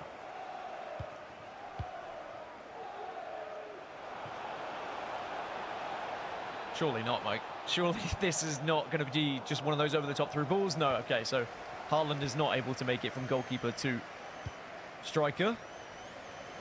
40 minutes gone in the game on the left, 35 on the right. And difficult to split the difference between these players, and as we'd expect in the semi-final, it's always going to be close, and Haaland somehow wins that ball! And Jafonso will tuck it home, make it 2-2. And we're all square in both games now. Actually, scrap that. We're not, because K1 John's just made it 3-2. And what a comeback from K1 John. I don't think you saw that coming. You got to remember, Emrasic was up a couple to start that game. Momentum on his side, just beating the likes of Palinetto. And then Mia Hamm was awoken, or she was awake. She came to life. She revitalized life. She's given us blessings, organics, recycles, everything. Mia Hamm has been a monster today. I just want to throw that out there. Shout out to Mia Hamm. She has been incredible. Actually, Pab sent me a message prior to LS2 saying, do you think I should use Hamm or Ginola? I said Ginola. He used Hamm anyway, so I know he doesn't trust me, but maybe it's for good reason, because Hamm has been unbelievable for everyone. I think you'd argue Mia Hamm over Messi without a doubt, just based on the player usage. I mean, technically you don't have to have one or the other depending how you set up your team, but yeah, it's just been absurd in the best of ways. So halftime about to loom here for Jafonso and King CJ. It doesn't look like anyone's going to go in ahead unless Jafonso could do something with this attack on the left-hand side, but he plays the pass back. So it will be halftime as the whistle goes. So 2-2 in that game. But that means just a few minutes left before halftime between K1 John and NR7 here. St. Louis City SC versus Inter Miami FC. And it is Inter Miami who have the lead right now. And K1 John double up here. Can he find a fourth? Coming forward with Lionel Messi into Thierry Henry. Will he strike it? Will he try and cut back? Instead, it's... Oh, what a save! I tell you what, we don't see him often, but I'm going to give that a TikTok moment of the day because that save was unbelievable and keeps NR7 in it here. Wild. I mean, we've seen the spectacular. We've seen the unquestionable, the magnificent, the unexpected, the predictable, a little bit of everything today. But I'll tell you what we also have not seen is clean sheets, and I'm happy about that. You and I have shared this booth many times. A lot of defensive games, low scoring, a lot of possession, swinging it side to side. No, these players are going forward. And it makes me happy as well to see the likes of Xavi in the midfield. We got Lothar in the midfield. These icons that weren't necessarily always in rotations have been out here changing games. Speaking of changing games, as we change over to the other game, David Ginola makes it 3-2 to Jafonso and the New England Revolution. The Revolution is well and truly alive right now. Doesn't matter if it's wallpaper or whether they're actually bricks. He could break them down if he wants to with the way he's playing. And this is no shots towards any previous members of the Revolution, but Jafonso's been the best player they've had throughout the career at eMLS. You know, previously having the likes of JKO, and then most recently Young Carter. Jafonso's been quite a signing. Regardless of what happens in this matchup, he just got that danger. He's got that threat. He causes that worry. Oh, Hamm makes it 4-2. NR7's now down by 2 here. It seems like every time we cut to a goal, it's either Hamm, Haaland, or Ginola. I mean, they've just been so prolific here today in eMLS. Imagine, Dan, imagine a final. What if we got Jafonso in the final, going up against K1 John, the next wave, the next generation, the next grouping. The next generation. We'd be guaranteed to have a new winner here in eMLS, a new LS2 champion. It would be arguably more important for K1 John. His eMLS Cup spot is not secured yet. However, Jafonzo has already secured his eMLS spot through the league qualifiers. But he'll certainly want to have a trophy as well. So it's and the prize money. So it's not like he's not going to be searching for a title here. Here's Haaland into Ginola as Jafonzo looks to try and make it 4-2 on his side. Mbappe back in. Denied. And also denied, but there is going to be a second bite of the cherry for NR7. It is not game over yet on that right-hand side. Haaland was able to recover, and suddenly it's 4-3.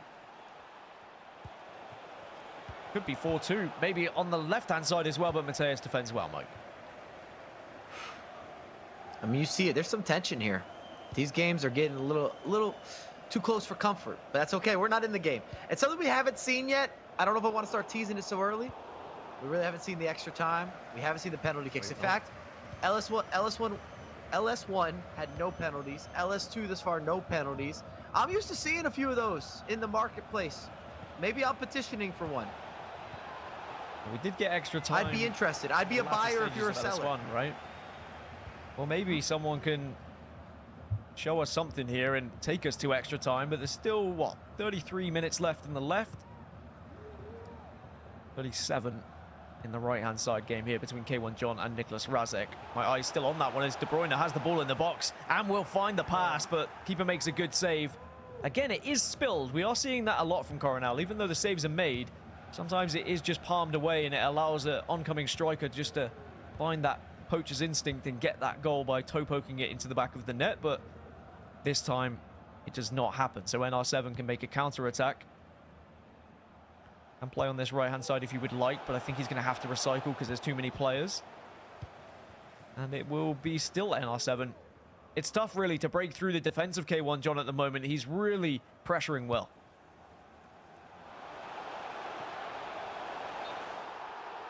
I mean, it's just end-to-end between both games, both fixtures.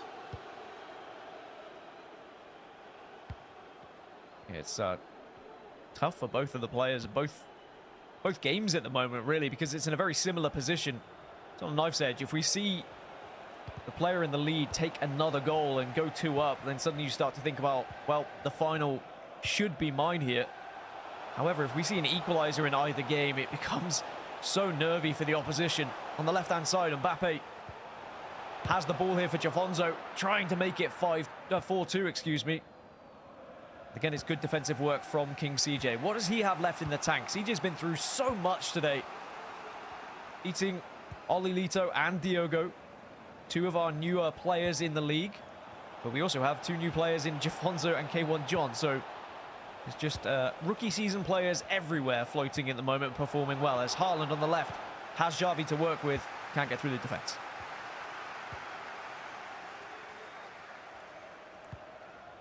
And it could make for one of those highly contested last 15, last 20. We're still waiting on maybe a pause to be cued in both matchups nearly at the same point of the game. Typically around the 70th minute is that give or take, that moment of, okay, I want some fresh legs. Maybe I want to change something with the formation. You might just need that little bit of extra oomph. Yeah, I was going to say maybe a little tempo shift.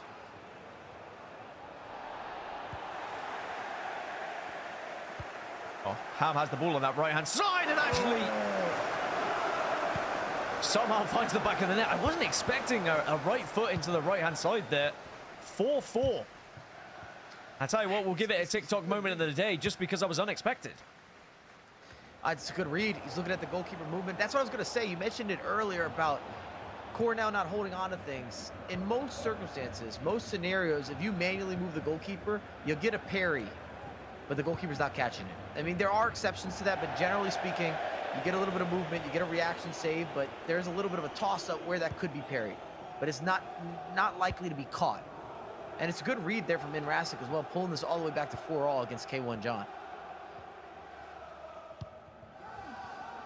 Well, maybe the wish of penalties and extra time could come to fruition on this right-hand game between K1 John and NR7, but still a lot of time to work with is on the left. Jafonzo strikes, but it's a good save, and on the right, the ball's gone in. It's K1 John with Haaland. And when I said extra time could be happening, it's denied almost instantly.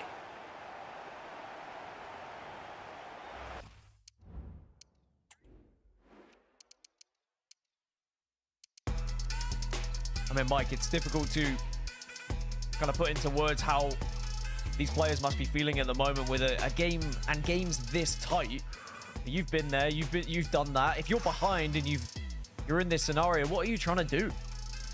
You still got time to work with. Two crucial moments, though. I was looking at the King CJ game where he made a big save with the goalkeeper movement. You got your pause cued. You're making your last-ditch adjustments and changes and shifts. You know you got clock to work with. It's still in range. It's close enough. Even on the reverse side, you got the Penguin celebration coming out from K1 John. If you're in Rasic, he's been in so many of these scenarios. He won't be rattled, but at the same time, he's probably questioning, what do I have to do? He just battled back, got a big break. Mia Hamm scoots the goalkeeper, kind of a near post with the right foot, which you didn't necessarily see. You were talking about a little bit of a finesse almost. Slots it home. But K1 John has no fear. And he might have even have more confidence in Holland than most of the comp here. Just feed the man constantly.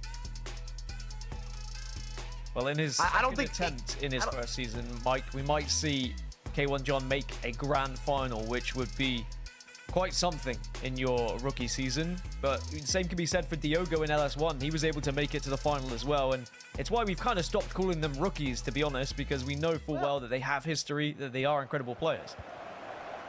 Yeah, but Diogo has a lot of years in the game. When I look at Diogo, I'm thinking 4 or 5 years playing at a high level, or the highest level. It's not a knock at K1 John. We just don't have the same metrics to measure. So I would consider him being more of a true rookie.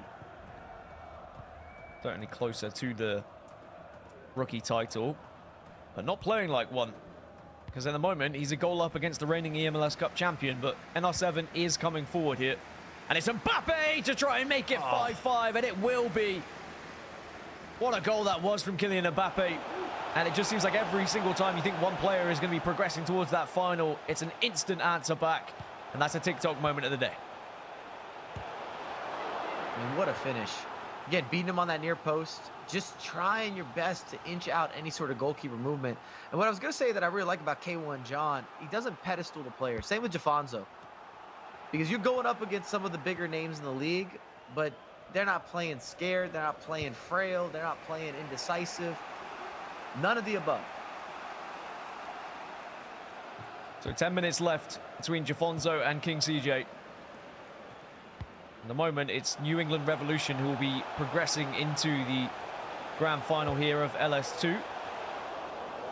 An attempted cross is cut out by Coronel. And NR7's coming forward on the right-hand side as well, but he'll be denied. So still 5-5 with 14 minutes remaining. You'll have to keep your eyes peeled here because both games have got action as Courtois finds the goal and finds the equalizer for CJ. And sure, why not? A TikTok moment of the day because we don't see Courtois scoring very often at all. Not today. None. I think it's his first goal on the day. And it's not with his head. 6'6". You know, on the pitch, typically used as a defensive option, if anything, to try to get away from or to match the likes of Holland. Look at this. Oh, it is with his head. I thought he reached out. I thought he reached out with his foot and put it across the body. My mistake. Still, that's impressive. We haven't seen Courtois in action whatsoever. So Yashin limbering up on the sidelines as well with the cap on. One of the only players who's allowed to play on the pitch with a hat on. As Xavi makes it 6-5 for NR7. And with 10 minutes left, the reigning eMLS Cup champion gains the lead. It looked like I might have nutmegged the goalkeeper as well. What a takedown. And again, kind of an unsung hero. This new Xavi item, I love it. Left foot, tucks it home. His movement, his dribbling, the tiki-taka, the facilitation, can play the deep playmaker, can be a little more of a classic, almost number 10. He's able to move the ball around. It's just different. And I've talked about it a lot on my own personal channels, but we typically don't get a player like Xavi that translates to virtual pitch success. As good as he was on the actual pitch, a lot of his skill set doesn't come across. And this year, between Xavi, between like maybe a player like Modric with some of the upgrade items, even Toni Kroos, they're in full effect. They're in rotations. They're making a difference. They're impactful. They are dangerous and they run the attack. They orchestrate. We're seeing something a little bit different. I like it. I support it. I want more of it. And you are right, the meta of these games sometimes doesn't allow such players to feature as much. I mean, I used to say the same about Thierry Henry, and it makes me very happy to see Henry at a better place, especially it works out with this tournament with the criteria of which you have to have in your team. I still think he is criminally underrated of what he has done in his career, Thierry Henry, but sometimes he just doesn't get the stats that necessarily reflect what he was able to do. So 5 minutes left between Jafonzo and King CJ. And on the right-hand side, NR7 has gained the lead against K1 John. There's 9 minutes left in that one, so not much time for either player in either game. We might be seeing extra time on the left, unless Jafonzo can do something here. Palmer could swing one in. Haaland's at the back post as always, but Coronel gathers comfortably. And the big difference with Henry this year, at least in my opinion, is the play styles. He feels faster because of those play styles. Yeah, the play styles have really changed the game and allowed players who typically wouldn't be used to find themselves a place in the meta, even if it's just off the sub bench. So it is good to see different names being used this year, that's for sure, as the ball is crossed on that left-hand side, as Courtois again was rising and almost was able to find a winner for King CJ. That could have been massive. But it's going to be added on time between DC United and New England Revolution. 2 minutes to work with. Can either player find a goal to send themselves into the grand final of LS2 as the ball goes through for NR7 on the right-hand side. Thierry Henry to wrap things up. Just ball rolls across, shimmies to the left, but Virgil van Dijk denies and keeps K1 John's chances alive here. It looks like unless we see a last-ditch attempt here from Jafonzo, it's probably going to be extra time between himself and King CJ, but the ball's still going forward. The referee has not blown the whistle yet. Keep your eyes on the left-hand side of that screen because it's still coming. Here's Palmer into Mbappe. Is there a winner here for Jafonzo? No, it's denied, and the ball will be played out, and it is going to be extra time then between DC United and New England Revolution. The ball's still going down here for NR7. On the right-hand side with Courtois, holding on to it now. Only a couple of minutes remaining as NR7 looks to try and make another final in eMLS. 3 minutes added on though, Mike. You see Courtois again coming off the bench. Big body type, a lot of shielding. Could he be the one who just adds that extra punctuation for NR7, an exclamation mark maybe in what he needs in these final moments, but it looks like he was just trying to hold on to the ball. And this will allow K1 John one last attack, one last attempt at trying to equalize and get himself into extra time so that maybe he can think about his first eMLS final. Here's Mateus, still has the ball, shrugs off the defender comfortably, but now has to start thinking about where can he find a pass. Maybe he can find Messi, unable to do so. And NR7 rescues the ball, and NR7 leaps into the air with delight. Because St. Louis City SC and NR7, they're going to the grand final of LS2. And it has not been an easy road. He's taken down some big players in this league, and he's rewarded with a grand final here, Mike. This guy said he deserves it as well. Battled back in multiple instances. You see him beating the goalkeeper movement. Again, I was impressed with K1 John, but this is what we kind of talk about with that champion pedigree. We talk about it in Rasic. It's not random. It's not something that's far-fetched. It's not implausible. He's earned it. He's had it. He's still got it, and he's got himself into another final. Well, elsewhere, it's extra time. It's Jafonzo versus King CJ. We've already passed a few minutes whilst we were watching the remainder of the other semi-final. Another corner whipped in. Mbappe will get hold of it here for DC United. A couple of step-overs, but Virgil van Dijk won't be fooled. This has been an incredible game between two fierce competitors here, Mike. Does your prediction change now we go into extra time, or are you still back in Jafonzo? I'm not shifting. What I was going to say, though, we're going to see something a little different now that hasn't happened today. You might say, well, it's extra time, but now you have to deal with fatigue. Players will actually be tired.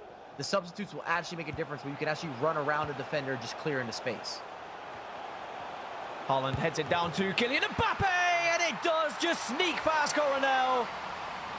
And Jafonzo finds the goal that could send him to the final. I guess some things don't ever change, right? Haaland knockdowns to Mbappe has been Mr. Reliable. The same with going to Mia Hamm or even Janola. The Haaland knockdown is just an unstoppable tactic.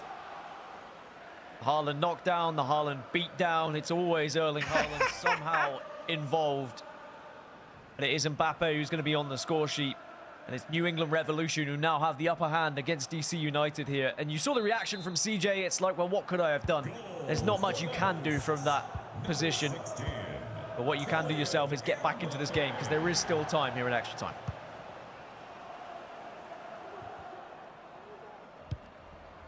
Yeah, if you're CJ here, you have plenty of time to work with. One goal is not a big deal, and it's important not to rush. He's been able to forge comebacks. He's been able to put some pressure under Jafonzo. He's done a good job, all things considered, and he's got the right players on the pitch. That Courtois is kind of scary. CJ really looking for a lot of those deep crosses, been a main part of his tactics. Tries to cut the ball back, denied by Wagner. Corner taken very quickly indeed, but maybe not finding the target that CJ was looking for, and now Jafonzo and the New England Revolution can break away, but not looking for a quick counter-attack. That is evident. Instead, it's about possession. It's about controlling the game, switching from left to right, from right to left, just getting away from all those bodies that are defending at the moment for CJ as Haaland. A lot of space on the left, but who do you go to here? You don't have the big man in the middle now. So instead, you just lay it off to your fullback, allow Haaland to reposition. Haaland finds it again. Thierry Henry. Oh, great save from Coronel. Otherwise, that could have been a game winner. It's another corner. It's played short.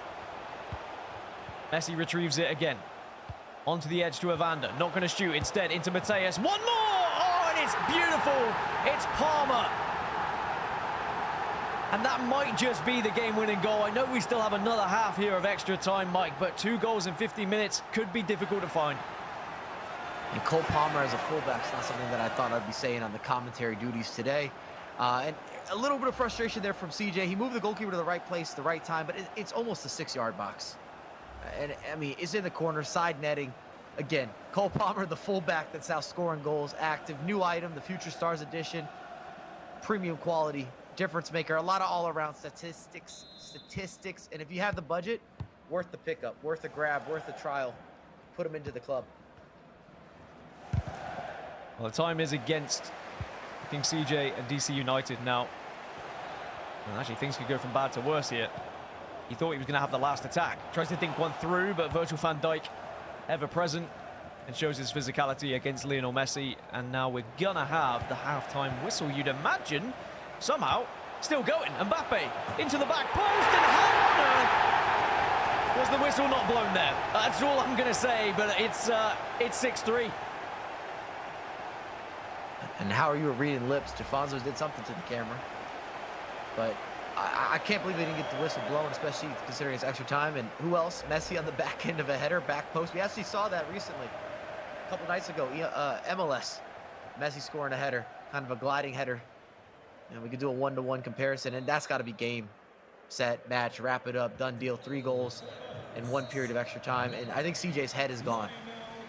Yeah, I mean, we all know the expression of play to the whistle, whether you're on the pitch or whether it's a virtual pitch, but you know, in EAFC there are tendencies. You kind of know that when you get the ball out of a certain position, the referee is usually going to blow that whistle. And you know, perhaps CJ could have just lumped it or tried to lump it, but he assumed when he got the ball far enough it was just going to be halftime anyway. He was probably already thinking about halftime of extra time and how he's going to come back into this one. But now he's got 15 in-game minutes to try and find 3 goals. And that is a tall order, even for a very tall man. Yeah, he moved on mentally. You kind of touched on it a little bit, but he said, okay, I'm down 2. I'll make some changes on the halftime report here of extra time. And I'll re-up and try to bring some pressure and disrupt something. But now, 3-goal spread, I mean, hand on the head. There's not much for him to do. I just don't think there's enough time. What we've seen from Jafonzo as well. And then there's been a big momentum shift, both mentally, even the gameplay-wise. I mean, that's going to hurt anyone to give up a goal like that. I mean, we're looking at 107, 108th minute. And typically, if you play a lot of FC, you don't get extra time when it comes to playing in extra time. That's just a wrap. As soon as it hits the 105 or the 120, it's done, dusted. Even if you're moving forward, a lot of times, you know, referee's going to wrap it up. So we'll see what CJ can create here, but I don't think there's enough clock for him.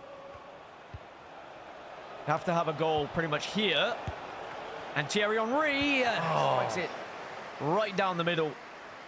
Van der Sar makes the save, and I think that was the chance, really. That was your opener of getting back into this game, because the clock is going to be even more against you the further and further we get into this second half. I still have possession, though. Tries to find Courtois at the back post, unable to get the header. And now every time that Jafonso and the New England Revolution win this ball back, it's going to be about just keeping possession, or is it going to be about finishing off the game? This would be it all done and dusted. Mateus looks for Thierry Henry, finds Thierry Henry, but good save, just about to keep a small percentage of hope alive here for King CJ. You also see Xerxes being used, another popular, maybe cheaper option if you wanted to make a pickup. Would recommend. Part of that Future Stars collective. And Steven Gerrard tries to find Courtois and Mbappe linking up, but again, it's great defensive work from Jafonso. And it's looking more and more likely we might be seeing Jafonso in the grand final here of LS2. Ball's played over the top. Will be able to bring it down as well. Bissek has possession and can just hold it in the corner if he would like. Plays one more to Xerxes. That's with the player that Mike was just talking about. And certainly hasn't been a huge difference maker from what we've seen so far, but maybe could be just to have that extra stamina on the pitch for one. As look at the frustration for CJ. He can't even get the ball back right now, Mike. No, I mean, you got to be saying it's a masterclass in terms of game management from Jafonso. And Xerxes, the reason that he's popular is that he's 6'4", but kind of has some agility, can run, can give you some of the skills. He's got that mix-up, that variety, if you will.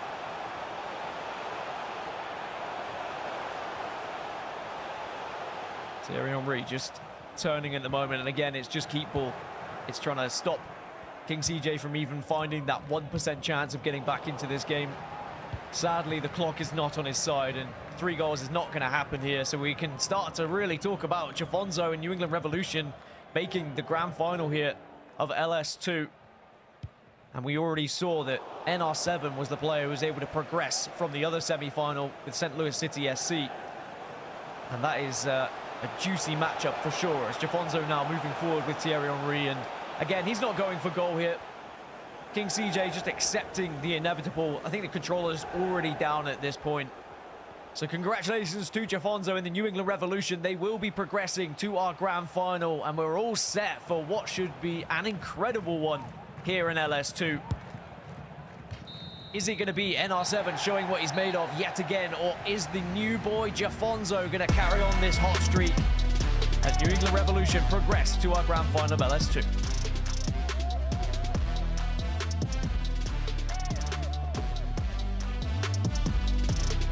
I mean, it was back and forth both games, Mike, but in the end, Jafonso able to just break away. Extra time is what it required, though, against King CJ. He had an unbelievable run today, a very tough bracket, but sadly, he could not get past Jafonso. And you see the hand clap. I mean, it took so much mental fortitude from CJ to get to these points, forcing extra time against Jafonso, beating the likes of Olito, beating the likes of Diogo. I don't want to discredit or take anything away from the man battle. And I said early on, I think Jafonso is coming into this league, kind of was under the radar. I don't want to say he was overlooked, but I don't think he maybe carried the big name. But everyone I'm talking to, I'm watching gameplay from him, I'm reviewing gameplay, I'm saying this guy's the real deal. He's going to be a threat. He's going to be a problem. And I'll go as far here. I don't even mind sprinkling a little earlier, or a little early prediction for you lovely gentlemen. I think we're going to have a new eMLS champion. I think Jafonso is about to add himself into the books. Mike Lavelle. I'm Ready to just go, saying. eh? Dropping some I'm thoughts, ready. dropping some knowledge. Yeah. Okay. Yeah, dropping bars, dropping lines, you know. I don't know, Dan, if anybody would have had this final heading into today's action 4 hours ago, but it certainly feels like two guys who deserve to be here. Yeah, I mean, especially with the players they've taken down so far as well. Yeah. I mean, we have to remind ourselves NR7 beat Paolo Neto, stopped the streak from continuing of consecutive grand finals here in eMLS. And for Jafonso, I mean, we know how good Gustavo has been leading into this tournament and how good Gustavo was in LS1, and then to also find the victory over CJ, who had just beaten Oli Lito and Diogo. They've both been through wars to get here, and both deserved grand finalists. Mike, what about you? You surprised at where we're at here? I know you've been, singing Jafonzo's praises all day long. Fair enough. You also said Oli Lito might be the guy here. You also said Diogo's been playing well. But are you surprised that ultimately these are the two going head-to-head in this final? I want to be clear, and this is on the record. It's in our recordings. From the very beginning, I said I expect Jafonzo to be in the finals. You can rerun anything you like, okay? Very first game, so it's not like I've been on a bandwagon here. I said I think this is his time. That's came to fruition. I want to give a special, maybe even an apology. I doubted King CJ today, and man, did he battle. I was so impressed. So much was put into those matchups. He had the hardest bracket, in my opinion. That upper bracket was disgusting, pure filth. Did his thing. And then, I guess it was at some point it had to happen, right? And then Rasa getting the result and then carrying that momentum against beating Palinetto into the finals. And he's got himself knocking on the door for another little re-up. And I said a little reminder. So I didn't maybe see what's going to happen on the right side, but I definitely felt that Jafonzo had that pusher. I'm talking to all the Europeans. I'm talking to people he's playing against, and they're saying, Mike, trust me, this is the guy. And I'm saying, I believe in what I'm hearing. Even today, I had a conversation with Levy. Levy's in town. Levy and I were talking a couple hours ago, or a few hours ago, before we went live. And Levy was saying, Jafonzo, I'm training with him. Real deal. And I mean, Levy's one of the best players in the world right now. You know what? That can excuse why you were late earlier today, because you were getting real research for the broadcast today, for the show. You were doing your thing, Mike. Real reporter, real sources telling you the inside information you need to know. I appreciate it. It does set up a great final. It's Jafonzo, it's NR7. That's your eMLS League Series 2 final, and that's coming up next. We'll take a quick break, and then we're right back here. It's eMLS League Series 2 presented by TikTok.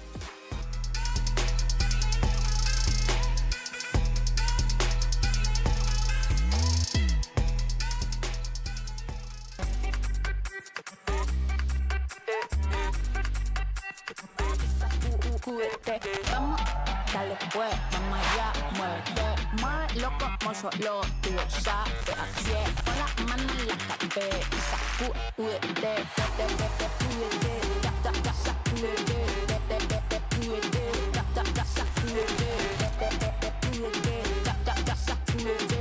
sacúdete, mira, sacúdete. Do you know if you have milk right now? Do you know its condition? Are you afraid to look? Who knows?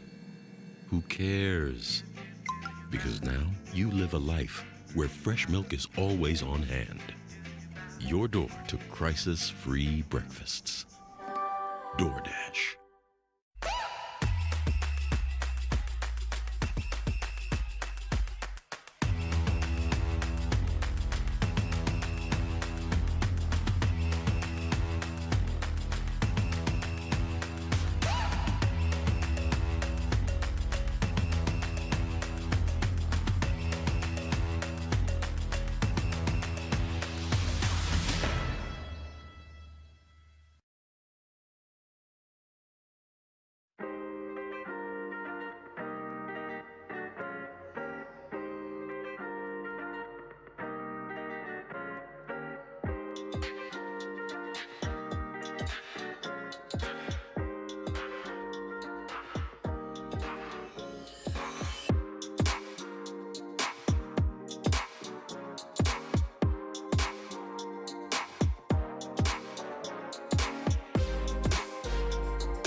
All right, MLS store, I need something fresh and clean. Let's see what you got.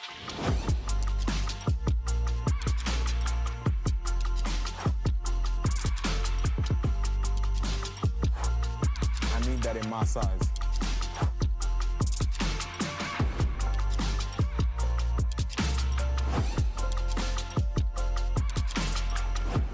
Right. See, now we ready. Now we ready for the season. Looking clean. Right.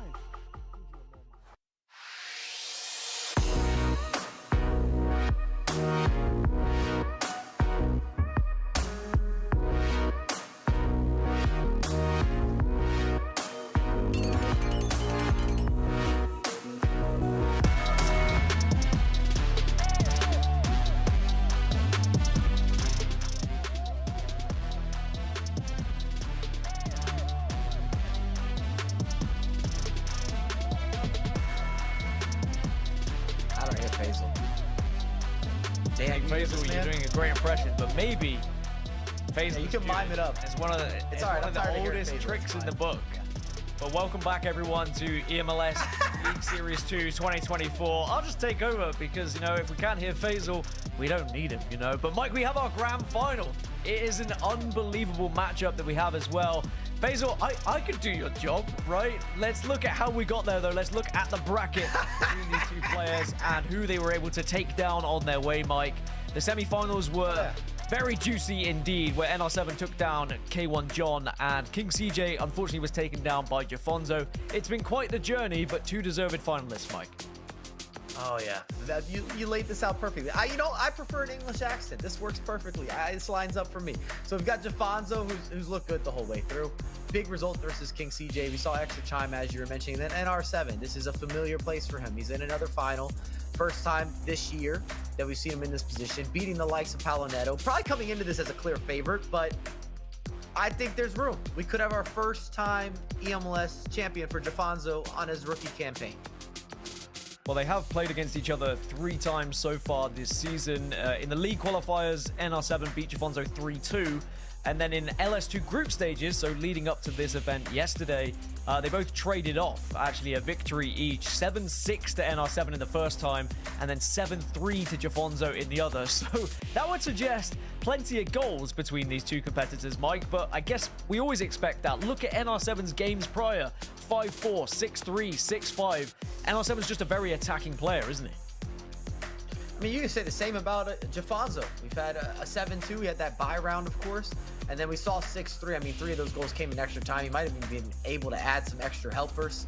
But either way, if this game doesn't give us 10 goals plus, I'm disappointed at this point. Now, we've started building that narrative. I have an expectation. Now I need that type of result. Regardless of the direction it goes in, I just need a bunch of goals. Yeah, 10 goals is what Mike's predicted. You predicted that earlier, though, and I think, almost saw it. But this is our grand final. Jafonzo versus NR7, the New England Revolution versus St. Louis City SC. I mean, 2 very different play styles, I would say, but also 2 players who know how to put that ball in the back of the net. We can see that from their statistics. They are fantastic at scoring. I mean, an identical goals for and goals against. Mike, do you have a favorite you're leaning towards? I won't go for a prediction just yet, but just some initial thoughts on this one. I mean, if you've been part of the stream, I've kind of been saying I think it's Jafonzo's time to get to a final. I'm even going to take it one step further. I think it's time for a new trophy holder. Yeah, someone that's ready to take it down. I like the cadence and the composure that I saw in the last game in extra time. I mean, I could say the same about Enrasic, and he's been here before, a lot of experience. I mean, Enrasic's been one of the best players in the world for multiple years throughout his career. He's never really had too many valleys either. He's had a lot of peaks, and he's kind of always stayed with a certain level of consistency. German coming over to eMLS last season, winning the eMLS Cup, big result. And, I mean, he has that type of expectation. I'm sure the club has that type of expectation at St. Louis for him to always be dabbling or conversating or winning those finals, at least being in that type of picture. So here we are.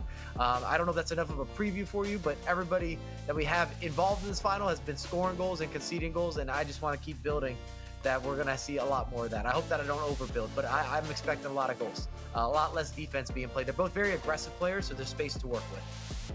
I don't think you can overbuild a grand final, Mike. So a great preview, and that might help our chat predict which way this one is going to go. So, of course, it is time for our pre-match predictions. And we're still going to get one from Faisal, even though we can't hear him. Perhaps he can give us some sort of like sign language, or maybe, is there any paper you've got, Faisal? Who have you got in the grand final?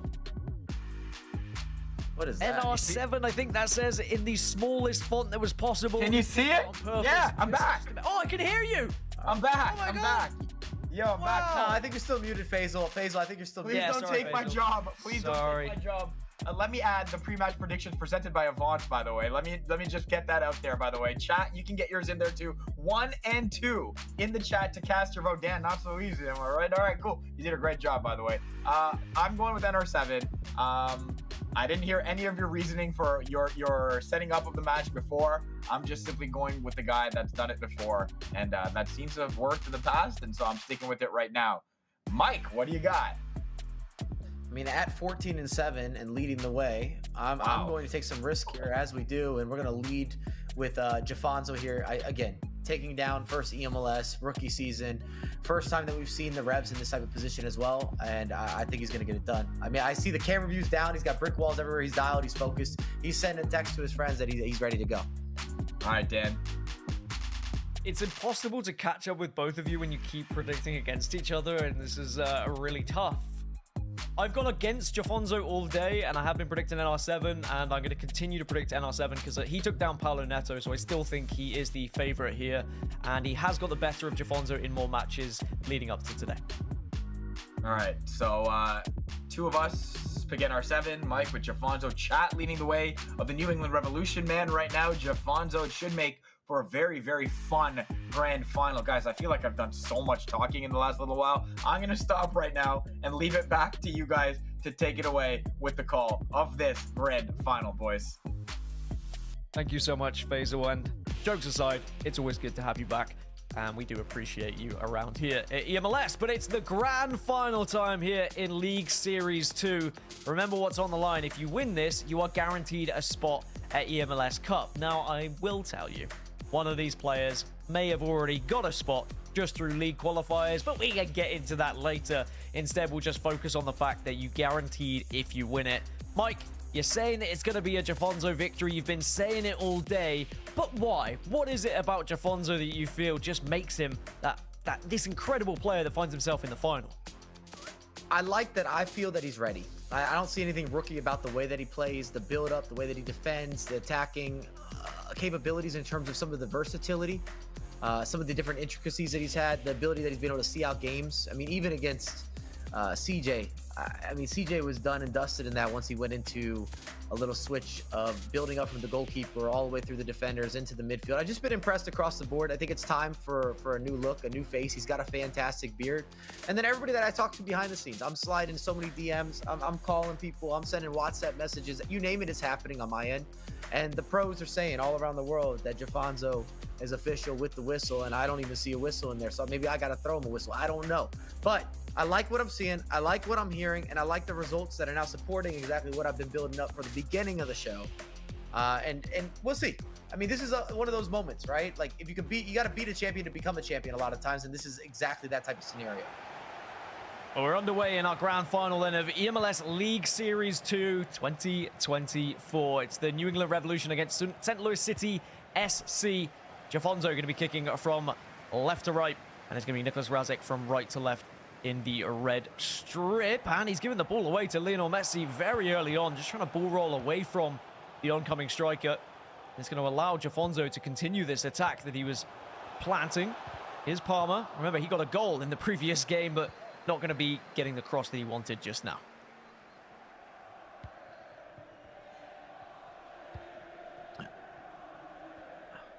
First attack here from the likes of Rasik. If anything, these guys look like they're feeling each other out a little bit. Sometimes you want to push the ball forward on those kickoffs just because, again, your opponent, just from a positional standpoint, can be a little bit flat. Oh, that's a bit of a dicey call. I don't know about that. Look clean. Clean. Yeah, the referee pulling that one back, and I was surprised. I think maybe the players were as well. But Jafonzo does still regain possession, so he's not going to mind too much. Again, it's wide play with Palmer to try and swing one in if he would like, but instead just going to play it into the middle to Mateus. Ginola back out to Palmer now. Jafonzo just trying to find any space that's available, but sadly the only space that was free was all the way back to the left back of Wagner.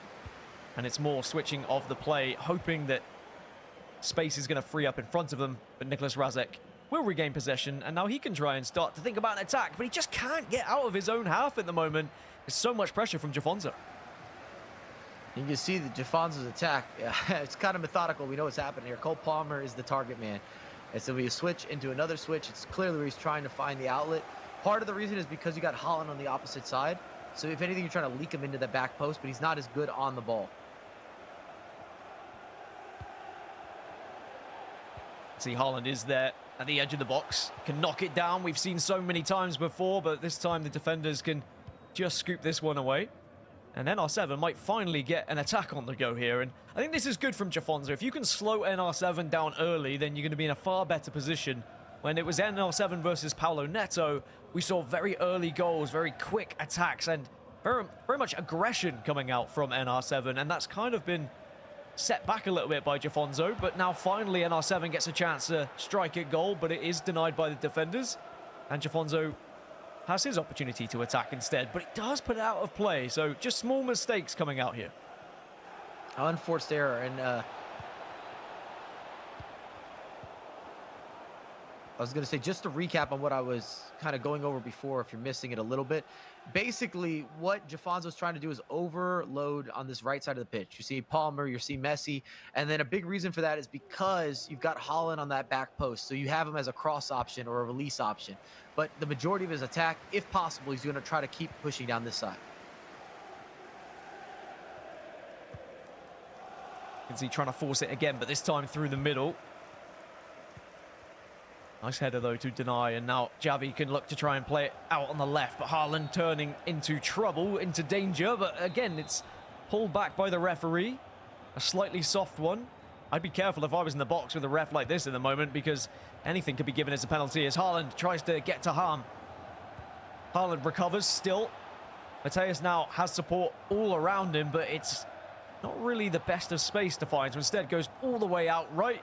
But that cross is not going to find Haaland this time. Haaland's big. He's got a long neck that Mike was talking about, but not that long. I also think it's safe to say this has not been the best 20 minutes for either of these guys. We've seen them play better in the last few games. A lot more open, a lot more free flow, a lot more decisive. This is pretty slow, a little more tense with the build-up. Sometimes this happens in a final, but it's against the run of play or the flow or the rhythm that we've seen in their previous matchups. Yeah, perhaps some early nerves from both players. Jafonzo looking to try and settle these nerves with Kylian Mbappe, though. Not going to be shooting, instead goes back to Messi. Finds himself in a similar spot, but again, the defenders have done their work, but it will go out for a corner. And that means that Erling Haaland might be on the menu.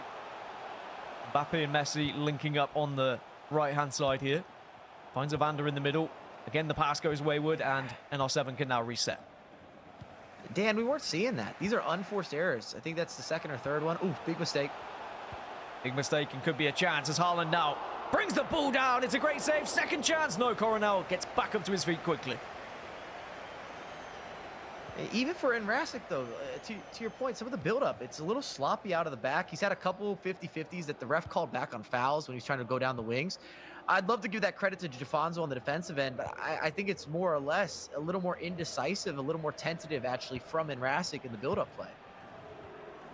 Well, there is technically more on the line for NR7. I alluded to it earlier. Jafonzo already has his spot in eMLS Cup. NR7 does not. So a victory here for NR7 would guarantee him at eMLS Cup. He would not have to play through the qualifiers. However, if he were to lose, then of course he would have to be playing a little bit more EAFC. As for Jafonzo, he may be already there, but he wants to be a champion, and he might just start it off with Ginola. And is this going to be the beginning of Jafonzo lifting a trophy? New England Revolution take the lead. And you see the tactical approach. Isolate, operate, knock down, complete the finish. Be clinical. Ginola's the guy for that job. 5-star weak foot, 5-star skill moves, right place, right time. Good body type as well. Can deal with a little bit of confrontation, a little more pressure.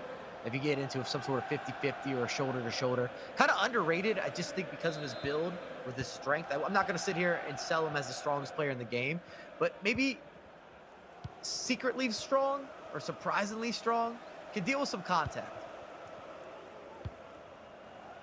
And these two players are not the only ones affected by this score as well. There is one player who is going to be keeping a keen eye on this grand final, because as I was mentioning, Jafonzo already guaranteed a spot, so if he were to win here, this LS2, it would mean that that guaranteed eMLS spot from the standings would go down to 6th position in the league, and the player in that position is Lamps. So Lamps will be hoping that Jafonzo wins.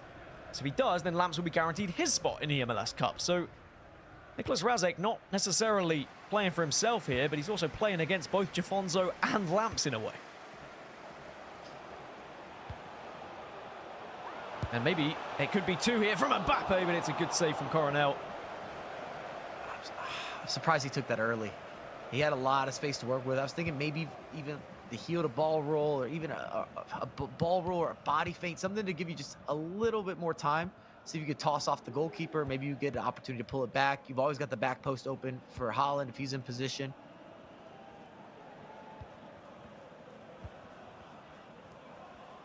It's Xavi for Nicolas Razek.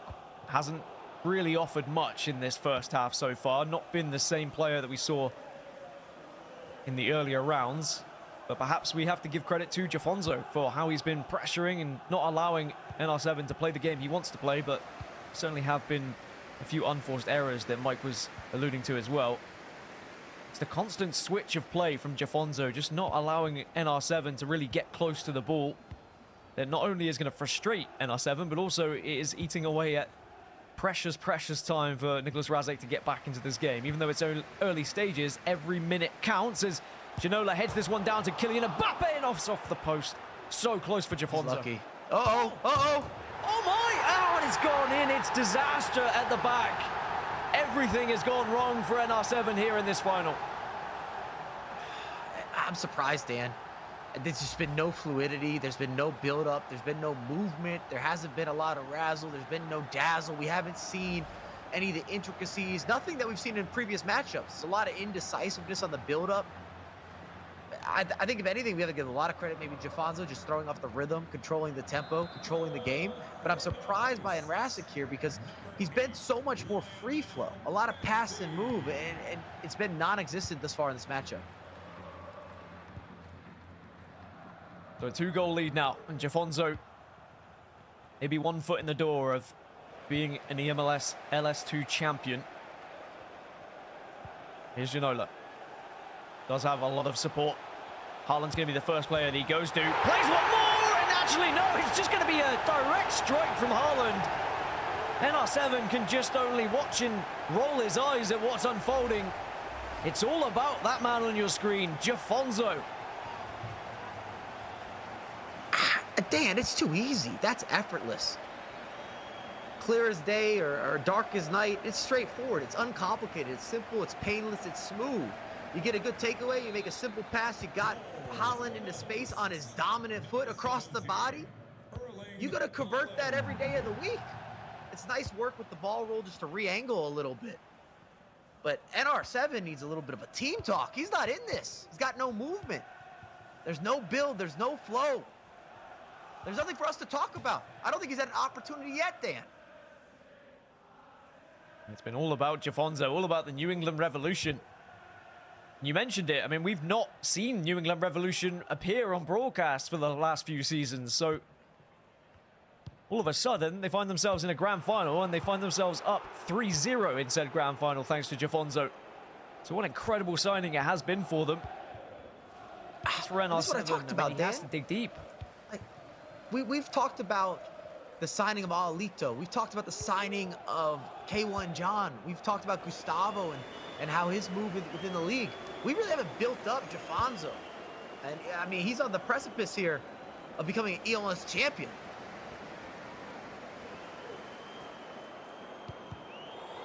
One last attack before half-time, perhaps, but it's going to be a corner here, Mike, and we know what happens. They're deadly. Haaland's going to potentially be on the end of this one. A little bit of goalkeeper movement, though, to try and unsettle it, and it's punched into the air. Somehow it's brought down. Ginola can't get hold of it. It's messy again, but now it will be half-time. 3-0 to the New England Revolution. It's another day in the office. It just seemed, I don't want to say child's play, but there's not for we're not talking about a game where there were posts being hit, opportunities being created. You were one cancellation or one step away, or you needed this extra key pass or a knockdown, or there was some sort of assortment. There was a picnic at the park. That didn't happen. It was all Jafonzo the whole way through. Didn't feel the pressure, didn't feel the heat. Defensively solid, shape was right. Offensively, here's the game plan. Good luck if you stop it. He managed the game completely. Well, as it stands, the players that are guaranteed to be in the eMLS Cup bracket, Olilito, Diogo, Jafonzo, and Gustavo. They're from the standings of the league qualifiers. However, this game could change everything because the winners of LS1 and LS2 also gain their spots into the eMLS Cup as well. We already know Paulo Neto has secured that. So that means Jafonzo and Lamps would then be the last remaining player to guarantee a spot in eMLS Cup bracket. So this is a very important match for Lamps, and as it stands, Jafonzo's doing a big job for him as Ham for NR7 trying to rescue something, but Van der Sar saves and keeps things ahead at 3-0. And that's better. Much better.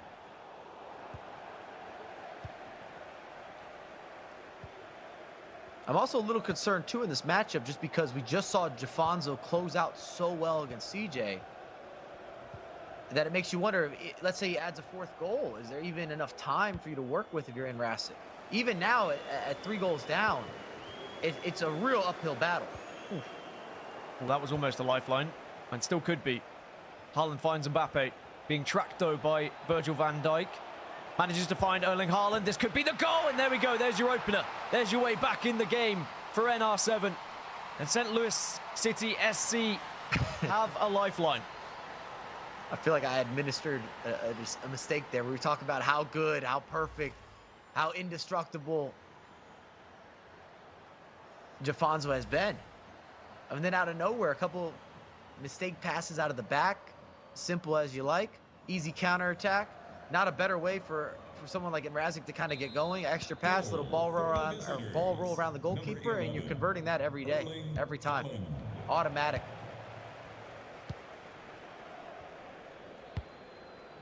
So there is still life in this grand final for NR7. Don't count him out. He is the reigning eMLS Cup champion. And if he's able to win this final, then he can find himself in the eMLS Cup bracket yet again. But here comes Haaland. And NR7 get even further back into this game. Has Messi alongside him. Right back to Xavi on the edge of the box. Still going forward. Still has Ham. Game on! It's 3-2! And we've got a grand final. NR7's finally woken up.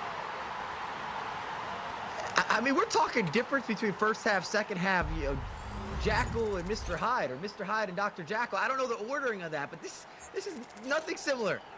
From the way the players are moving, to the formation, to the approach play, to the build-up, to the pressure, the application, the designation, the directness. I mean, he's just dispersing offensive movement all of a sudden. We got overlapping runs. I don't know if you've ever seen the meme. He's the captain of the ship all of a sudden. I'm still trying to work out who Dr. Jackal is. I know Dr. Jekyll and Mr. Hyde, but... Yeah, that's the one. That's where I was going. Jekyll and Hyde. I mean, you're only one vowel off, so it's close enough. I'll let you off. Oh, it could be an accent thing as well, you know, so I'm not going to discriminate here, but 3-2, it's certainly getting on here, Mike. What is Jafonzo doing? Well, he's under pressure now. He's starting to panic. I think that similarly to what we saw in the first half where NR7 was making the mistakes, suddenly Jafonzo realizing in his first eMLS final here, he was cruising, and now suddenly NR7's battled back. Here's Messi. Tries to dink one over to David Ginola. Can't get hold of it, but Messi recovers, and there is an easy goal in the end. It was kind of gifted to him. It fell from the heavens, and boy, did he take it. I mean, he gathered it properly. I think you have to give credit for that read, though, with the goalkeeper movement. He did a good job to adjust quickly with Messi. You got to take advantage of some good fortune, and that's what it was. Lobbed it in. It's kind of Ginola in a 50-50. I think he gets some sort of tackle that created the bounce for Messi, and then, I mean, Team of the Year Messi, top of the box, chose right in this case. So Jafonzo reinstates a 2-goal lead for New England Revolution. And then R7, I mean, is that just going to take the wind out of his sails a little bit here? As now Mbappe is behind enemy lines. Does have support. It's Haaland at the back post, and it's Haaland again. 5-2 now. And a sarcastic clap from NR7. What it does mean is it's that 3-goal lead reinstated yet again. I think you got to give credit when credit is due. It might seem ordinary, but I really like that goal. Even if you're doing maybe a TikTok moment of the match, he basically looks off a couple passes, and because of that, NR7 shifts his player movement to try to take away those passes on the ground, but he doesn't realize that the real man, the real target is Haaland on that back post. It opens up the back post one-on-one, and it's not even close from a matchup. Haaland is towering over the fullback, and it just puts you in no man's zone. Yeah, I mean, Ona might be. Here, Mike. I mean, Ona might be a foot smaller than Haaland on that back post matchup, to give you an idea. Yeah, I mean, it's like me going up against King CJ for a header. We know who's going to win that one, right? Like, it's sadly a mismatch in size, and Jafonzo taking full advantage of it. And he's ahead by 3 yet again. And once more looks like the favourite to be lifting the LS2 trophy. But NR7 was able to come back into it before. Can he find a similar rhythm here? Ham will break through. Does have support. Erling Haaland, can he strike? Yes, he can, but Van der Sar saves. And what an important save that could be. And Rasic cues the pause. I don't know if he can go constant pressure, but he's got to bring more pressure. So expect that to happen after that pause. Some fresh legs, and then at least 4 bodies really pressing that back line. NR7 still coming forward, though. Xavi back into Mateus. Into Ham now. We know she can strike the ball, but she's just not able to get that shot away. But it will allow NR7 to make this pause and make these changes, but you can just tell by the body language, the shaking of the head, that he's not really very happy right now. It doesn't take an expert to tell you that one. Major turn to event. You get a couple quick goals. You're starting to build a little more confidence. Your players, like I said, the movement was so much better. And if anything, you can start arguing Jafonso maybe falling apart a little bit. You've seen some moments of weakness, but then you give up a couple back-to-back. One of them maybe a little unlucky. I really like the setup, as I kind of addressed, with that back post cross to Haaland. It's not the goal, but the way that he set up the cross that I think is worth reviewing, worth highlighting. It was clever. The way he kind of looks off a couple passes, makes you hesitate, and then lobs it to the back post for better or for worse. It's almost like a little bit of a dunk, an alley-oop, and Haaland, he has the best matchup in-house. Yeah, Jafonso clearly has a game plan and taking full advantage of the power of Erling Haaland with those headers, whether it be towards goal or whether it be knocking it down to a player next to him. 20 minutes left for NR7 to try and find his way back into this matchup. Can't beat the defenders there, though, and the more attacks that go against him like that, the less likely he is to get back into this grand final. Wagner has the ball for Jafonso and will be able to play an incredible over-the-top through ball to Erling Haaland, who may have the size matchup, but doesn't quite have the pace matchup. As I say that, great on the ball and great turn, but NR7 will win it. Good usage there of the body type, and then a little bit of R1 dribbling. It might not be as fast with Haaland, but it still gets the job done. Well, Ham slams it home, but sadly does not find its way to the back of the net, because Van der Sar has done wonders for Jafonso so far. From the corner, though, is there any magic? Mateus into Virgil van Dijk. Get him off the ball. Give it to someone who can actually hit it. Mbappe now, marauding his way into the box, closer and closer to the goal. Messi back to Ham. So many defenders to try and beat. NR7 needs something. Might need a miracle at this point as Ham gets it again, but Palmer denies. And that is just more time ticking away for NR7, but he rescues Henry back to Mbappe, but again can't get past him.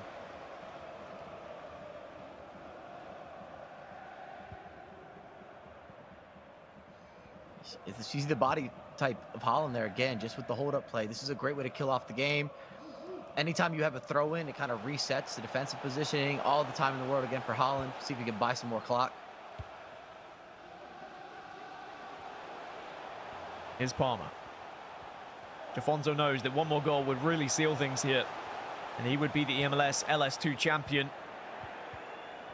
Gives the ball away, so it does keep things open for NR7. It's albeit looking less likely with the time that's left on the clock. A goal here and maybe there's still an opportunity. Here's Ham battling against Van Dijk and loses said battle, which just leads us to believe that a new champion is close to being crowned here, Mike. I mean, he's not far away. I don't think there's enough time for Rasic, even if he's perfect offensively. We got to give some credit as well. Jafonso's looked good in these types of moments. Good R1 dribbling again. I think we have to almost give a shout out to Palmer as well. The way that he's used Cole Palmer I think it fits into his game plan perfectly as a fullback. A lot of people aren't going to be doing that, and it works. It allows him to also cut inside and whip in those back post crosses in a non-traditional way. You have both feet options, and it's just another little small detail to give you a competitive advantage. 7 minutes remain for NR7. The earphone has been removed, the earbud removed from said eardrum. And sadly for NR7, that is a sign of admitting defeat here. As here's Messi on the ball for Jafonzo. Can he rub salt in the wounds? And it looks like he's playing this one safely. He wants to keep that ball because for the first time in what is going to be 6 finals now, we are going to have a new champion that is not NR7 or Paulo Neto. And it is one of our newer players in the league, Jafonzo, who has had an incredible day, taking down some unbelievable players. And quite rightly predicted by you, Mike. You said it from the very get-go that you thought Jafonzo was going to win things today, and it looks like he's done just that. I think we also have to give some credit to the recruitment at the New England Revolution. You know, someone had to make this pickup, have some conversations behind the scenes. Big change from the organization in terms of the eMLS players they've had. Usually they've had local guys come in with Jafonzo, and Jafonzo put you on the board immediately. Jafonzo with some fancy passes and fancy attempts of trying to put a 6th goal in for the New England Revolution. But as we take over to added on time now, it's only 2 minutes. And no matter what NR7 does here, it is not going to be enough to get him back into the game. And it is still an amazing performance from NR7 and St. Louis City SC with a 2nd place finish. But it is going to have to be a further look later for NR7 to find his way into eMLS Cup.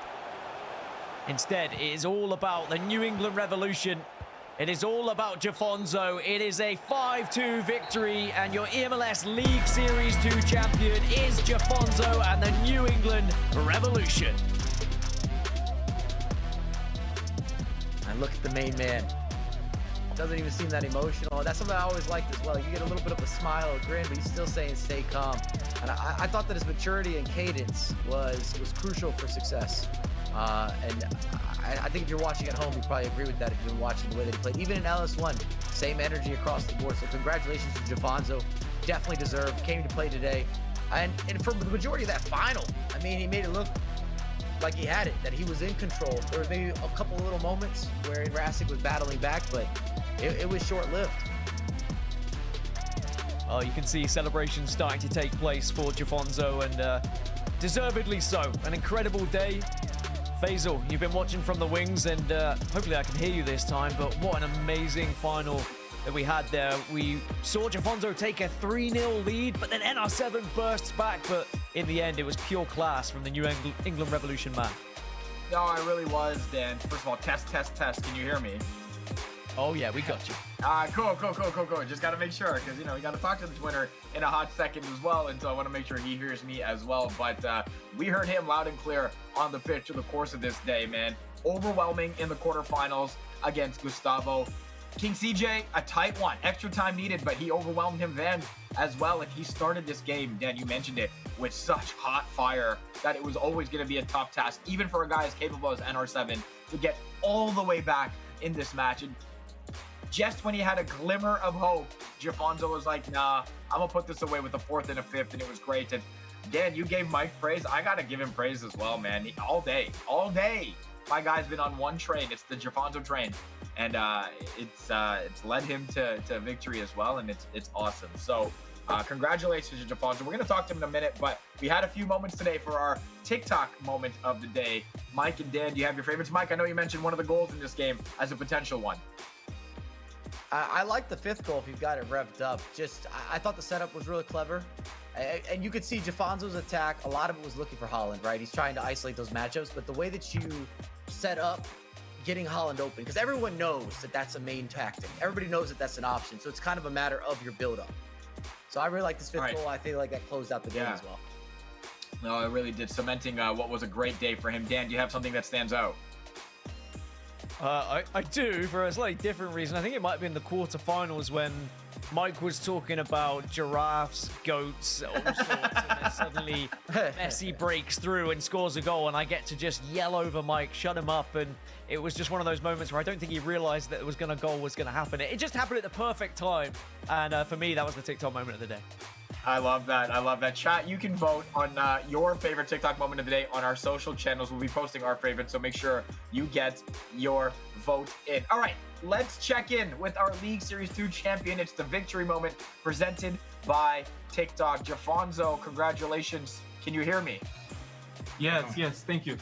You're welcome. Okay, first things first, man, what a field it is in eMLS, right? So many great players, so many talented players. For you to come out as the winner of this one, how do you feel? I'm feeling really happy.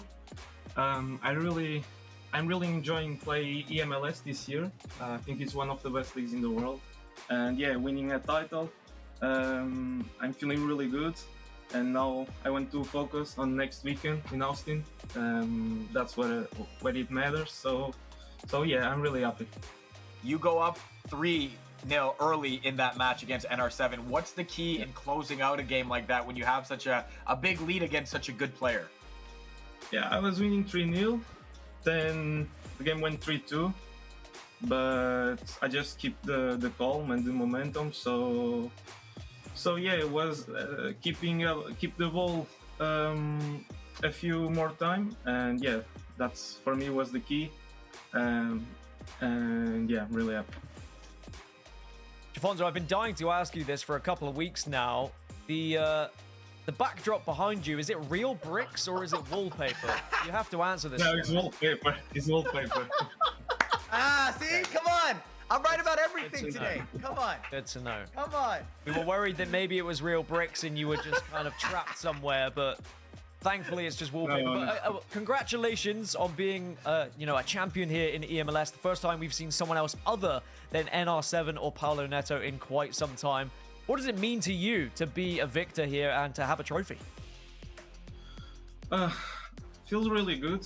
As you guys know, I'm a foreign player, so being here, I think that it's one of the best leagues in the world and I can show my talent.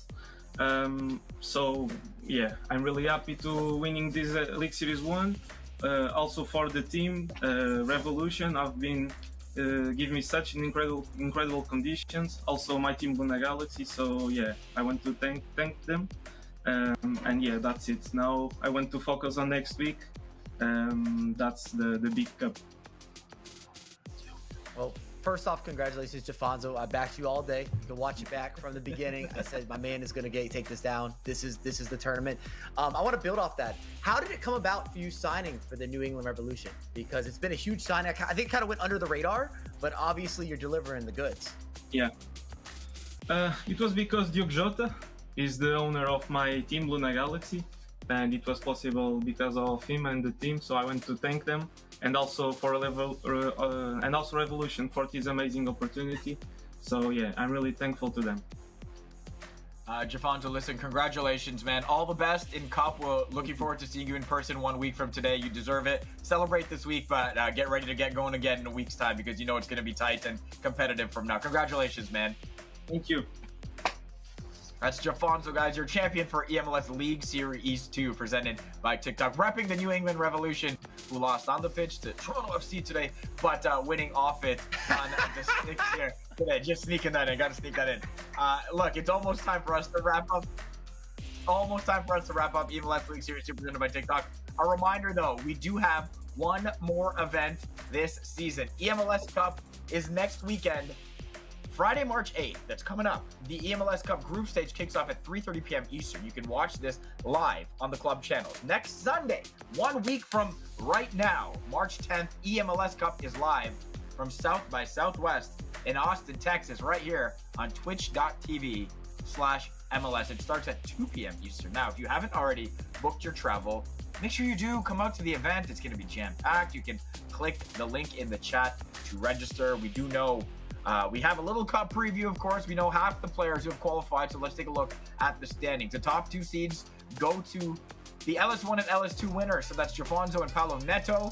The next top 4 seeds are also in. So Dan, you've been doing a good job at setting us up these over the course of this day. So what's that going to be like next week? Yeah, so because you have the LS1 and LS2 winners in that top 4, the next 2 positions, they gain that eMLS Cup spot. So Gustavo and Lamps are there because Paolo and Jafonso won. So they are the top 6 players are our 6 players that are going to be at eMLS Cup, guaranteed in that bracket. So that means that even though we've not seen Lamps on a broadcast so far this season, we will definitely be seeing him at eMLS Cup. Okay, a reminder, the other 6 players will qualify on the Friday. Again, tune in to their club channels for all of that action. Guys, it's been a wonderful day. Dan, Mike, how you guys feeling? You guys okay? Catch your breath for a week or what? Oh, always delighted. I could go again.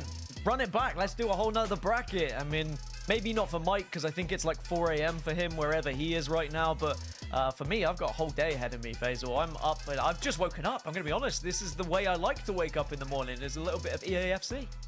If you want to come do my other job for just the next woke 8 up? hours, you can come do that as well if you'd like.